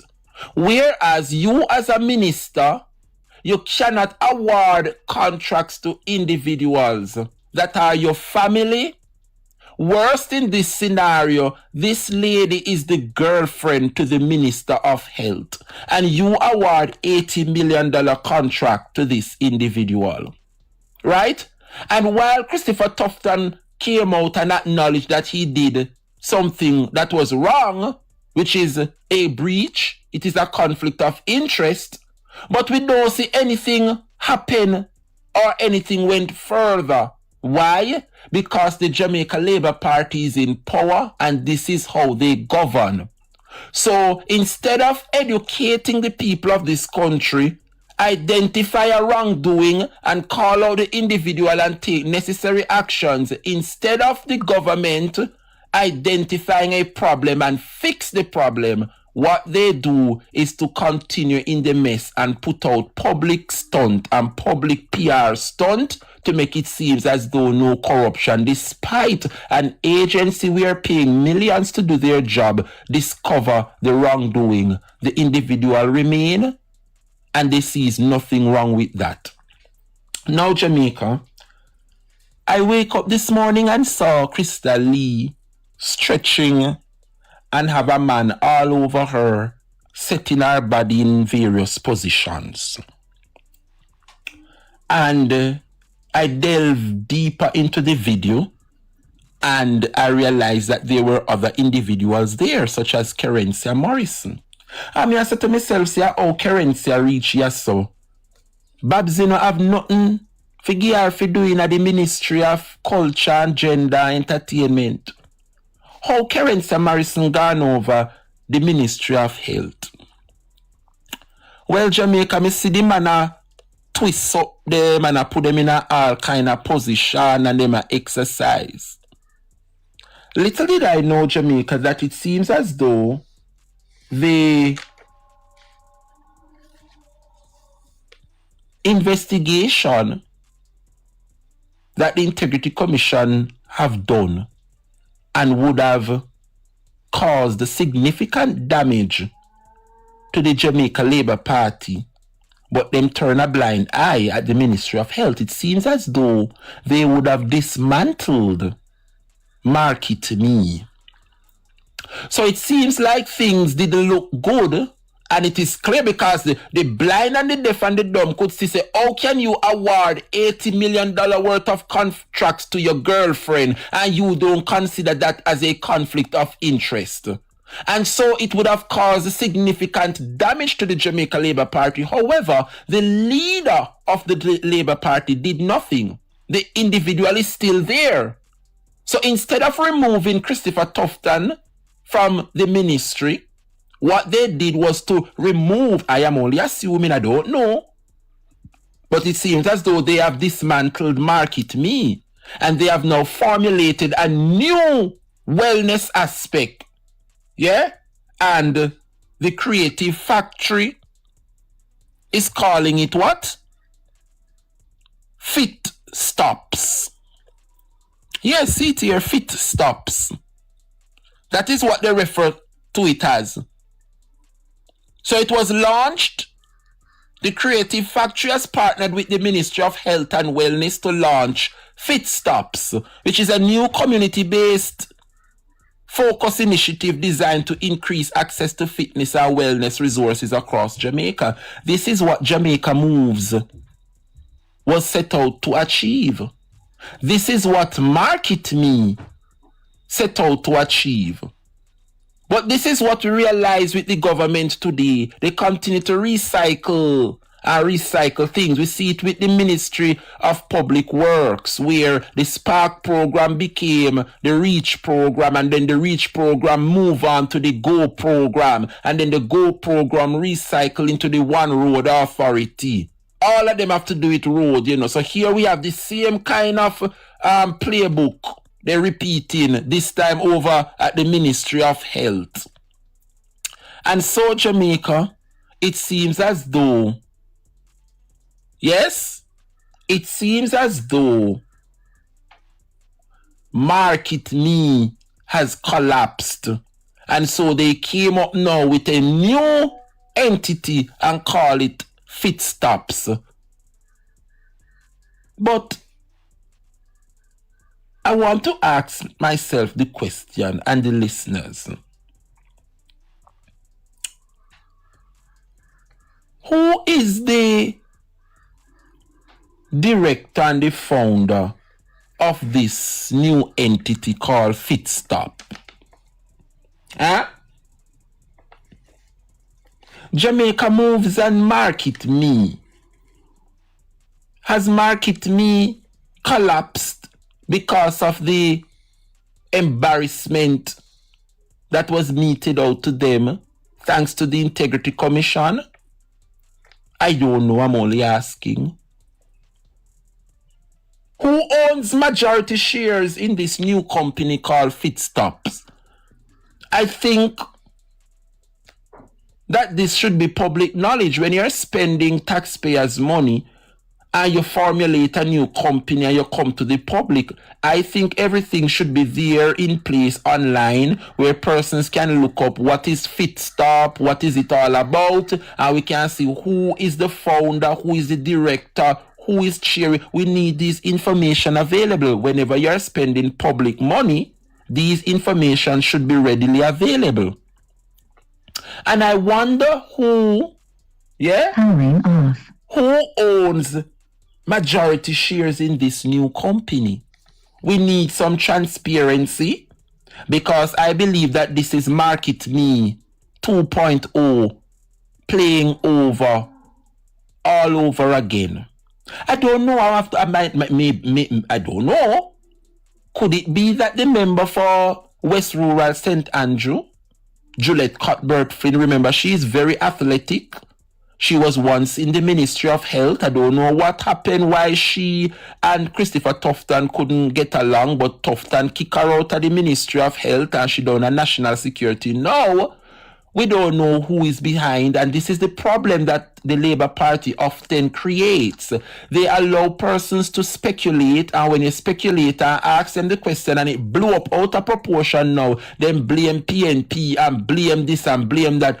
All this could have been avoided, and now me I go start call name, you know. All if me wrong, me I go start call name and ask. I wonder if Juliet Cuthbert Flynn is the owner and the founder of Fit Stops, because there is nothing out there, so we have to call name and ask questions.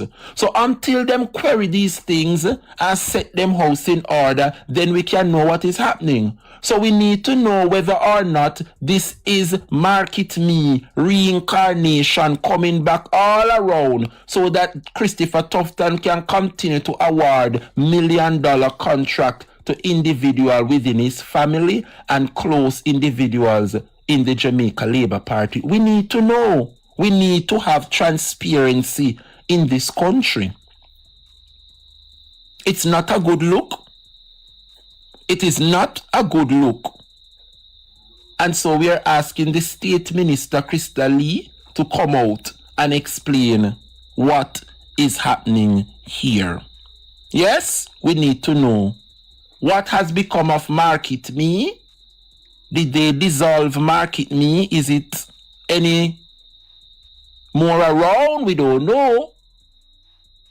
But it seems as though because of the embarrassment that was caused and the corruption that was unfolded, yeah, and the conflict of interest, they had to put an end to Christopher Tufton's girlfriend, Market Me entity.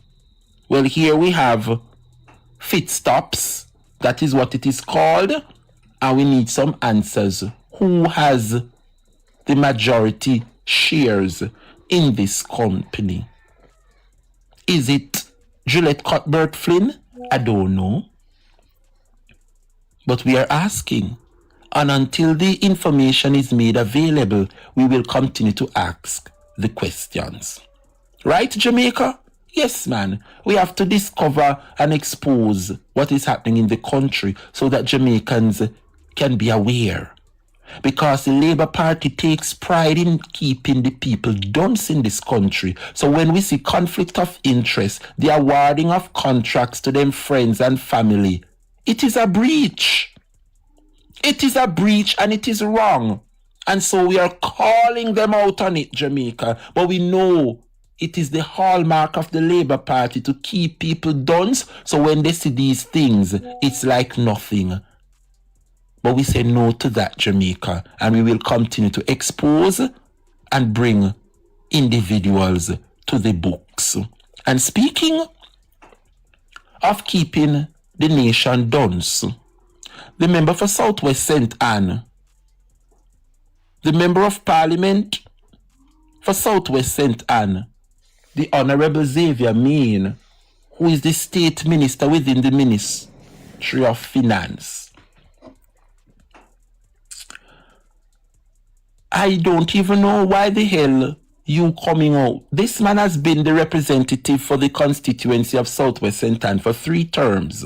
15 years. And we are yet to see this man stood up in the Honourable House of Representatives and give an account for what is happening in Southwest St. Anne. Good morning, Southwest St. Anne. Good morning to the people of K Valley. Good morning to the people in Burbridge. Good morning to those around the Gibraltar Division. Calderwood people and Alexandria people no stand up. Let me ask you something, the people in Southwest St. Anne, who no have running water? Who still a build the tank them pan top on no house top as air tank?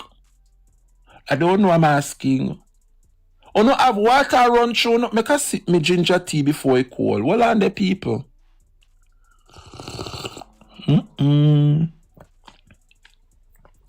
Hey.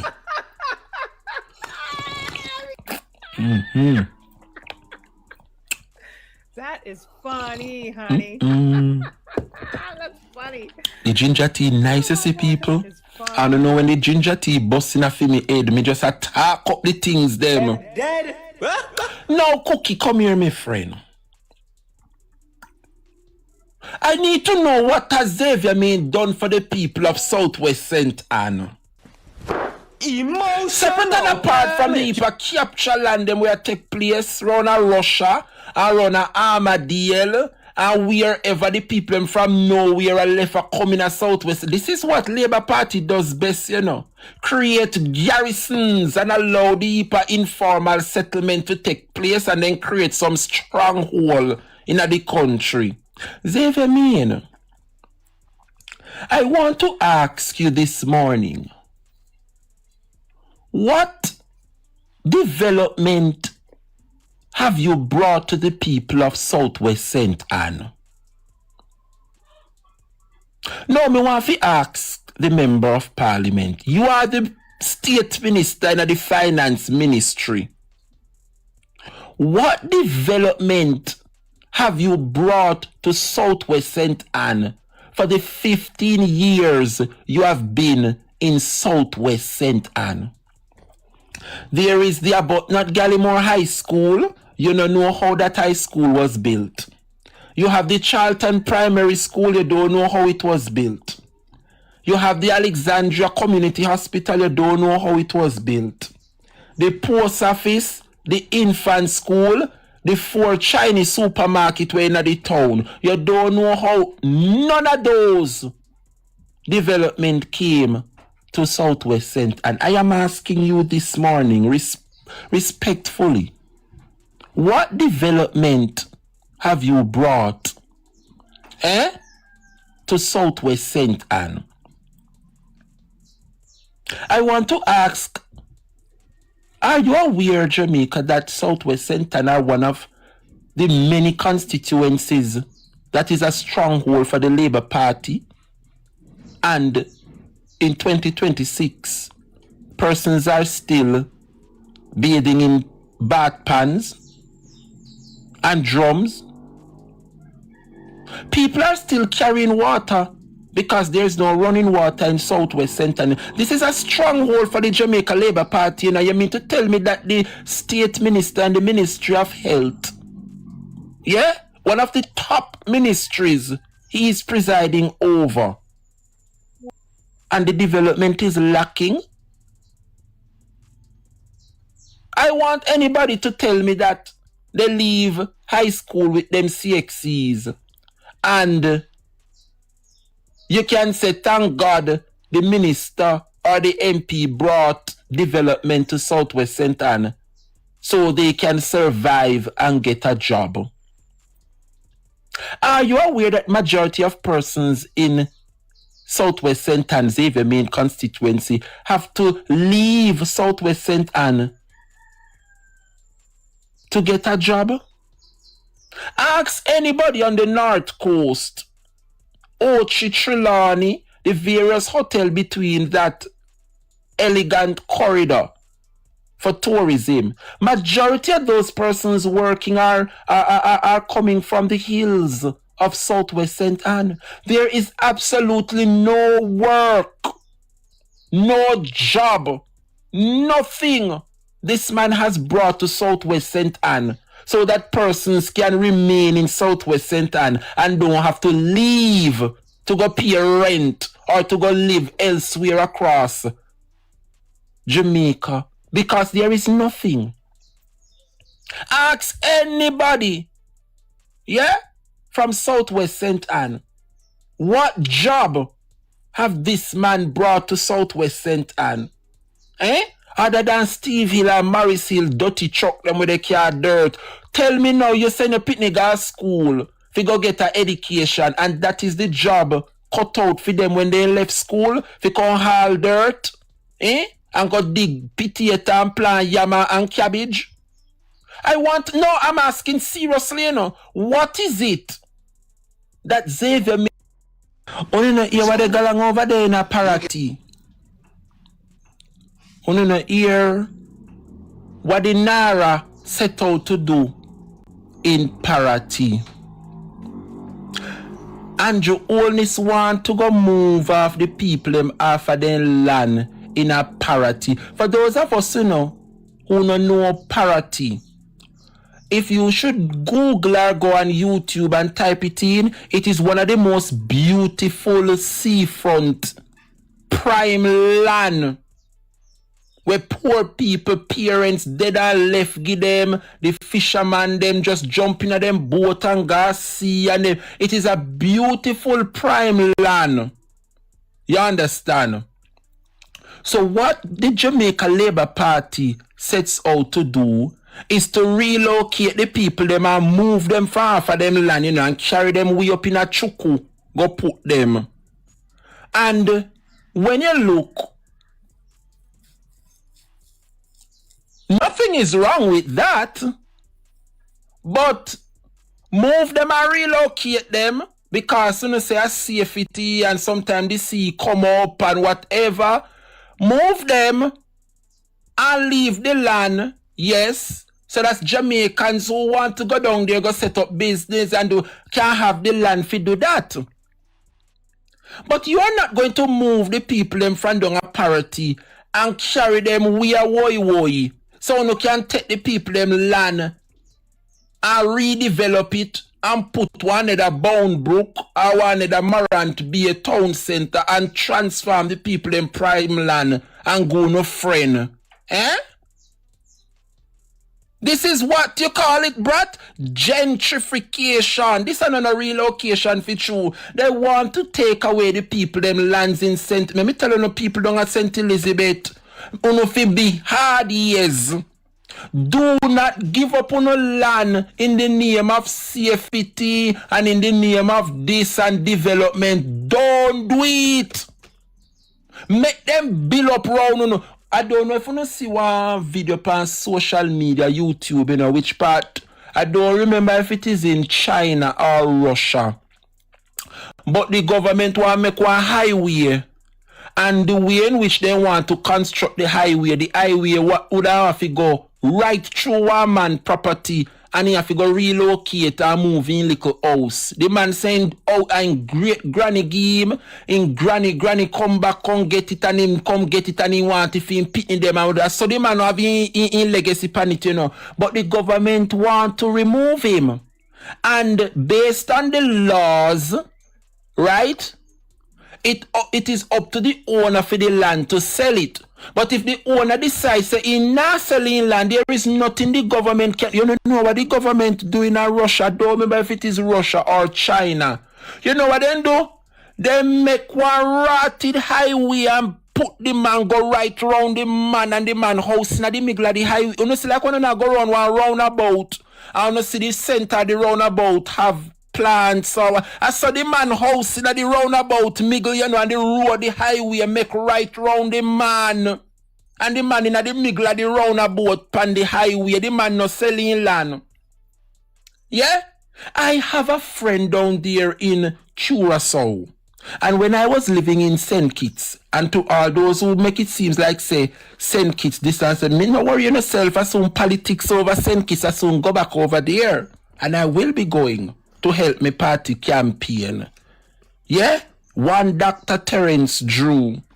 Already once you see them sound the bell and sound the trumpet over there, the St. Kitts Nevis Labour Party, the People's National Party sister party over there, I shall be going over there to kick up a storm. Yes! So Jamaica, I have a friend down there in Curacao. And it seems so one man have one prime land, you know. When me say prime land, he have one little zinc shack when he's selling beer them and he's selling little weed and he's you know. And they want to bring in one brand new chain of hotel. You know, listen this story good, you know. They want bring in one new chain of hotel. I think a Ritz-Carlton or no man and a Ritz-Carlton. What the hotel which part they in New Kingston across from Emancipation Park name. One new hotel they make up over Mark. What name Marriott. Yes. Not telling any lie. The Marriott want to develop a hotel down there in Curacao. But the beachfront property, the little man having little shack pan it. I know nobody no go want make up their 5-star luxurious hotel and bloops pan the beach, our all zinc shack sitting. So them try iron, then carry the man got coat to get him off. Anyway, the man was so stubborn.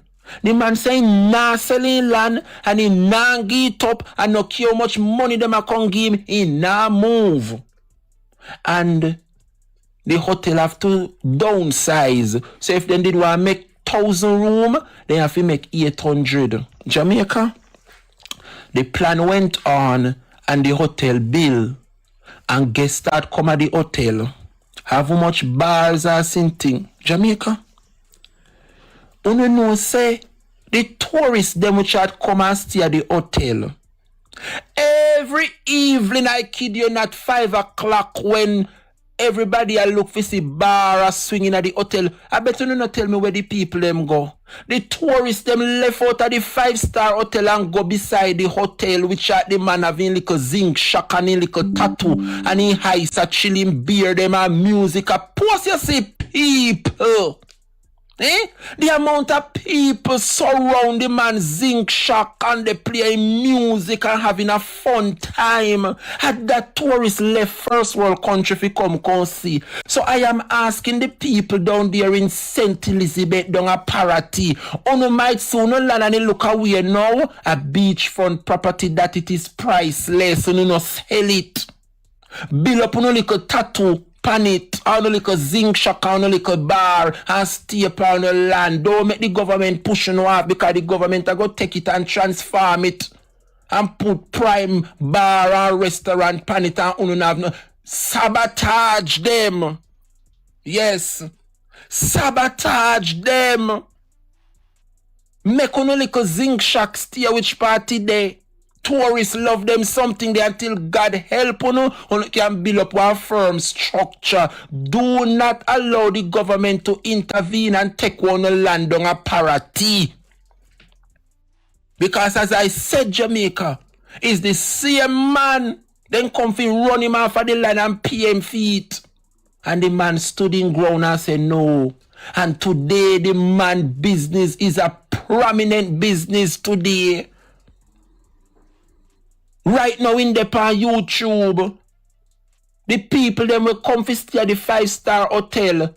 Every evening 5 o'clock, the people them go over across the which are them stay and they are the little shack at the bar.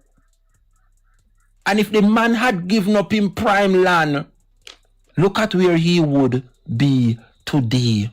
So Jamaica, I want you guys to listen to what the residents of Parati have to say when Andrew Holness go down there, go intervene and want them to leave Parati to give them to redevelop. Listen to this by the residents of Parati.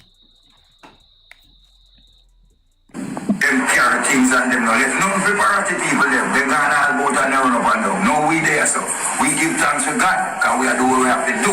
We don't get nothing from them. We're glad some look food where some people send come here. And we're not leaving here so because this is our home. Where we are going to go? We don't want to put it. We're there already and we enjoy ourselves. Each one help one another because we help one another. We don't get no help. Right, Kuko?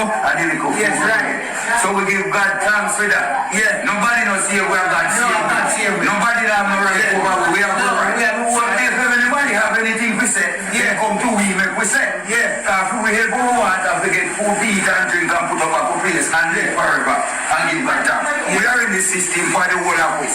So if we don't see 900 people come out, we speak for everybody because we are here for everybody. We don't have no help from nobody. We get help from who is around here. We can't block that.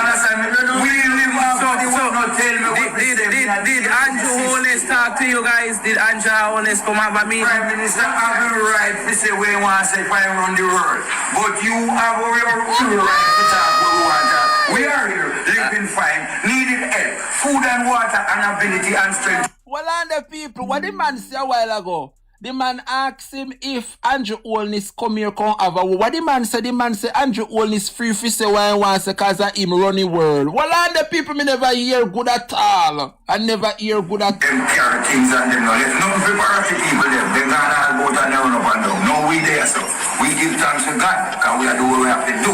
We don't get nothing from them, we're glad some local food where some people send come do it. And we're not leaving here, so because this is our home. Where we are going to go? We don't want to put it. We're there, sir, already, and we enjoy ourselves. Each one help one another, because we help one another. We don't get no help. Right, Coco? Yes, right. So we give God thanks for that. Yeah. Nobody knows here where God saved. Nobody have no right over. We have no right. So if anybody have anything to say, yeah, come to we make we say. Yeah. If we help our want, if we get food to eat and drink and put up a couple place and live forever and give God thanks. We are in the system for the whole of us. So if we don't see 900 people come out, we speak for everybody, because we are here for everybody. We don't have no help from nobody. We get help from who is around here. We live off the world, not tell me what Did Andrew Holness talk to you guys? Did Andrew Holness come have a meeting? Prime Minister have the right to say where you want to say fire around the world. But you have your pure right to talk where we want to talk. We are here, living fine, needing help, food and water and ability and strength to build up our place, to give God thanks. Hey! No, sir, who say people that have sense don't have parity. That's right, parity people. No turn up on the waterfront property and don't make Andrew come push no off. But parity people stand to benefit from container home relocation. The people them tell nobody have a problem with getting the container home or put it down on them parity land. I move you want to move off the people in front of a party so you can take it. Remember, you know, a government that, you know, when you look and see them start build all kind of stone, push stone in the water, and what they call it, reclamation, land reclamation. And that go on, you know. Any other people them down a party decide so them a go give in to the government and left down a party. The government a go drop some bulldozer rock stone in the sea and make some barrier so that the wave can't affect them anymore. Look how long the people them down a party a suffer water they come in pan them. What make the government and Floyd Green not build one barrier reef down they give them and make the people them continue with them life? No, they will relocate them. So they can take it over. And I am telling you, once them the people that a party decides so them are going to move, Andrew Holness and whoever responsible with them tugboat and them this and them are going to transfer some big rotted rock stone. Only ever wonder how the rock stone them over Palisades come about? When you now got airport, you know, past the how much mile a rock stone pile up on the banking for back up the sea from coming in, come wash out the road. And the same thing, them are going to do down a parity. Them are going to drop some big rock stone in the sea and build one barrier reef. So that's no wave can affect parity anymore. At that, Andrew going to do enough if help the business people them which are buy out the lot them down there. So why Andrew Holness can't spend the money down there? Yeah? So that's the people them down a parity can feel safe and protected. Turn up on the foot down the Rasta man. You talk like a comrade. That is it, brat. Them are going to bring in them crane and then flatbed and then tugboat. Anywhere the big rock stone fi come from, then find it and make barrier reef and protect parity from water coming in. What make them can't do it and make the people them stay upon them property? If you no care and also no choose Jamaica, why you no have to sell out Jamaica fi bring in the investors then fi get the people in prime land? Why is it that the poor people, Jamaican people who have their little beachfront, no because they have no money fi put up one fancy bar or one fancy restaurant? So no must use no money and get rid of the people them so no can have if you take it over and capture. Sit down upon no land parity people. God Almighty, if we make when one next hurricane come, he pass over parity and no affect no. Me no think God so deliberate fi make uno get one another hurricane twice. Parity people turn up on a foot and don't move. Because I am telling you, any parity people give in to the government move off of these lands, Andrew Holness is going to put in the investment and he's going to put the barrier reef out in the sea so that the force of the waves don't come ashore as it is doing today. So I am asking the people of parity, I know how the people them hard ears. They know hard ears and they know stubborn. But people have sense and people see what NARA is set out to do. Nobody no say no can develop down at St. Elizabeth, you know. But the people who were there and lived there for generation, they must become the first priority. You can't want force people off of their land all because they're desperate and they're vulnerable and they don't have a house. Feel say uno go come back, uno name captain come to help us. Eh? So uno feel like say because the people them down and out and are vulnerable and they no longer have a house, uno can come now, come give them one container house and sweep them up and take their land. No! I know so it work. Give them container house and make them put it on the seafront if they want. Leave the people them lands alone, Andrew. If you're about the people, you're going to make the barrier reef from now. And protect parity people. Why is it that after parity people them left and you relocate them and then you're going to start intervene and protect them beachfront? No. The people who are there now down at parity deserve to be protected. So you are telling me, Andrew, only say you won't be protecting the lands at parity unless the people them move so you can get it? Is that basically that him I say, you know? Once them relocate these people from down at parity, you don't think them the beachfront good white sand beach where them a fisherman, you don't think investors are going to come in, come capture it? Huh? Jamaica. This is what NARA sets out to do. But the people must stand firm and united together. Stand together and decide, say, while you no welcome the container homes because you no house blow down, you no give up on no properties. Make them go to the container home and put it back where no house did there. Make Andrew Holness spend some of the millions and go make the barrier reef. So that's when hurricane should come again or no heavy rain, the sea no come up. Go and build the barrier reef and protect the people them of parity instead of moving them from off of them land and come and talk about them not safe. So when they move, you are going to make it safe. Make it safe for who? The investors them. We are going to come build them shops and bars and restaurants. It cannot work. Parity people deserve better.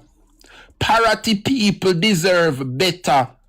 And I don't believe that for parity people to get help, them have to relocate first. No. If you care about the people of parity, and you, Mr. Man, I don't know, you see me in the parliament yesterday? Yesterday, I went last we see Floyd Green, he looked like he drunk or so. Something is going on with Floyd Green, you know. Floyd are not the half Floyd. Floyd Green is not the half Floyd Green. But, as I said, Jamaica, this is where we're at.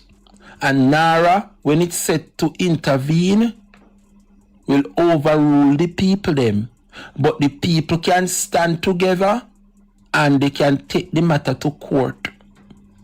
If Andrew Holness and the Labour Party wish to help the people of parity, he will start by building a barrier reef out at sea to protect the shoreline from the sea to come in. That is the first thing he needs to do. But don't come tell parity people so they have to relocate. When you relocate them, what become of them prime property? You sell it out and start build up restaurant and bar. It now go work. Parity people have sense. Big up yourself, Prince. All right, my boss. Parity people have sense. Yeah? And I want to see the Rasta man if he buy him a cool red stripe beer. Can talk up the things then. What the man say? The man say Andrew Holness free say why he want to say because of him run the world. But you know, him run down a parity. No, sir. Jamaica people. Me say the man say Andrew Holness free say why he wants to because of him run the world, but I know him run down a parity. I want kill over. Jamaica people. Me say the Labour Party shall know no peace in that third term. You don't believe me? The Labour Party shall know no peace in the third term. In Patchagray. Big up yourself, Patchagray. Jamaica, I want to commend the people of St. Elizabeth especially them down there in Parity, for standing firm. Welcome on development. We welcome whatever they want to build up down at St. Elizabeth. Development is good and development is nice, but I believe that our locals must come first. It's full time now.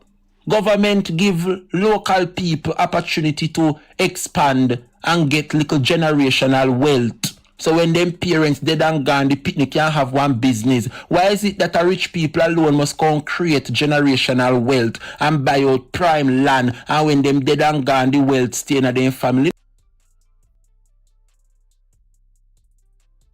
A fisherwoman, who no want create little generational wealth. If you no want be fishermen and fishermen, make you get the generational wealth by building up a shop, selling no fish or no bar.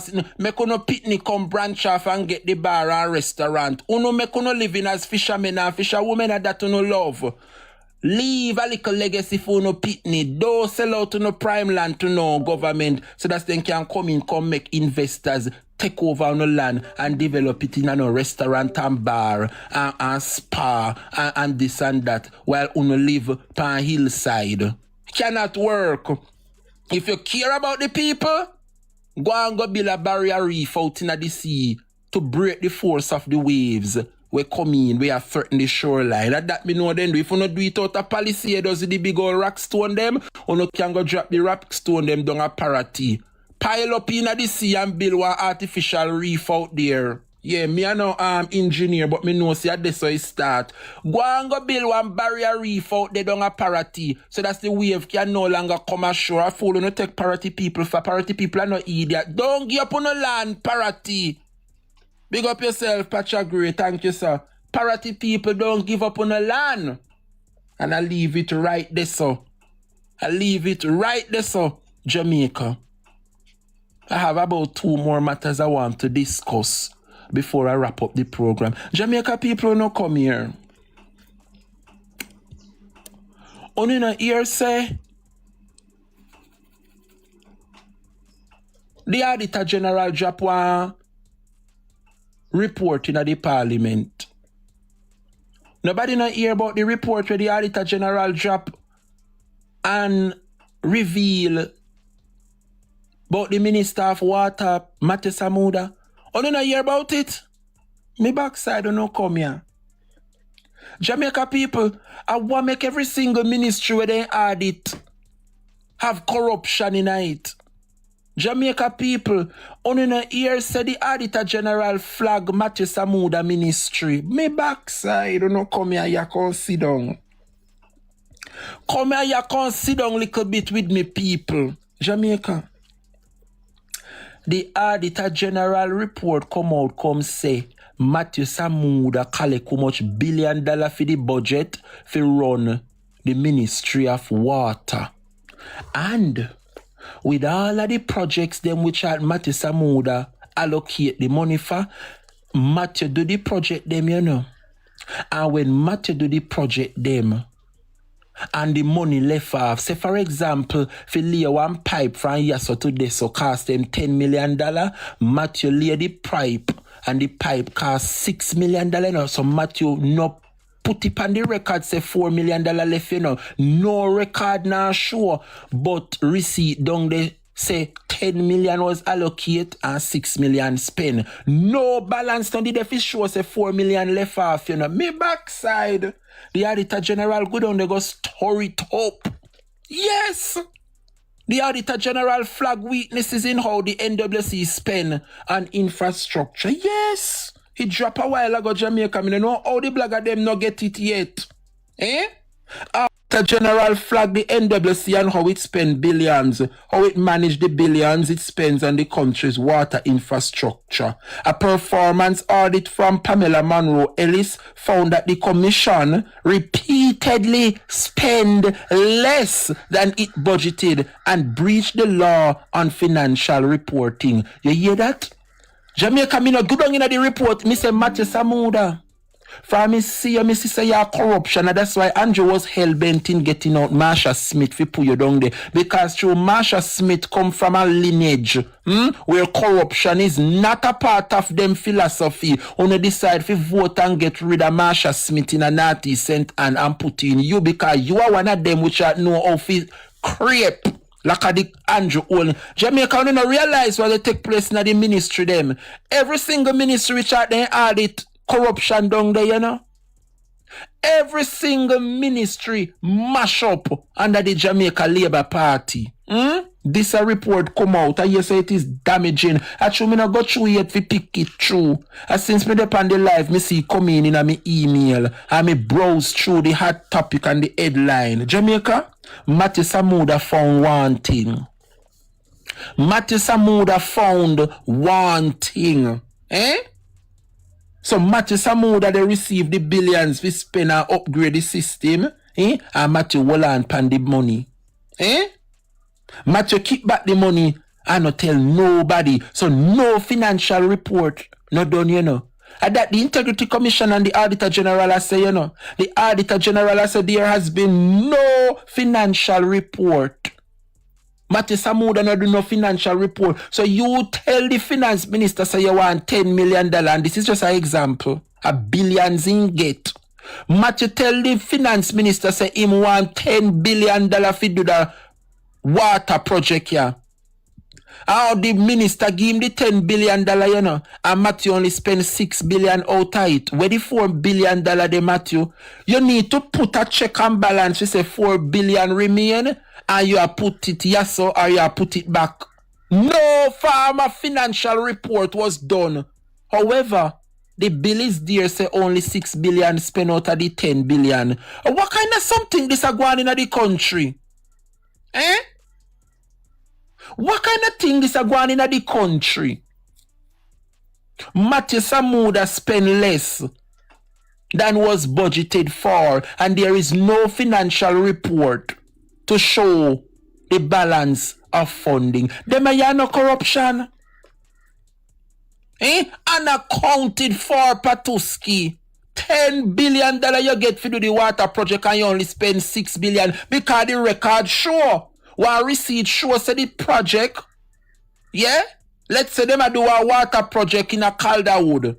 The receipt is there, Calderwood project, Calderwood water project, $6 billion. But the finance minister show say a $10 billion was procured for this project. So where the $4 billion were left off from out of the $10 billion there. Not a financial report Matthew Samuda no do. So the $10 billion, nobody know where it turn.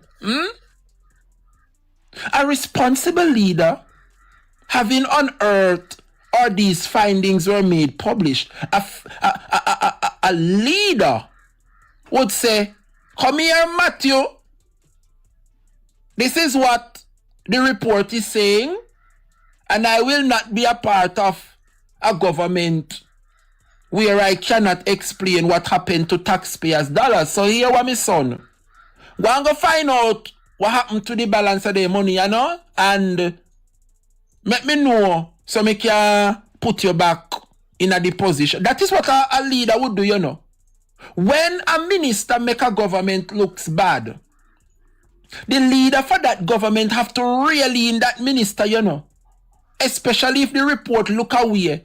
The minister must clear up what is happening so that the prime minister can look good and say, it was a misunderstanding and the money was recovered and we are sorry for not. But not like that in Jamaica. There has been no financial report which shows me get $10 billion and out of the $10 billion me only spend $6 billion out of it.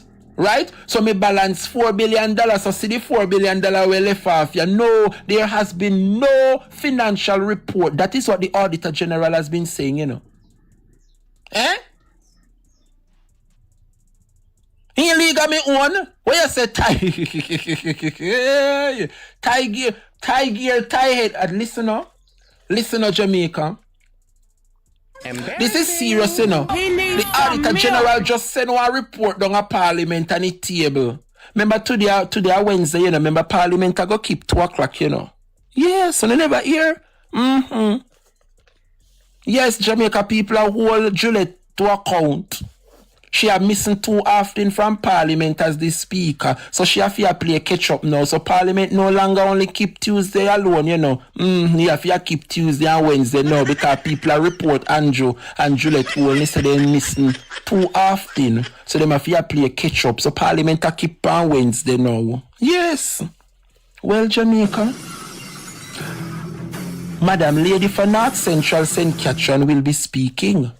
And you know, so she is the spokesperson on local government. So all of the filth where the Hobia man and the member for Denham Town come chat Desmond Mackenzie. You know, say Natalie Nita Garvey are gonna make her contribution come 2 o'clock. And a hell and powder house, you know, because it's one thing with Natalie Garvey, she know how to hold this government to account. So we are looking forward to Natalie Nita Garvey's presentation this afternoon in the Honorable House of Representatives. Now back to the argument. Come here, Shorty Poopstick. Come here, Mattis Samuda. The report in front of me when me I read, yeah? It a tell me say, the Auditor General flag weakness in a how your ministry spend per infrastructure. Yeah? It said that there was a performance audit from Pamela Monroe Ellis finds that the Water Commission repeatedly spend less. That means you know one keywords. Keywords Jamaica repeatedly. That means you know 1 or 2 times. Matthew Samuda they spend less. Him collect taxpayer money enough he spend on the project. And instead Matthew spend on the project. Matthew sabotage the Lord God Almighty help the labor rights them in the 3rd term. Yeah. Instead of Matthew Samuda spend the money that was allocated. The report say he has repeatedly spent less. And I know Judge Davis, when we come at Judge Davis or NNN this month, they find back the YouTube channel. Anybody can confirm or they still up on the backup. They still up on Cliffview's balcony a report this morning. I don't hear not a soul I say they find NNN channel. Remember then take a nationwide channel, YouTube channel gone, you know. The end of the propaganda come to an halt. They find back the YouTube channel, Sexy Princess. Mighty God, me no know. Me no hear nobody say they find it back. Unknown for now, say no, they make a new. Oh, cause me know one backup channel in the pan yesterday with 200 people. 200 people over there, the Kuya over here, so with 350. And big nationwide that struggle with 200 people. Only not say they lose viewership. Me no hear not a soul say nationwide find back the YouTube channel. So you know say Judge Davis wing clip, you know, him soon gone, you know, because he know have the 20,000 people over there now. If you listen to the propaganda. God Almighty, you know, see how Jesus Christ of Nazareth fight the battles of the PNP. You know, see, man, goal enough he come out, we just left them to God and time. And ask if God now fix them, you know, God's mouthpiece. Mouthpiece a laugh. You know, watch and see what take place. God have a hand pan the PNP. And we just sit down and watch God Almighty a work. God just a work in the country, so against the Labour Party. Me say from September 3rd, not a break. Disaster and destruction after destruction. Come turn up your son, Matthew. Because we are going to wrap up the program with Matthew Samuda. What make you hold on pan the money? Imagine you come and you pressure the finance minister and you take her for Kunumunu and tell her say your project a go cost X and you know damn well say the project no cost X, you know. And you tell the woman say you want $10 billion to do the water project. And you know say the project cost $6 billion. It's a good thing say the permanent secretary down at the water commission and at the water ministry do little checks and balance and say, yes, we get $10 billion for you towards the water project here. But after you do the water project, Matthew Samuda, it's only the value was $6 billion. So how you tell the finance minister say you want $10 billion towards the water project? All right, you spend 6 billion out of the 10 billion. That is wonderful of a minister. Yeah, I believe so if me get $10 billion for do a work, and me do the work and the work spend $6 billion do the work, then me is a wonderful minister because me know if he cut back and set back. But you the problem come in now. The problem come in now when the balance of the money me cannot give an account for it. No, when they audit me, you know, me supposed to can prove because I am a man of integrity and I would assume that this one on the screen has integrity.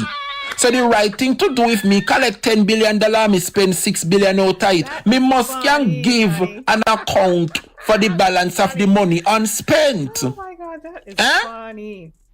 No financial reporting was done towards numerous projects, which means after you tell the minister so no want X amount of money to do the project, you do the project and the balance sheet shows that the project no cost for no ask for where the people in tax money there. Hey Matthew, where the balance of the people in tax money there? Jamaica, this is serious, you know. This is serious, but I don't get the chance to go through the report. Me only they read the headline. I got the email because it was tabled in Parliament, and from the table, you know, say it is public knowledge. And that's why Juliet Holness not like when the Integrity Commission report them table, you know, because once it table, you know, say all like a me, for me, honey, to go drop in a fuss. Well, Jamaica, this is when I drop in a me hand, and me attack. Me attack because me no believe say people fit thief and bare face so. People fit thief but no so man. Can you imagine when who know a thief, you know? And the whole shovel out a door, you know, just a raking the money, you know, the whole shovel. You know, say, I cannot use one teaspoon and thief, and little by little, you know, say, one gas money. Me can pinch my little girlfriend and give them one gas money, and them the kind of petty thief, they $4 billion you want sit down pan. Then how you not grow an inch further, Matthew? When you sit down pan $4 billion, you know, you're supposed to give a little height. And look here now. Jamaica people, what me say? You sit down pan 5 billion, 4 billion, you sit down pan, we left off of the 10 billion. And you not grow not even an inch, you're supposed to get little height. In joules. Yeah, then me, come on. If you get $10 billion to spend and you spend only 6 billion, and you sit down pan $4 billion, you're supposed to grow an inch or two. You're supposed to grow an inch or two, so you sit down for $4 billion and you remain the same? No, something not right here, so Matthew. We demand a full explanation as to what happened to taxpayers' money. We cannot continue like this as a country. And so we demand the Minister of Water and Environment, Matthew Samuda, to come and tell the people of this country where the balance of their money there. This is not a good look. A responsible Prime Minister and a leader would have asked Matthew Samuda to come into his office. What is this before me, Matthew? Can you explain? And you give him some time off to go explain himself. As a leader operate. Well, I know that is how Mark Golding leads. Jamaica, why is it that every single ministry that got audit have been flagged for corruption? In JM, no sir. Jamaica people, I am stunned and floored. As we get ready to wrap up the program, let me remind you, Jamaica, that the last Friday of this month, I will be doing a tag drive. All right, ladies and gentlemen, so may I keep the integrity boss right to him there. Yes, man. Now go to the article. Like and share up the live, like and share up the reaction. Let's go to this article. I want to know if you guys are seeing it. seeing it well. You see, you're supposed to be seeing it in full. It says the NWC drowning under $33 billion debt, falling short of critical projects. Let's read, ladies and gentlemen. Let's read. Let's read. This is interesting. I didn't even read this article yet to tell you the truth, but I intended to. Let's get it. NWC drowning under $33 billion debt, falling short on S. A performance audit has unmasked severe structural and financial challenges at the National Water Commission, NWC, revealing that the utility provider is buckling under a staggering $33 billion debt while failing to execute critical water and sewerage infrastructure upgrades. The findings are the latest in an Auditor General's Department (OGD) report tabled in Parliament on Tuesday, following an evaluation of the effectiveness and efficiency of the NWC's management of capital projects. Auditor General Pamela Monroe-Ellis said the audit was done to assess alignment with the organization's budget and strategic objectives. It revealed that despite moving from a multi-billion-dollar loss of $5.7 billion in financial year 2019 to 20 to a profit of $0.2 billion in financial year 2023 to 24, the agency is facing a severe cash shortage. The audit showed that for every dollar the state-run entity owes in short-term debt, it has only 50 cents in cash, causing its unpaid bills to suppliers to climb from $10.6 billion 10 years ago to $33.2 billion at March 2026. What can go so? March 2026. The financial strain, the audit report said, is worsened by a major collection problem as the NWC only expects to collect $4.6 billion from customers, having already written off $18.3 billion as unrecoverable bad debt. Still, the report said the NWC increased its internal project budget to $2.1 billion, up from $1.5 billion in 2019 to 20. The audit also found that the NWC consistently spent less on water infrastructure than it planned, and that actual capital spending fell short of the budget in 4 of 5 years. The OGD said this meant that what can go so? Something not right, my wisdom warriors. Something is not right. Tell you about them. Emotional damage. that planned improvements to water. The audit also found that the NWC consistently spent less on water infrastructure than it planned, and that actual capital spending fell short of the budget in 4 of 5 years. The OGD said this meant that planned improvements to water and sewerage systems may have been delayed. The audit report showed that the NWC systematically failed to meet its infrastructure goals during the review period by delivering substantially less capital work than budgeted. This resulted in direct, adverse consequences for public water and wastewater service reliability.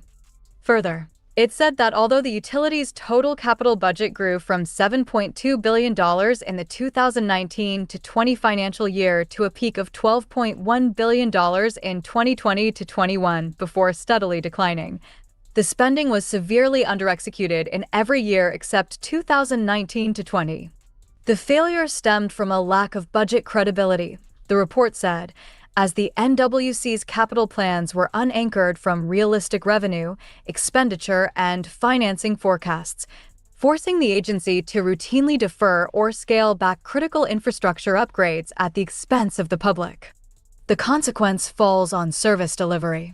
Planned investments in water, sewerage, and treatment infrastructure were deferred or scaled back, with implications for the reliability of services to the public, Monroe-Ellis said in the report.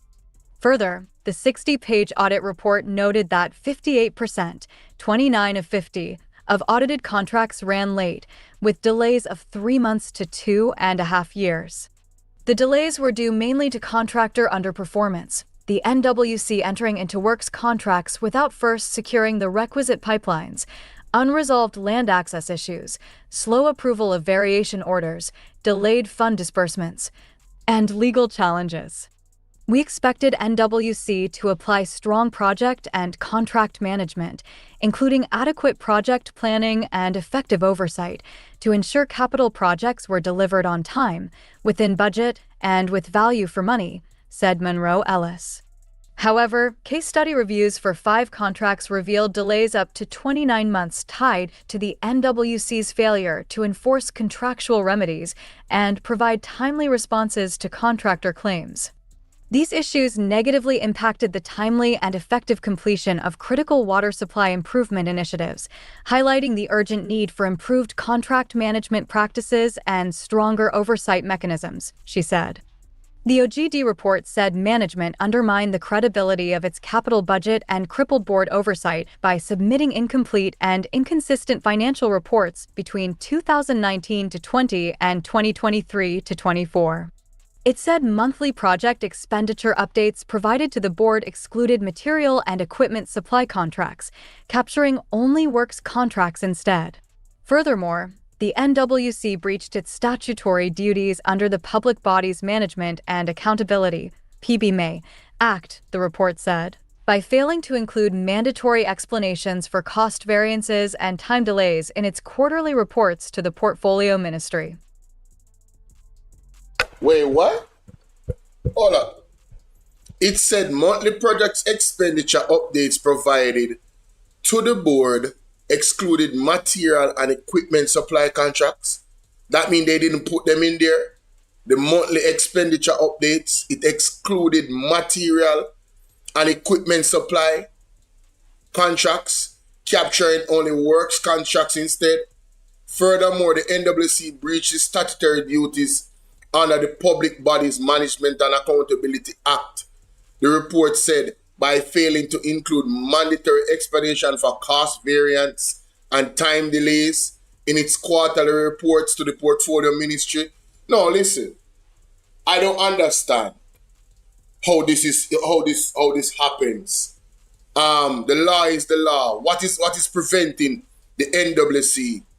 What is deterring them from following the law? But you see, them say if the head of the stream is corrupt, the entire river will be also. When there's no accountability, when Andrew Holness statutory declaration cannot be certified, and all these things that look like a total red flag in well-thinking Jamaicans' mind, and he doesn't step aside. Everybody else feel like they can do these things in other ministries or other areas. You understand? Unbelievable. Let's continue. Ministry. Discover more. Advertise with us.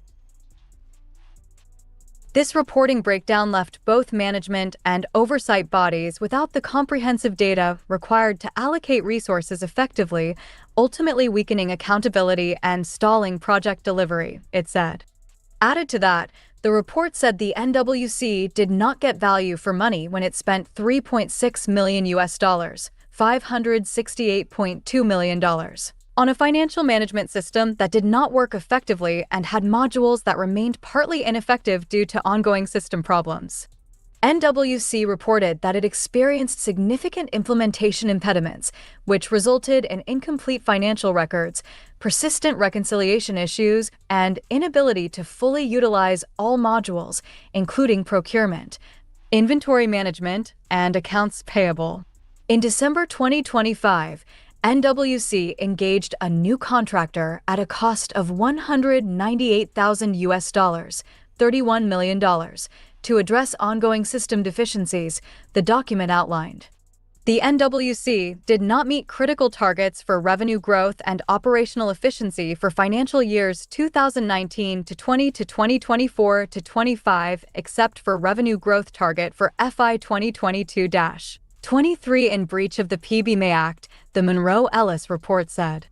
The legislation requires the submission of annual reports, including audited financial statements within 4 months after the end of each financial year.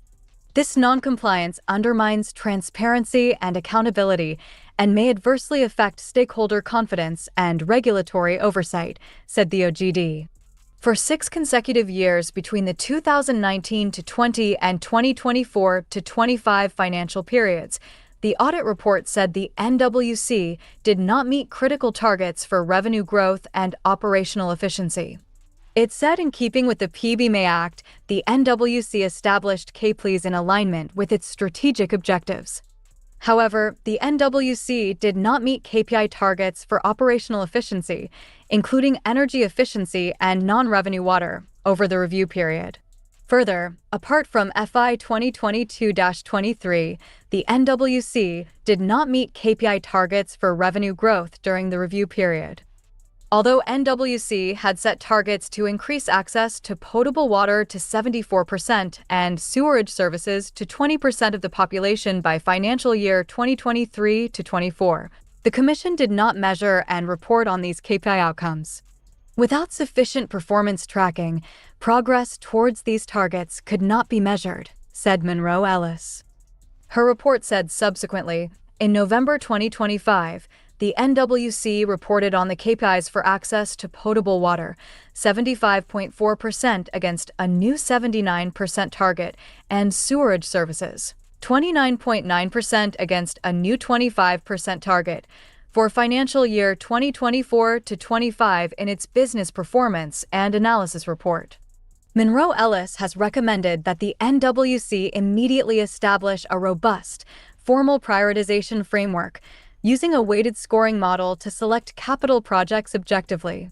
She said to ensure budget credibility, the NWC must cease planning internally funded projects around unrealized revenue and, instead, cap its capital expenditure envelope based on realistic cash flow forecasts and confirmed funding sources. She also urged the NWC to implement a board-approved working capital and payables management plan to restore its quick ratio and reduce overall payables by 15%. To eliminate project delivery delays, the report underscores the need to ensure complete project readiness before mobilizing any works contract alongside aligning procurement timelines to the budget cycle so that contracts are not signed without confirmed financing. Monroe Ellis further said the NWC must enhance corporate governance, accountability, and transparency by establishing unified contract reporting routines, implementing rigid acceptance protocols for large IT infrastructure to prevent persistent system defects, and immediately clear its consecutive backlog of unsubmitted audited financial statements and annual reports. Based on the evidence presented, there are significant concerns regarding the credibility of the NWC's capital budget. Implementing the recommendations in this report would reestablish the credibility of NWC's capital budget and strengthen its delivery of the public services Jamaicans rely on. Said the OGD. Wow. Wow. That's all I gotta say. Wow. That is a comprehensive. Let me add this article to this reaction piece here, because the news in Jamaica is ridiculous. Dushan Savadia, Amber Group CEO, appointed chairman of Special Economic Zone Regulator. I want to know for zoning for NARA, ladies and gentlemen, and zoning for this appointment at the same time. Dushan Savadia, founder and chief executive of the Amber Group, a technology company, has been appointed chairman of the Jamaica Special Economic. Our Dr. Andrew Dushan Savadia, founder and chief executive of the Amber Group, a technology company, has been appointed chairman of the Jamaica Special Economic Zone Authority, SEZA. The authority announced the appointment on its Instagram page on Monday, describing Savadia as bringing a forward-looking vision that aligns with SEZA's commitment to driving investment, innovation, and sustainable economic growth. We look forward to working together to strengthen Jamaica's position as a premier destination for business and investment, the agency added. SEZA is the state body responsible for regulating and developing Jamaica's special economic zones, which are designated areas offering fiscal and regulatory incentives, such as lower corporate taxes, to attract foreign and domestic investment. So, one P local people, and how you gonna attract foreign investment? Any well-thinking person from overseas that is looking at Jamaica corruption, scandals in this country, the lack of accountability, like we just read with NWC. You understand? Why would they want to come to Jamaica to invest? And how does Amber Group and this man is going to change that? What has been the track record of the Amber Group? Haven't they had some serious failures, ladies and gentlemen? Some failures that some people want to hide. But big up to people like Mystic Sensation. You understand? That unearth these articles and this information and share it with us about the Amber Group. They have been quite meticulous in terms of covering this particular individual, Dushian Savada, and his history, where it come from, his story told, and the inconsistencies thereof.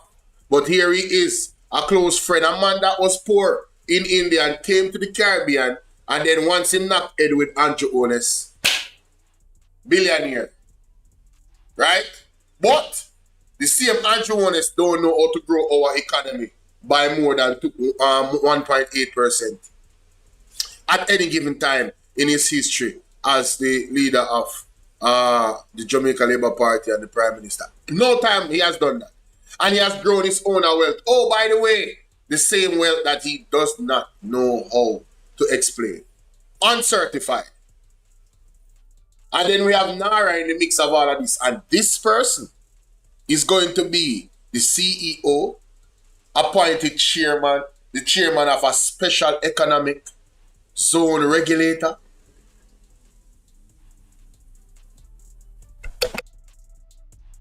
Investment. In May 2023, Prime Minister Dr. Andrew Holness appointed Savada Ambassador and Special Investment Envoy for Technology, one of 4 such envoys named at the time to drive economic growth. He has also served on several other government boards. Jamaica, want to hear that? So this man is very close to Andrew Holness. Andrew Holness appointed him Special Investment Envoy for Technology.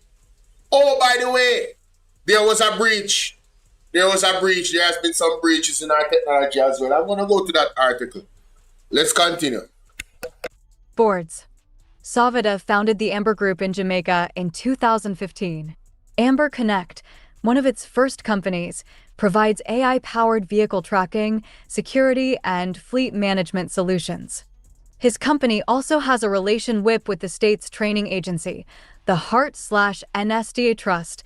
That partnership is named the Amber Heart Academy, which was established to provide skills training in cybersecurity, data analytics, mobile and web application development to unattached Jamaican youth.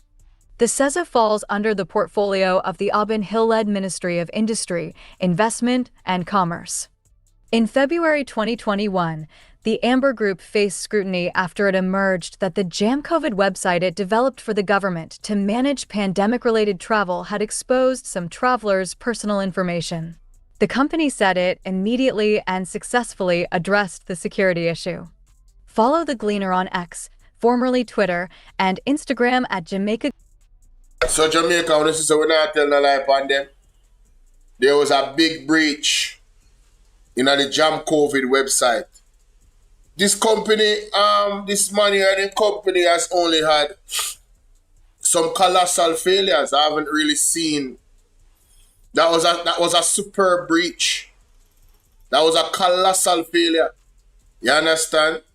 And of course, you know, given the needs, tying everything together, you know, them wanting to go digital, and this man is supposed to be the person that is at the center of all of that. Yeah, I'm not very confident given his antecedents, ladies and gentlemen. I don't know about you guys. But there's an article, man. There's an article, a story that I saw where there was some type of breach where the some data is concerned. You understand? Oh, see it here. Hackers claim access to the NHF client medical thing. Make you hear what I'm have to say. NHF has confirmed receipt of a threat from a hacker group claiming to have access to some of the data It's not yet confirmed, even though they have indicated some of the data that they say they have. It's not yet confirmed. However, enough evidence was gathered to require the agency to report the incident to the Office of Information Commissioner. That's an area falling under Minister Wheatley's portfolio. Additionally, the team has reached out to MOCA to update them on the situation, and will engage with the relevant agencies further for support with the investigation. Just to assure the public that the immediate steps have been taken to reinforce security protocols and hardening of the organization's security posture is ongoing. What's this data? This data is about medication and, you know, maybe who benefits from what type of medication. It's confidential data. We don't reveal our history of medication administration. And we do get attacks on a daily basis, just as the banks do and so on. But I just wanted to raise this to the public because something is being circulated in this space. Thank you. NHF has confirmed. Very, very serious, ladies and gentlemen. You understand? So, let me know what you guys think, yeah? I personally don't have any confidence in these people, to be quite honest with you. I don't know who in their right mind would. But hey, it is what it is. You know what I mean? Let me know what you guys think. Remember to like, share, and subscribe. Constituency to build back, but them a fight NARA. It is a lie from the pit of hell. At no point in time the People's National Party said they are going against NARA. The People's National Party and the leader of the opposition, Mark Golding, and all the 28 MPs decided not to support the NARA bill in its current form. And I want the bloggers them to emphasize on that message, because we have to let the people of Jamaica know. So the opposition did not fight the NARA bill. The opposition fought against the stipulations within that bill. You can't want to say the NARA is for the people and to build back the lives of the people. And when you're looking at the bill, there is nothing there to benefit the people. What the NARA bill is about is to build back the smart city and to create avenues for persons who are investors to come and invest in these areas. It is not for the people. And you cannot blame the opposition for going against the NARA bill in its current form. People must think. And I'm seeing where the Labour Party running with the narrative talking about PNP, MP them, Nikisha Burchell, Zulika, Jess and Dayton Campbell, Ian Eels, Andrea Perkis, the whole of them in the West. None of them no vote for the NARA bill. But they want their constituency to build back. Nobody fought against the NARA bill. The NARA is a wonderful idea to help build back the people in life. However, you cannot tell me say NARA is going to do this.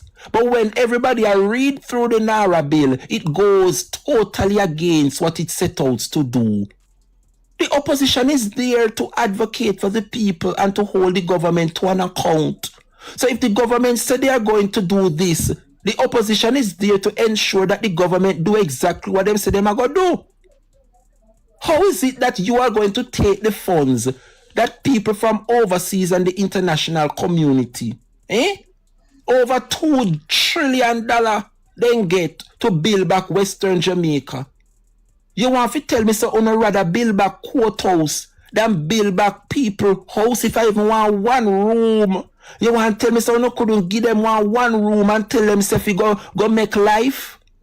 $2 trillion the Jamaica Labour Party get towards Hurricane Melissa victim. And you mean to tell me say up until now soon 8 months and not one house every day you can tell me say container house there and container house a go down. Let me tell you something. While we welcome the container houses, you know, but these are just short-term fix. It is easier the government put the, let me tell you, it's a bad investment, you know. Make these container homes come and I'll know people out the door, you know. Why the government never secure parcels of land? Yeah? And it don't cost $1 million good for build one room. It don't cost. Why the government never pump some money in the aggregates them? The place several somebody a dig down hillside and a mash up stone and turn them in a gravel. Why the Prime Minister never pump some money in a small businesses like those? Yeah? The construction sector. And the little man them which out have their little black factory. Why the government never spend some money and upgrade the little small businesses like the back factory and the small aggregates where blast the stone them and make gravel and say we are going to go up on a national rebuilding effort? And then go down to Westmoreland and St. Elizabeth and what the land down there? Why they not secure parcels of land and all those who were affected? One room, that's all we are asking. We not sound if you build back one mansion, give them. Give them one room and tell them go make life. It don't cost $1 million to put up a one room. Me see enough construction and hardware place I put out package where you spend must $400,000 and you get 200 black, half how much ton of steel, how much black of cement. People have packages out there. Eh? As far as me see this in a Paula Sadler, the poor is not supposed to be benefiting from NARA. And nothing when they come out can tell people and make it seems like say the NARA is some come to help us. Nothing no go so because see this a dirty bitch come and tell we say NARA go give him 4 courthouse. No dirty bitch, no think no see no no fi suffer like a dog. Me only sorry say the comrades them down there go equally suffer with the labor rights them. Uno fi suffer like a dog. They're right, Chuck I go come tell the people in the parliament say 4 brand new courthouse I go make. With NARA money. After the people then send the money to help build back the West. This is what they choose to do with taxpayers' money. To build courthouse over the people them houses. Can you imagine? These are the people that them put back to govern. And when you don't want people they pass social media, they advocate and I beat up them gum for no fi suffer like a dog. Uno must be suffered like a dog. I am not going to come out and have no sympathy. My heart goes out. Emotional. Yeah? But you cannot tell me say people think about them belly first before they think about them country. You want to tell me say so many of them in the Labour Party are under so much investigation. Who don't know wrong from right, who don't know when somebody means good. If it was your child or your daughter, they haul and pull you pitney long time, carry them go to courthouse if them ever get charged for anything. Look pan Dalrymple, we're supposed to be behind bars today.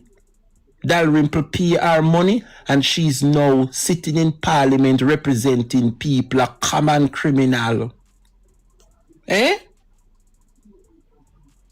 How is it that poor people put back like a Dalrymple in a power?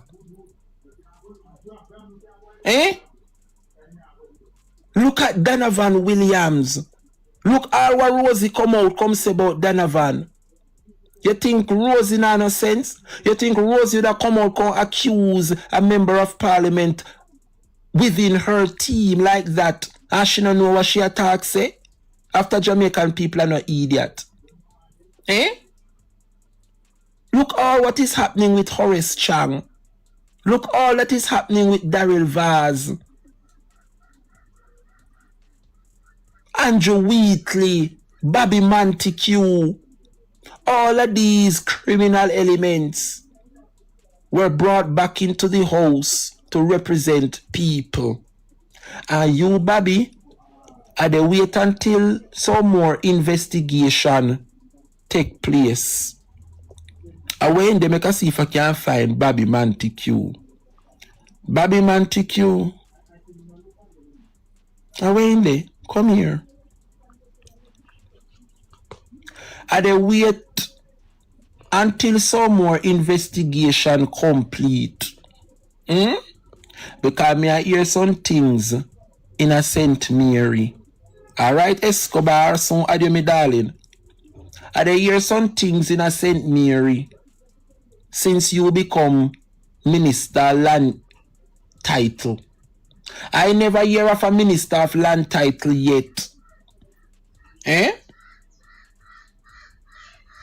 These are some chess moves the Labour Party are playing, you know. You don't think what they go on with NARA and the lands are so. Let me tell you something, Jamaica. An investigation is ongoing and it involves the National Land Agency. And ever since Bobby became the minister who has the responsibility for land titles, they have access to the country's database, whereas several parcels of lands, hundreds of acres, individuals and companies used to hold on to these lands from in the 80s and 70s. And persons are now the owners of those lands. And when you look at the National Land Agency record, it shows that these parcels of land belong to particular companies. And while these companies are no longer in existence, them have the title for the land same way. So how is it that persons are showing up with title, with their names on these parcels of land, and these house lots have not been dissolved by the companies that used to former own them? Bobby, you have some whole heap of answers to give the people, but I don't ready yet. Because I have to put my investigations together.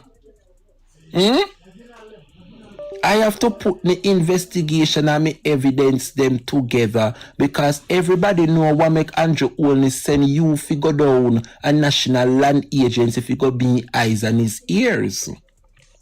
We know what make Andrew put you in the land title office.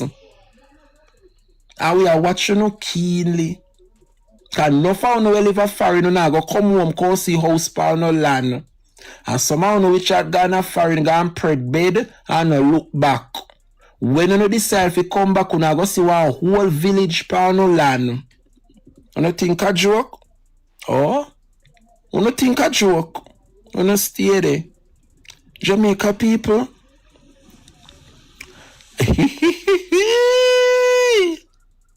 Well, and there, what they may not send me now?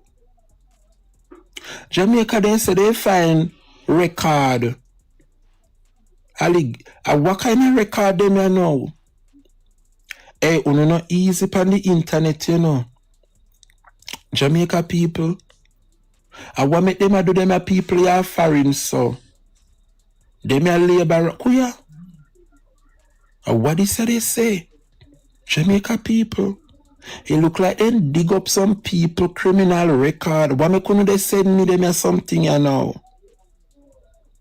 Jamaica people are who them are. Lord Jesus Christ. And what them up on my screen?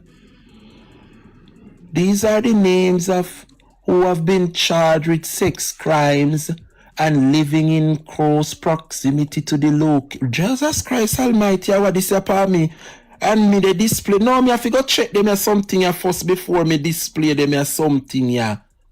Lord God Almighty, what this, yeah.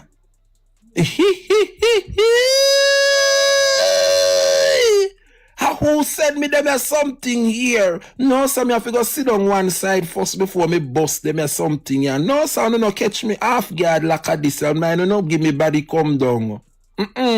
Next topic, me have to go ventilate that they properly. Jesus Christ, no, say the sex offenders registry made public in the United States. No, me have to go properly ventilate them as something where people are saying, come give me. Backside. And when then done, then they pass social media, I talk about people. When they done, then talk about people and Hardy Morgan. Hardy Morgan, me have to go send them something I can give me friend. Because me hear Vegas come out and leak out about Hardy Morgan, or because him come out, come bash the Labour Party, and the pedophile, she take it up for herself, you know. Now me have to go send them something I go give Hardy Morgan. Mighty God. But anyway, Jamaica, let me see if I can open up the phone lines. Long time I not hear from Uno.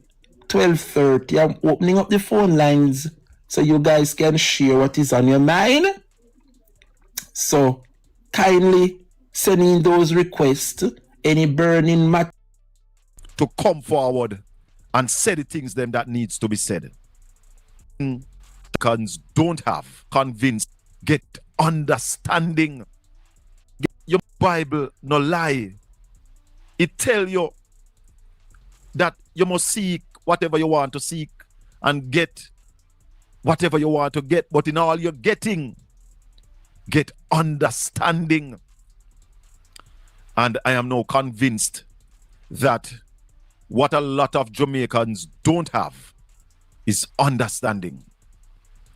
Plus, they are surrogates and people who are paid to be out there bamboozling the people of Jamaica. A lot of them are on social media. A lot of them are on TikTok. And they gang up and try to bamboozle the people of Jamaica. Yes, Saturday, I don't know about that one, you know. I don't know about that one. That must be an old thing. We have to be careful. We have to be very careful. You see, there are some things, you know, that, as we say, you can't hide it. The truth will have to come out. And when it come out, it takes people like I and I, Ralston Iman, my brethren Conrad O'Brien, people who are critical thinkers. Andre Stevens, big up yourself. Bolo, big up yourself. People who are critical thinkers, who are willing to come forward. Big up yourself, Colin Bell. Thanks for the shout out, brother. Thanks for the shout out and big up yourself, bro. And say the things them that needs to be said. And therefore, we have to be consistent. And we have to make certain that we don't get caught up with those people, you know. We have to make sure. And we have to stay away from them and sterilize the thing. Because them not easy. They don't have information. Them don't know a lot of things. But they are out there speaking like they are authority. Speaking like they are past, like they have their authority on some of the things. And we know them not have a clue. But my people, normally when I come on, I repeat the Psalms that says, "Blessed is the man that walketh not in the counsel of the ungodly, nor standeth in the ways of sinners, nor sitteth in the seat of the scornful." And if you understand what that means. But I come into the callers. But before I go to the callers, Standing Finance Committee was today. Listen to the governor of the Bank of Jamaica. The extent of damage to critical oil and gas infrastructure in several Middle Eastern countries. Recovery is anticipated to take several months or maybe even years. Against this background, over the June and September 2026 quarters, domestic inflation is forecast to trend upward from 4.3% at April 2026 and is projected to breach the upper limit of the bank's target range of 4 to 6%. This will be mainly driven by supply and cost pressures, including increased energy and transport-related inflation resulting from rising crude prices. And secondly, the second or latter impact of higher energy-related inflation on the prices of other goods and services. The BOJ governor admitted that it is challenging for the central bank to forecast with confidence the inflation rate in the coming fiscal period due to the uncertainty caused by the ongoing conflict between the United States and Iran. The extent of the inflation range breach will be determined by the severity and duration of the conflict, which remains highly uncertain. As geopolitical tensions ease and global oil supplies return to normal levels, headline inflation in Jamaica is forecast to gradually moderate and return to the bank's target rate. The risk to inflation forecasts are skewed towards inflation being higher than projected. The main upside risk is a more extended conflict in the Middle East, resulting in continued international commodity prices being high and their subsequent impact on domestic prices. In addition, adverse weather conditions, including the El Nino effect, could place upward pressure on agricultural prices. Governor of the Bank of Jamaica, Richard Biles, and amid growing cries over the absence of automated banking machines in rural Jamaica, Deputy Governor of the Bank of Jamaica, G.D. Lewis, said Hurricane Melissa had a devastating impact on the country's ABMs, especially in rural Jamaica. Speaking before Parliament's Standing Finance Committee this afternoon, Mr. Lewis said the central bank is now holding discussions with the island's banks about the problem. Hurricane Melissa had a significantly negative impact on the ABM infrastructure, which the banking sector is just about recovering from now. In the immediate aftermath of the hurricane, about 50% of the stock was offline. As at March, we have about 90 to 95% of all ABMs back. However, there are some parishes, as you point out, where they have not been able to replace ABMs that were destroyed as a result of the passage of the hurricane. So the question as to whether or not we can compel them to put back infrastructure in those areas, I would say there's nothing in our powers to compel them. Our discussions with them, though, don't suggest that they do not have intention so to do. The Deputy Governor admitted that the central bank does not have many tools to penalize banks for failing. May I have to stop this? Now I call our wolf for a little while, so I'm going to take the call. Caller, good evening. Good evening to you, sir. I know I'm waiting out all the resources, yeah? All right. Oh, you look on that. Yeah, man, take care. Yeah. Jamaicans, it is time to protest. Hello? It is time to protest. Hello? It is time for Jamaicans to take it to the street. Hello? This must not allow to stand. Country's sole oil refinery has announced changes to its pricing mechanism aimed at improving its ability to manage shocks and disruptions. The move follows sharp fluctuations in energy prices triggered by the U.S.-Israel conflict with Iran, which began in late February. More in their support from Prince Moore. The company says its previous pricing regime forced it to absorb significant fuel cost increases. Petrojam reports it took on up to $21.67 per litre of a wider increase, amounting to nearly $23 million over 3 months. Under the revised system, price movements on diesel products will now be capped. Increases or decreases for automotive diesel oil and ultra-low sulfur diesel will be limited to $12.50 per litre. Petrojam says the new structure is designed to better align local fuel prices with international benchmarks, while still shielding customers from sharp market shocks. Petrojam says the revised pricing model ensures a more balanced response to both increases and decreases in global oil prices. The company adds that dealers will continue to apply their markups to determine final retail prices. Meanwhile, new fuel prices take effect on Thursday. Prince Moore, Radio Jamaica News. Now, there are big increases for motorists who use. So I stand corrected because I was on ABR News earlier and I said to her that it was Friday it's taking effect. Ladies and gentlemen, the oil prices take effect today. The new oil prices take effect today. There's a 8.8% on what do you call it? On our bus fares. Yes, there's a 8.8% on our bus fares. All right. Diesel, but other motorists will pay slightly less for fuel effective tomorrow.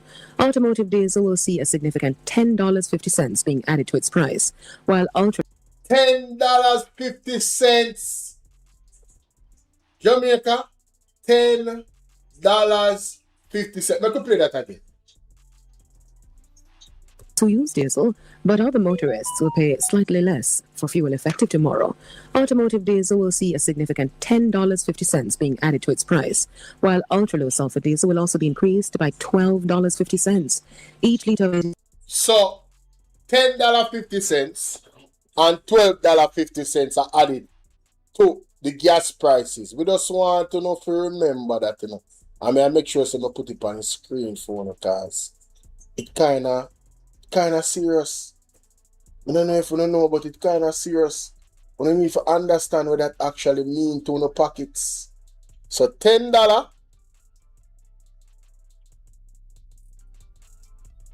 $10.50. Make sure so we put the money sign on it. $10.50 per diesel. So them say, right? And $12.50 per sulfur. I play it back still. $12.50 per sulfur. Alright.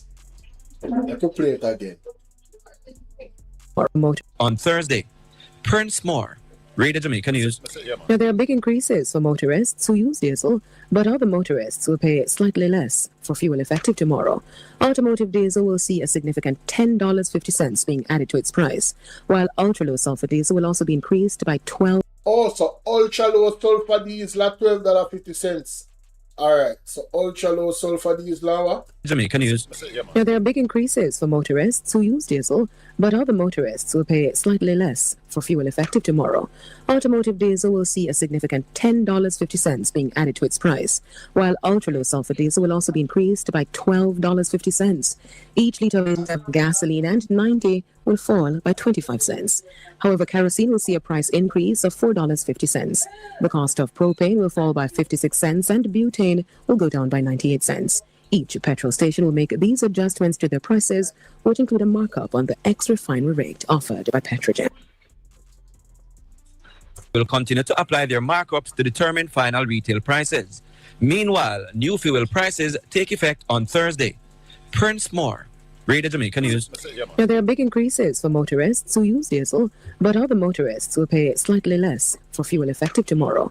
Automotive diesel will see a significant $10.50 being added to its price, while ultra-low sulfur diesel will also be increased by $12.50. Each litre of gasoline and 90 will fall by 25 cents. However, kerosene will see a price increase of $4.50. The cost of propane will fall by 56 cents and butane will go down by 98 cents. Each petrol station will make these adjustments to their prices, which include a markup on the ex-refinery rate offered by Petrogen. When I go sit down and take this, I wonder if you don't know what that mean. That means there will be further price increase on food. Jamaicans don't need to get up out of our house now and take this to the street. This is unacceptable. Imagine being able to build anything just by thinking about it. Meet Base 44. Jamaicans are not idiot. Right now, I hear no protest squad this morning. So I guess Ralston was right. There was no protest this morning. Not even one flicker. No news. So the people in touching the street. So this Thursday, today, as you can see, ladies and gentlemen, Lord of mercy, hold on now. Put that up there, so. As you can see, fuel prices, the automotive diesel has gone up $10.50 and the ultra low sulfur diesel has gone up $12.50. Right? What is significant about this now, ladies and gentlemen? You see? That diesel, the sulfur, ultra sulfur low diesel, that's the one that the big trucks use that carry around all our food and stuff like that from this place to that place. So what do you think they're going to do now? What do you think they're going to do? They're going to charge more money to transport those particular items. So the cost of your food is going to go up.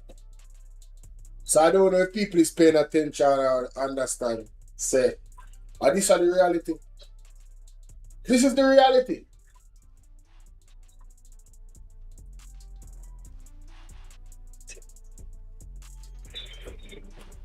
Nobody protest today. We just took it.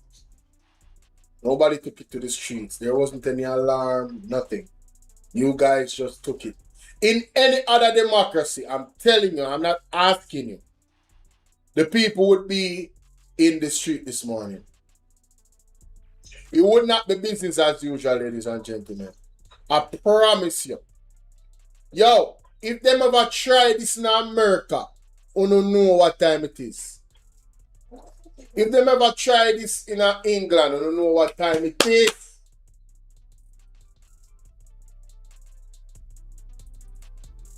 Right? I don't remember who I was listening to, and the brother said, some changes gonna make. You know, no, one country, them have some type of corruption and something go on with the leader them. And the people them are protest for 7 days straight. Him happy left. The leader of the country got to go. The people them now stop till him go. And the police can't stop nothing. No soldier can't stop nothing. And that go on in other countries around the world. Meanwhile, in Jamaica, we are in the pressure cooker. So say for instance, you're trying to make more money and you're working hard. How much more harder can you work for you to see some type of development in your life? When they are doing this, they are not protecting the people.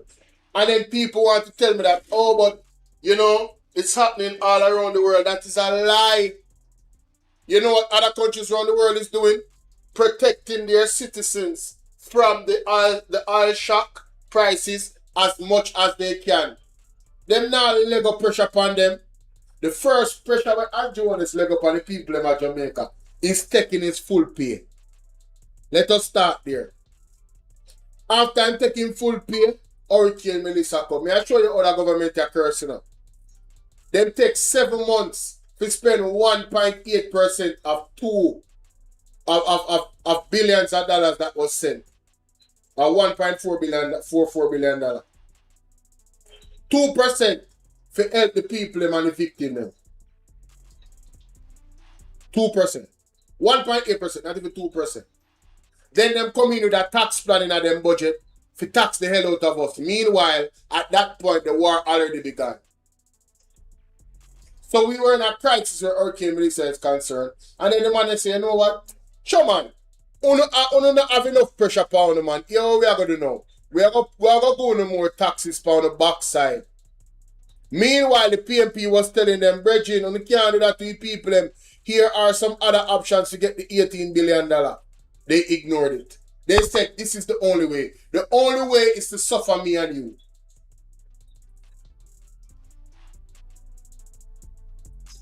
Now them build NARA. All the money in a NARA is going towards whatever them want to do. And the main focus now is St. Elizabeth, the wife of Mr. Anderson family, the Hendersons. Them big in a tourism development for their properties. In public and private partnership with the government. Could it be a coincidence that the wife of Mr. Hensel, the daughter of Mr. Hensel is the wife of the CEO? Could it be? Could it be a coincidence? By the way, let me ask the question. Because everybody else been asking the question. Google too. Google Gaga. Is Miss Hensel your wife? And you're the head of the NARA. And now they come with this. The $10.50 for the automotive diesel. And then $12. One going to Jamaica, boop in your head. How are people going to fight food to put on their table?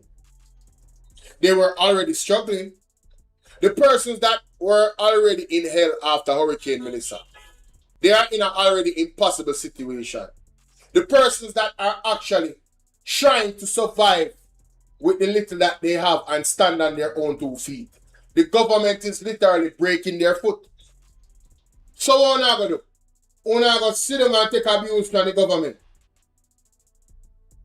Have you ever seen Colin Bell this upset? Singing call it the National Association for the robbing of relief allocation. Mighty God. Wow. Let's continue. how this must happen? $10.50 on a liter of diesel, a truck car food. Oh, by the way, I forgot. The money that is supposed to help the people and to build back them house through NHT where them contribute them partnership, the government robbed that too. And them importing a hell of a lot of things. Those things are going to cost a lot more money now.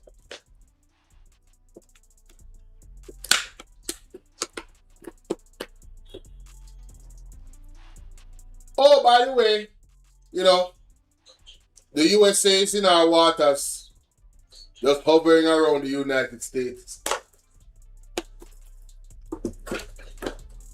And based off something that I heard a gentleman say on Mystic Sensation show. Now give me a second, I have to pull that up. Alright, ladies and gentlemen, I find the clip now and the part of the clip where we didn't want to add to this reaction. Thank God say OBS can pause the reaction and then start it back. Very, very handy indeed. Only listen to that brother. Listen to that brother right now. Zero expectation to your government, no accountability. When a society is uneducated, it permeates this kind of behavior that we're currently seeing and experiencing within the government. Mass killings, mass judicial killings of young Jamaicans, imperialistic behavior. Yes. So we have to look at these things and see what it is. Remember, you know, recently at a speech in Munich, yes, Marco Rubio said to the world, the biggest mistake that the Western world made was to decolonize the Caribbean. That's what came out of his mouth. Ball out! Whoa! We need help, Jesus.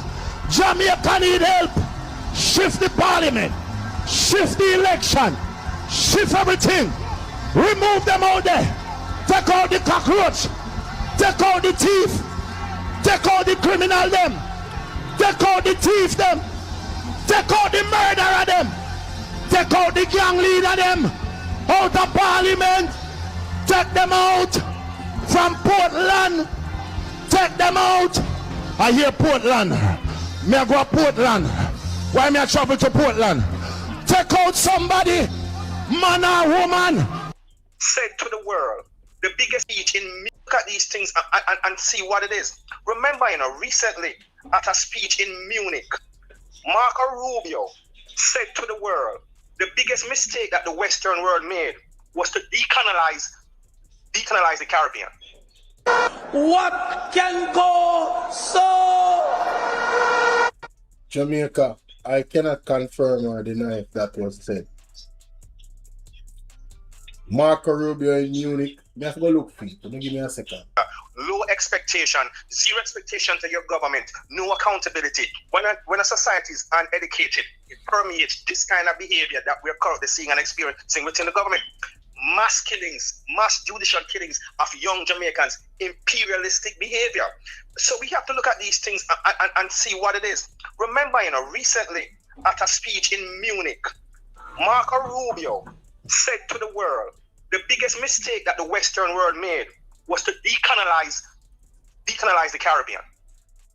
No, ladies and gentlemen, I didn't hear Marco Rubio say that.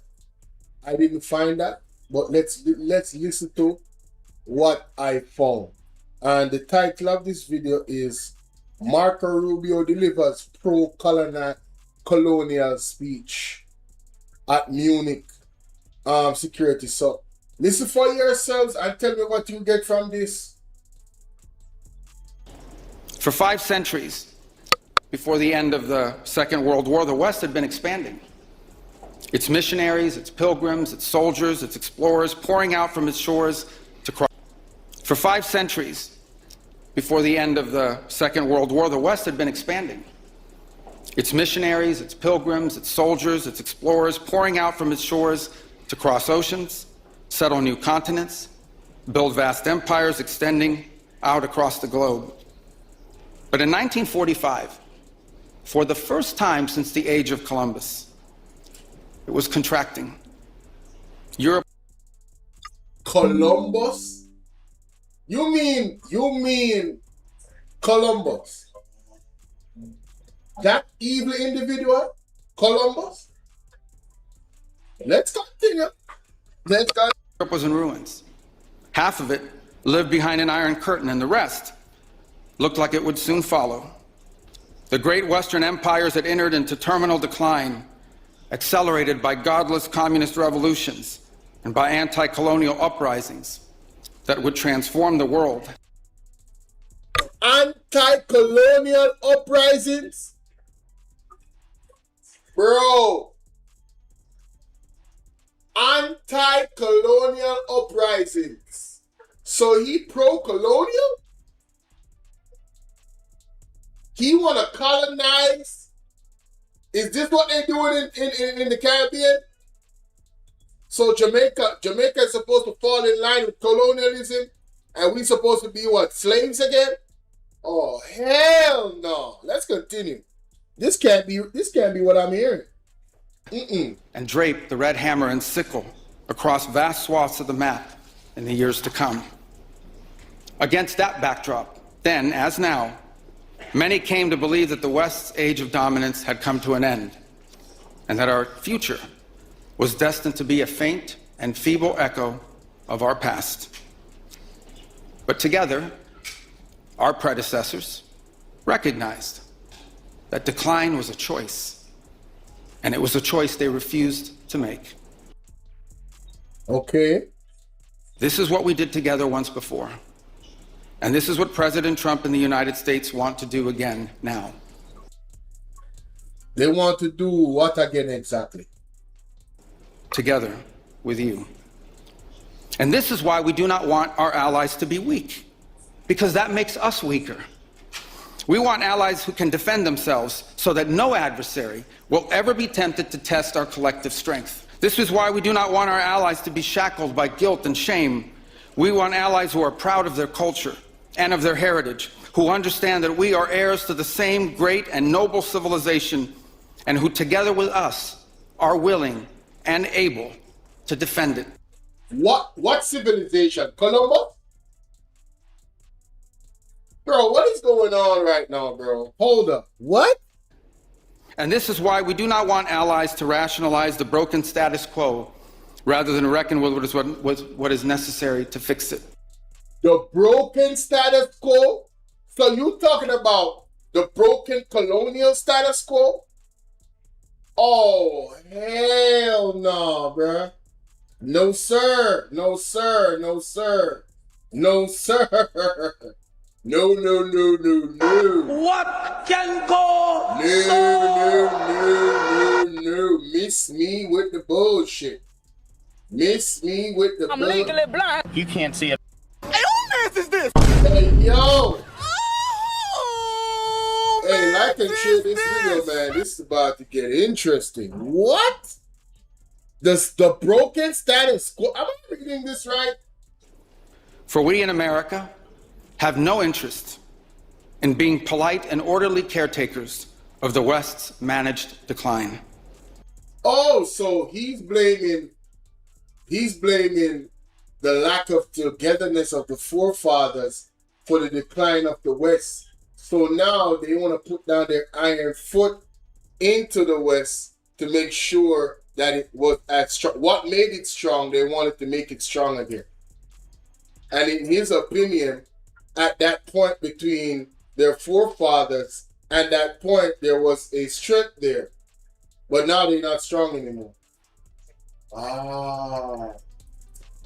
Let's continue. We do not seek to separate, but to revitalize an old friendship and renew the greatest civilization in human history. Revitalize the greatest civilization in human history. What we want is a reinvigorated alliance that recognizes that what has ailed our societies is not just a set of bad policies, but a malaise of hopelessness and complacency. An alliance is the alliance that we want is one that is not paralyzed into inaction by fear. Fear of climate change, fear of war, fear of technology. Instead, we want an alliance that boldly races into the future. So he wants an alliance that is not afraid to go to war. That's a part of it. He said war. Hey, Lord have mercy. What? Hey, man, let me know what y'all think. Like, do you think what the man said here? I mean, I don't know about him saying that. Like, what the man said here, it doesn't sound as if he's against colonialism to me. I ain't gonna care. Mass judicial killings of young Jamaicans, imperialistic behavior. So we have to look at these things and see what it is. Remember, recently at a speech in Munich, Marco Rubio said to the world, the biggest mistake that the Western world made was to decolonize the Caribbean. That's what came out of his mouth. Wow. So when we see military ships, nuclear ships coming in, when we see leaders being dragged out of their country, when we're seeing seeing the trampling and the bullying of our sovereignty, this is no surprise. These things are a part of Hold on, Color. Man, y'all let me know what y'all think about that part. Let's go back to our realities, ladies and gentlemen, in regards to our food prices. Wow. Wow. Every pound of flour that comes to Port Antonio is carried by a truck. And I don't care if they want to lock me up. This is time to take to the street. The government must back up. I never hear something make I feel like I want to cry. Facts. God almighty.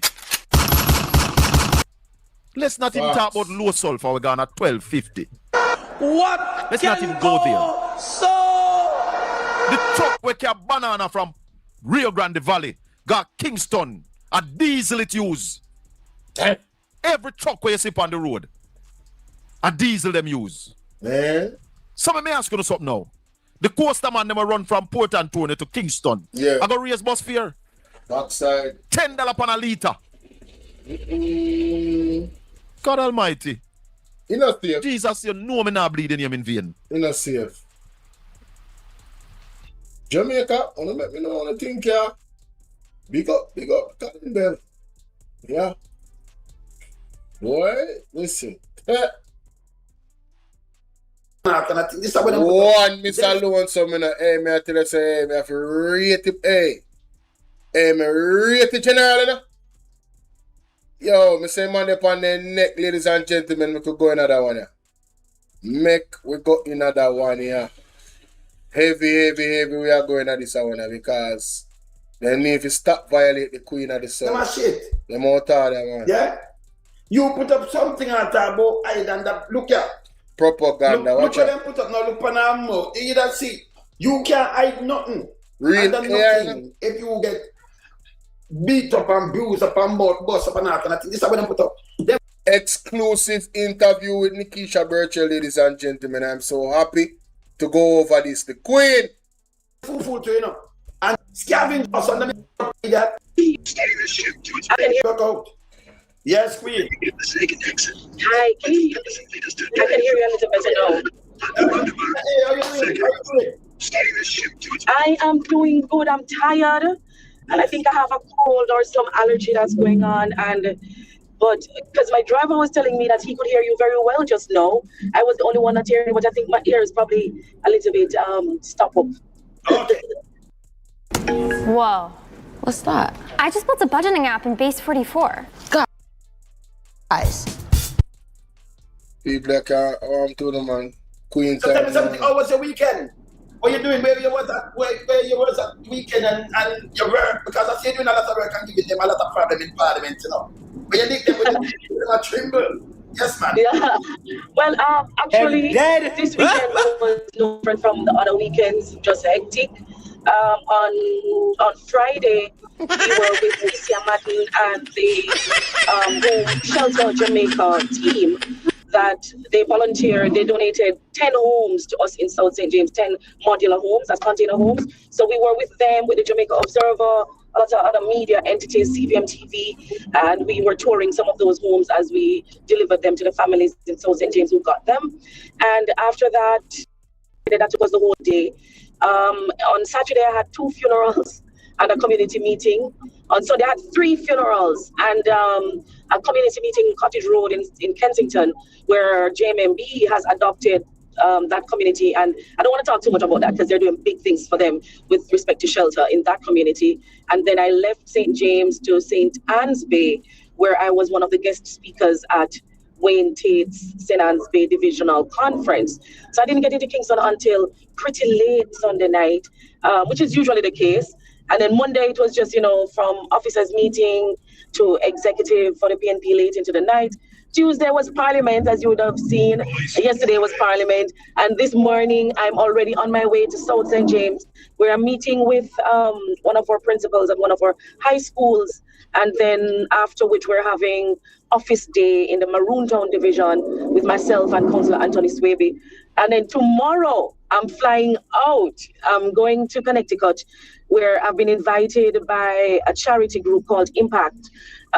They are hosting a gala, fundraising gala, and I'm the keynote speaker to speak about Hurricane Melissa and what's going on in Jamaica. And then I return to Jamaica early next week for Parliament. So it's really just a hamster wheel that I've been on, just running, trying to get the work done. Not very nice, man. People glad to see it. Everybody log on and say, "Oh, the Queen of the South, the Queen of the South." Because I can introduce you to one of my brothers, I'm an artist, okay? I remember seeing you in the music. Okay, yeah. Your real blood brother or your friend?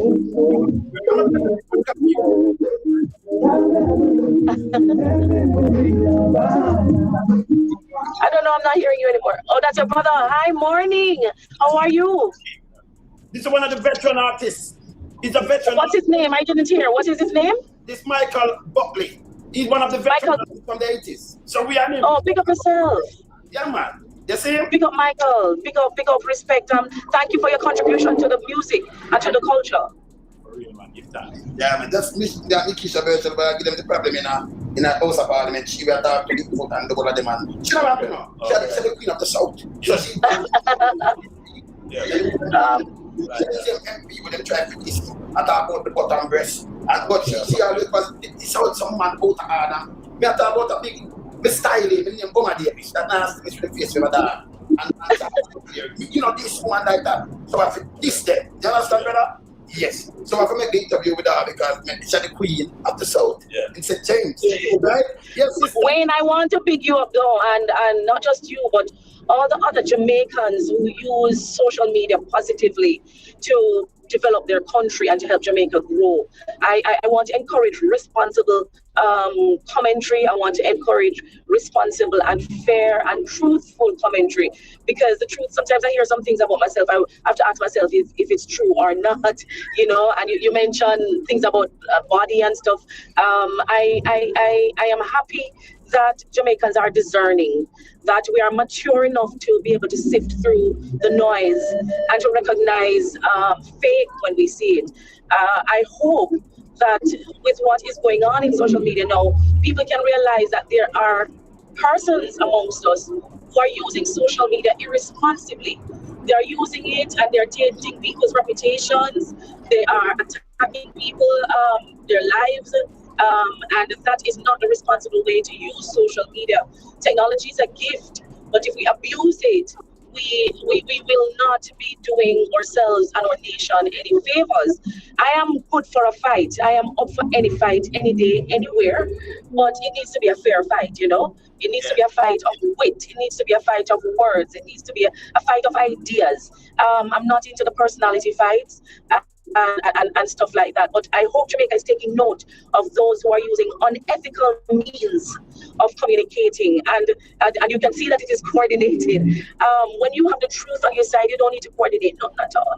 The truth always rises to the top. And so I want to commend you and those like you who are using social media responsibly and to do good. Yes. I personally debunk a lot of things, because I notice, and I talk straight to one show. And I'm glad you're in the house because you represent, you can talk straight to them and you talk to them. The other day, I run over here and said, me for charge for treason. Catbird. Because she's not an athlete foot. Because you want to come do that. Now, me have to just push her back and tell her, say, well, are them for charge for treason what them doing in the 70s? Our party. You have some of the old ones them for charge for treason. Because them sell the country with CIA. Not my word, it's there. Yeah. We live through the 70s. We are come from the 60s, so that's because we all man about it. But we are come from the 60s, so We live to the 70s where we have a black road and we look them want to take over the American CIA and then burn down evening time and then plus alive. It come out the CIA. So these are what them do all the time, but them use a PR style to attack the PMP and it's not going to allow again. They're done. We have big platform. We have over 200,000 subscribers. This name huge platform. So when them come now, we are debunk and lies. You see them do it again. That is the one in the Senate. Him attack Norman Manley. Answer Norman Manley. There is a campaign. Yes. Oh, I'm so sorry. I may have lost you for a second. But there is a campaign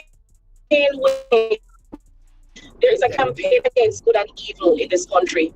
There's a campaign being waged by those.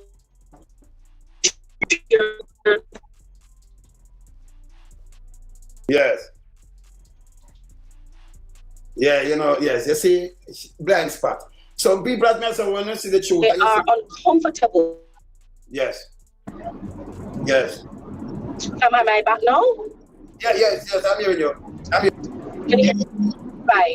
Right. There is a war being waged in Jamaica against good and evil, because the Bible says we wrestle not against flesh and blood, but against principalities and powers, spiritual wickedness in high places. And I'm very aware that we are wrestling against principalities and powers. And there is this war between good and evil. Of course, good is going to conquer evil every day. There is this war against persons who speak truth and give power to truth. People won't like that. The devil won't like that. So they're going to try everything to try and cover the truth. But truth is like yeast. It's going to rise. It's going to rise. And persons who find comfort in darkness will not be comfortable with the truth. And, you know, imagine like a priest sprinkling holy water in an exorcism. That's how they squeal when the truth comes. And I am prepared for it. I was groomed for it. I was groomed for truth speaking. And so I know that when you speak truth, the devil is not going to be happy. So I'm prepared for everything that they throw at me. Yes, Andrew, you know, Andrew that came out about the reverse psychology. No, hold on. Let me tell you something. One of the things I listen, I put in my look light up this, ladies and gentlemen, because I clean the ceiling fan. So I say I put in it before me go no further. One next thing tomorrow I help out my mother with is something what she have a deal with. Yes, but you hear what she said about good and evil? Don't take it lightly. I've been telling y'all, we are wrestling with some serious level of wickedness in the country. I'm glad because our father a pastor, you know? Right? So she prepared spiritually for them. And she need to be. And all the other rest of members them. Simone, how you doing? Me know, man, me know say just not too long forward, but it's good to see you, my darling. Like and share up the life for me there, please. Share with some people, alright? Big up Nikisha Berchel, man. Me love her spirit, me love what she has to say. And she has taught the truth, ladies and gentlemen. It's not just about PMP and JLP, it's about good versus evil. And there's a lot of people that has leaned towards the side of evil. They have sold their soul to Baal and all other gods, but, you know, not seeking the Creator himself that created all of us. It's very, very sad, but it's the reality. Let's continue. Go high and they take out of it all the nasty thing about people, but I see them definitely at try attack. Remember, we're not going to allow it. And then the wilderness not allow it. The Titans not going to allow it. Thank you so much for the support and love. Yes. Thank you so much for the support and love. We're not going to allow these things. You understand? Because what we do now, the truth comes straight and like go all over the place. So when Andrew said, and sit down and watch them doing this, remember me, I'm going to give him 100-fold. This, over 200,000 subscribers, bigger than any, you know, constituency, the amount of subscribers we have. So we're going to use the and think back on them, you know. And we're going to show them the truth. And we're going to dissect. And we have fact check them. For all them. Too much. Too much. Yeah, man. Yes. Truth and justice is what we say, right? All right, my sister. Just continue on your way. I mean, I'm going to hold you longer. But me just Nikisha Berchel, the queen of the south, the up and running and TV, but don't follow rumors. And then remember everything on fingertip now, you know. So when I get response in no time, I mean, I have to even argue. You can't use the truth when them come with garbage. time. And everything on fingertip now, you know. So when I get, you know, I can look at this funds in no time. I will not even argue. You can use the truth when them come with garbage. Robot garbage. They cannot be. We have to be aware of oppositional strikes and how they use the unethical means of distorting facts and pushing misinformation and disinformation. I don't have much time. I have to leave. I have to go put on my makeup now because I have to do it on the go because I have my next meeting coming up. God bless you. Nice to meet you and big up to your brother. I hope I get to hear his music soon. All right, sister lady, yeah. Take care, one love. Yeah, man. One Miss Lonesome with the exclusive, you know. And I want Queen of the South, you know. Big up everybody in that chat. Mary Lizzie, big up yourself. Mary Lizzie, your comment is it fills my heart. Thank you so much that you appreciate the hard work I'm putting in, because I'm telling you, it's not easy. I just hope that others are as appreciative as you, and they will be liking and sharing the videos that I post that you guys clearly miss because you don't catch the live, and it's, you know, it's in sections. So you don't have to watch the entire live. You can just watch that part where is the key part. You know them really? Yeah, man. So big up on yourself. Let me call back Splash Digi. Panda reaction. I can obviously want something to say. Panda reaction. One Splash Digi, you know. Hold on there. Don't have this. Yeah, brother Bolo. Yes, sir. Me just call about this two quick thing. Yes, man. You're welcome to man. Probably we really need to get back Miss Miranda Williams on the scene. Yeah, You because know, she's one I have looked at her social media. She's currently in Africa on where that's, you know, a humanitarian type of tour with children, you know. Yeah, man. So she's currently in Africa right now. I'm going to show you guys. I'm going to go to our page and show you guys what's going on with Miss Miranda. She was one of them who the people living a parity should have sent a big apology out to, you know, instead of them a ball today. And today the next thing is that I want to big up Conrad O'Brien, because today the Labour ball on in program. They say Liberate, they call in for the program today. Oh yes. When I hear about it, I'm going to listen to Andre, Media Connection, and I say, yo, the lady gone, the people in gone for the Canada Bayern program. Yeah, man. Somebody said, me need for them on the Titans. A simple thing that, man. I just the time, you know. I just the time when yeah, man. Man come and much thing them ball for, and then these are the same people who Miranda in our campaign was specifically vouching for at one point, you know. That was one of our division, you know. She and Fly Green, you know. You understand? Yes. And the people don't look for Miranda and look for action, but no, them are ball. I say, Andrew, I'm going to take away everything and Fly Green. Them nobody can get Fly Green on them phone. But I want to just big up Miss Miranda Williams. Yeah, man. Because she was the voice out there for them and them silent voice. Yes.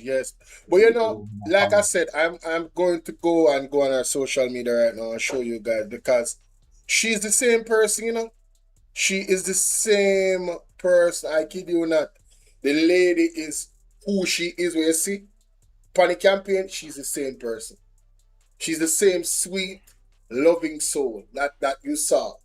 She not changed none at all. She's humble.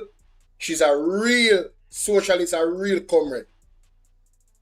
Very, very humble. And I tell you, very, very humble. I respect her so much. And then we just highlight that she in Africa. Yeah, man, I show you people them what going on now. So we are going to end this. People, I end the reaction there. I end the reaction there. You see me? I can't a record, you know. So you can go back and show me what I'm going. Okay, yeah, big up, like it. Alright, my people, like, share, and subscribe. Big up Nikisha Burchell. Good to see her. She's doing big things. As you can hear, she's going overseas and, you know, to be a keynote speaker and, you know, what happened with Hurricane Melissa. Thank God for that, because some of the facade and craziness and lies that we have been seeing promulgated in the media space, even on international media, regarding, you know, what actually is going on with the people post Hurricane Melissa is just wild. It's crazy. So I'm so thankful that she's going to be in that space, ladies and gentlemen. Please like and share this video. Thank you. All right. Big up on yourself. Ladies and gentlemen, welcome to the platform. It's your brother Bolo Tbv, and we are here in this space once again. And I want to say, encourage you guys to subscribe if you haven't already. Become a member of the platform. Those options are available. Super chat is available. And all of that wonderful stuff. All right? Yes, man. Follow me on Instagram. Follow me everywhere. TikTok everywhere. Let's listen to what Pastor has to say, man. I believe this video right here was today. This was the latest video. And of course, you know, we have to get the word. The word is very important. NHF data breach. Hey, do you know your God gives purpose? Okay, we definitely doing all of these. Yeah, we doing all of these. You interface with these people, and so this person is a medical doctor, but they know that that was really not the calling on their lives, and they're really at a wit's end because they are not being fulfilled. They are just there. Yeah, they're working, but they know that that's not where the Lord called them. But you question them and they say, oh, you know, my mother or so on was the one who said I should go, and so on. You have someone who is in law, and they know you're talking with them, or they'll come seek you out and say, listen, yes, I'm in law and I'm this, but I know this is not my calling, and so on. You have persons in foreign affairs, and the list goes on. Different areas. What is crucial, and especially as the screws are being tightened, and more, the one world order, one world religion, or there are those who like to say the new world order is taking shape and is manifesting slowly. You must know your God-given purpose. Why were you created? It is very important, because that's where the tire touches the road ultimately. It's not about finding a job or a vocation. No.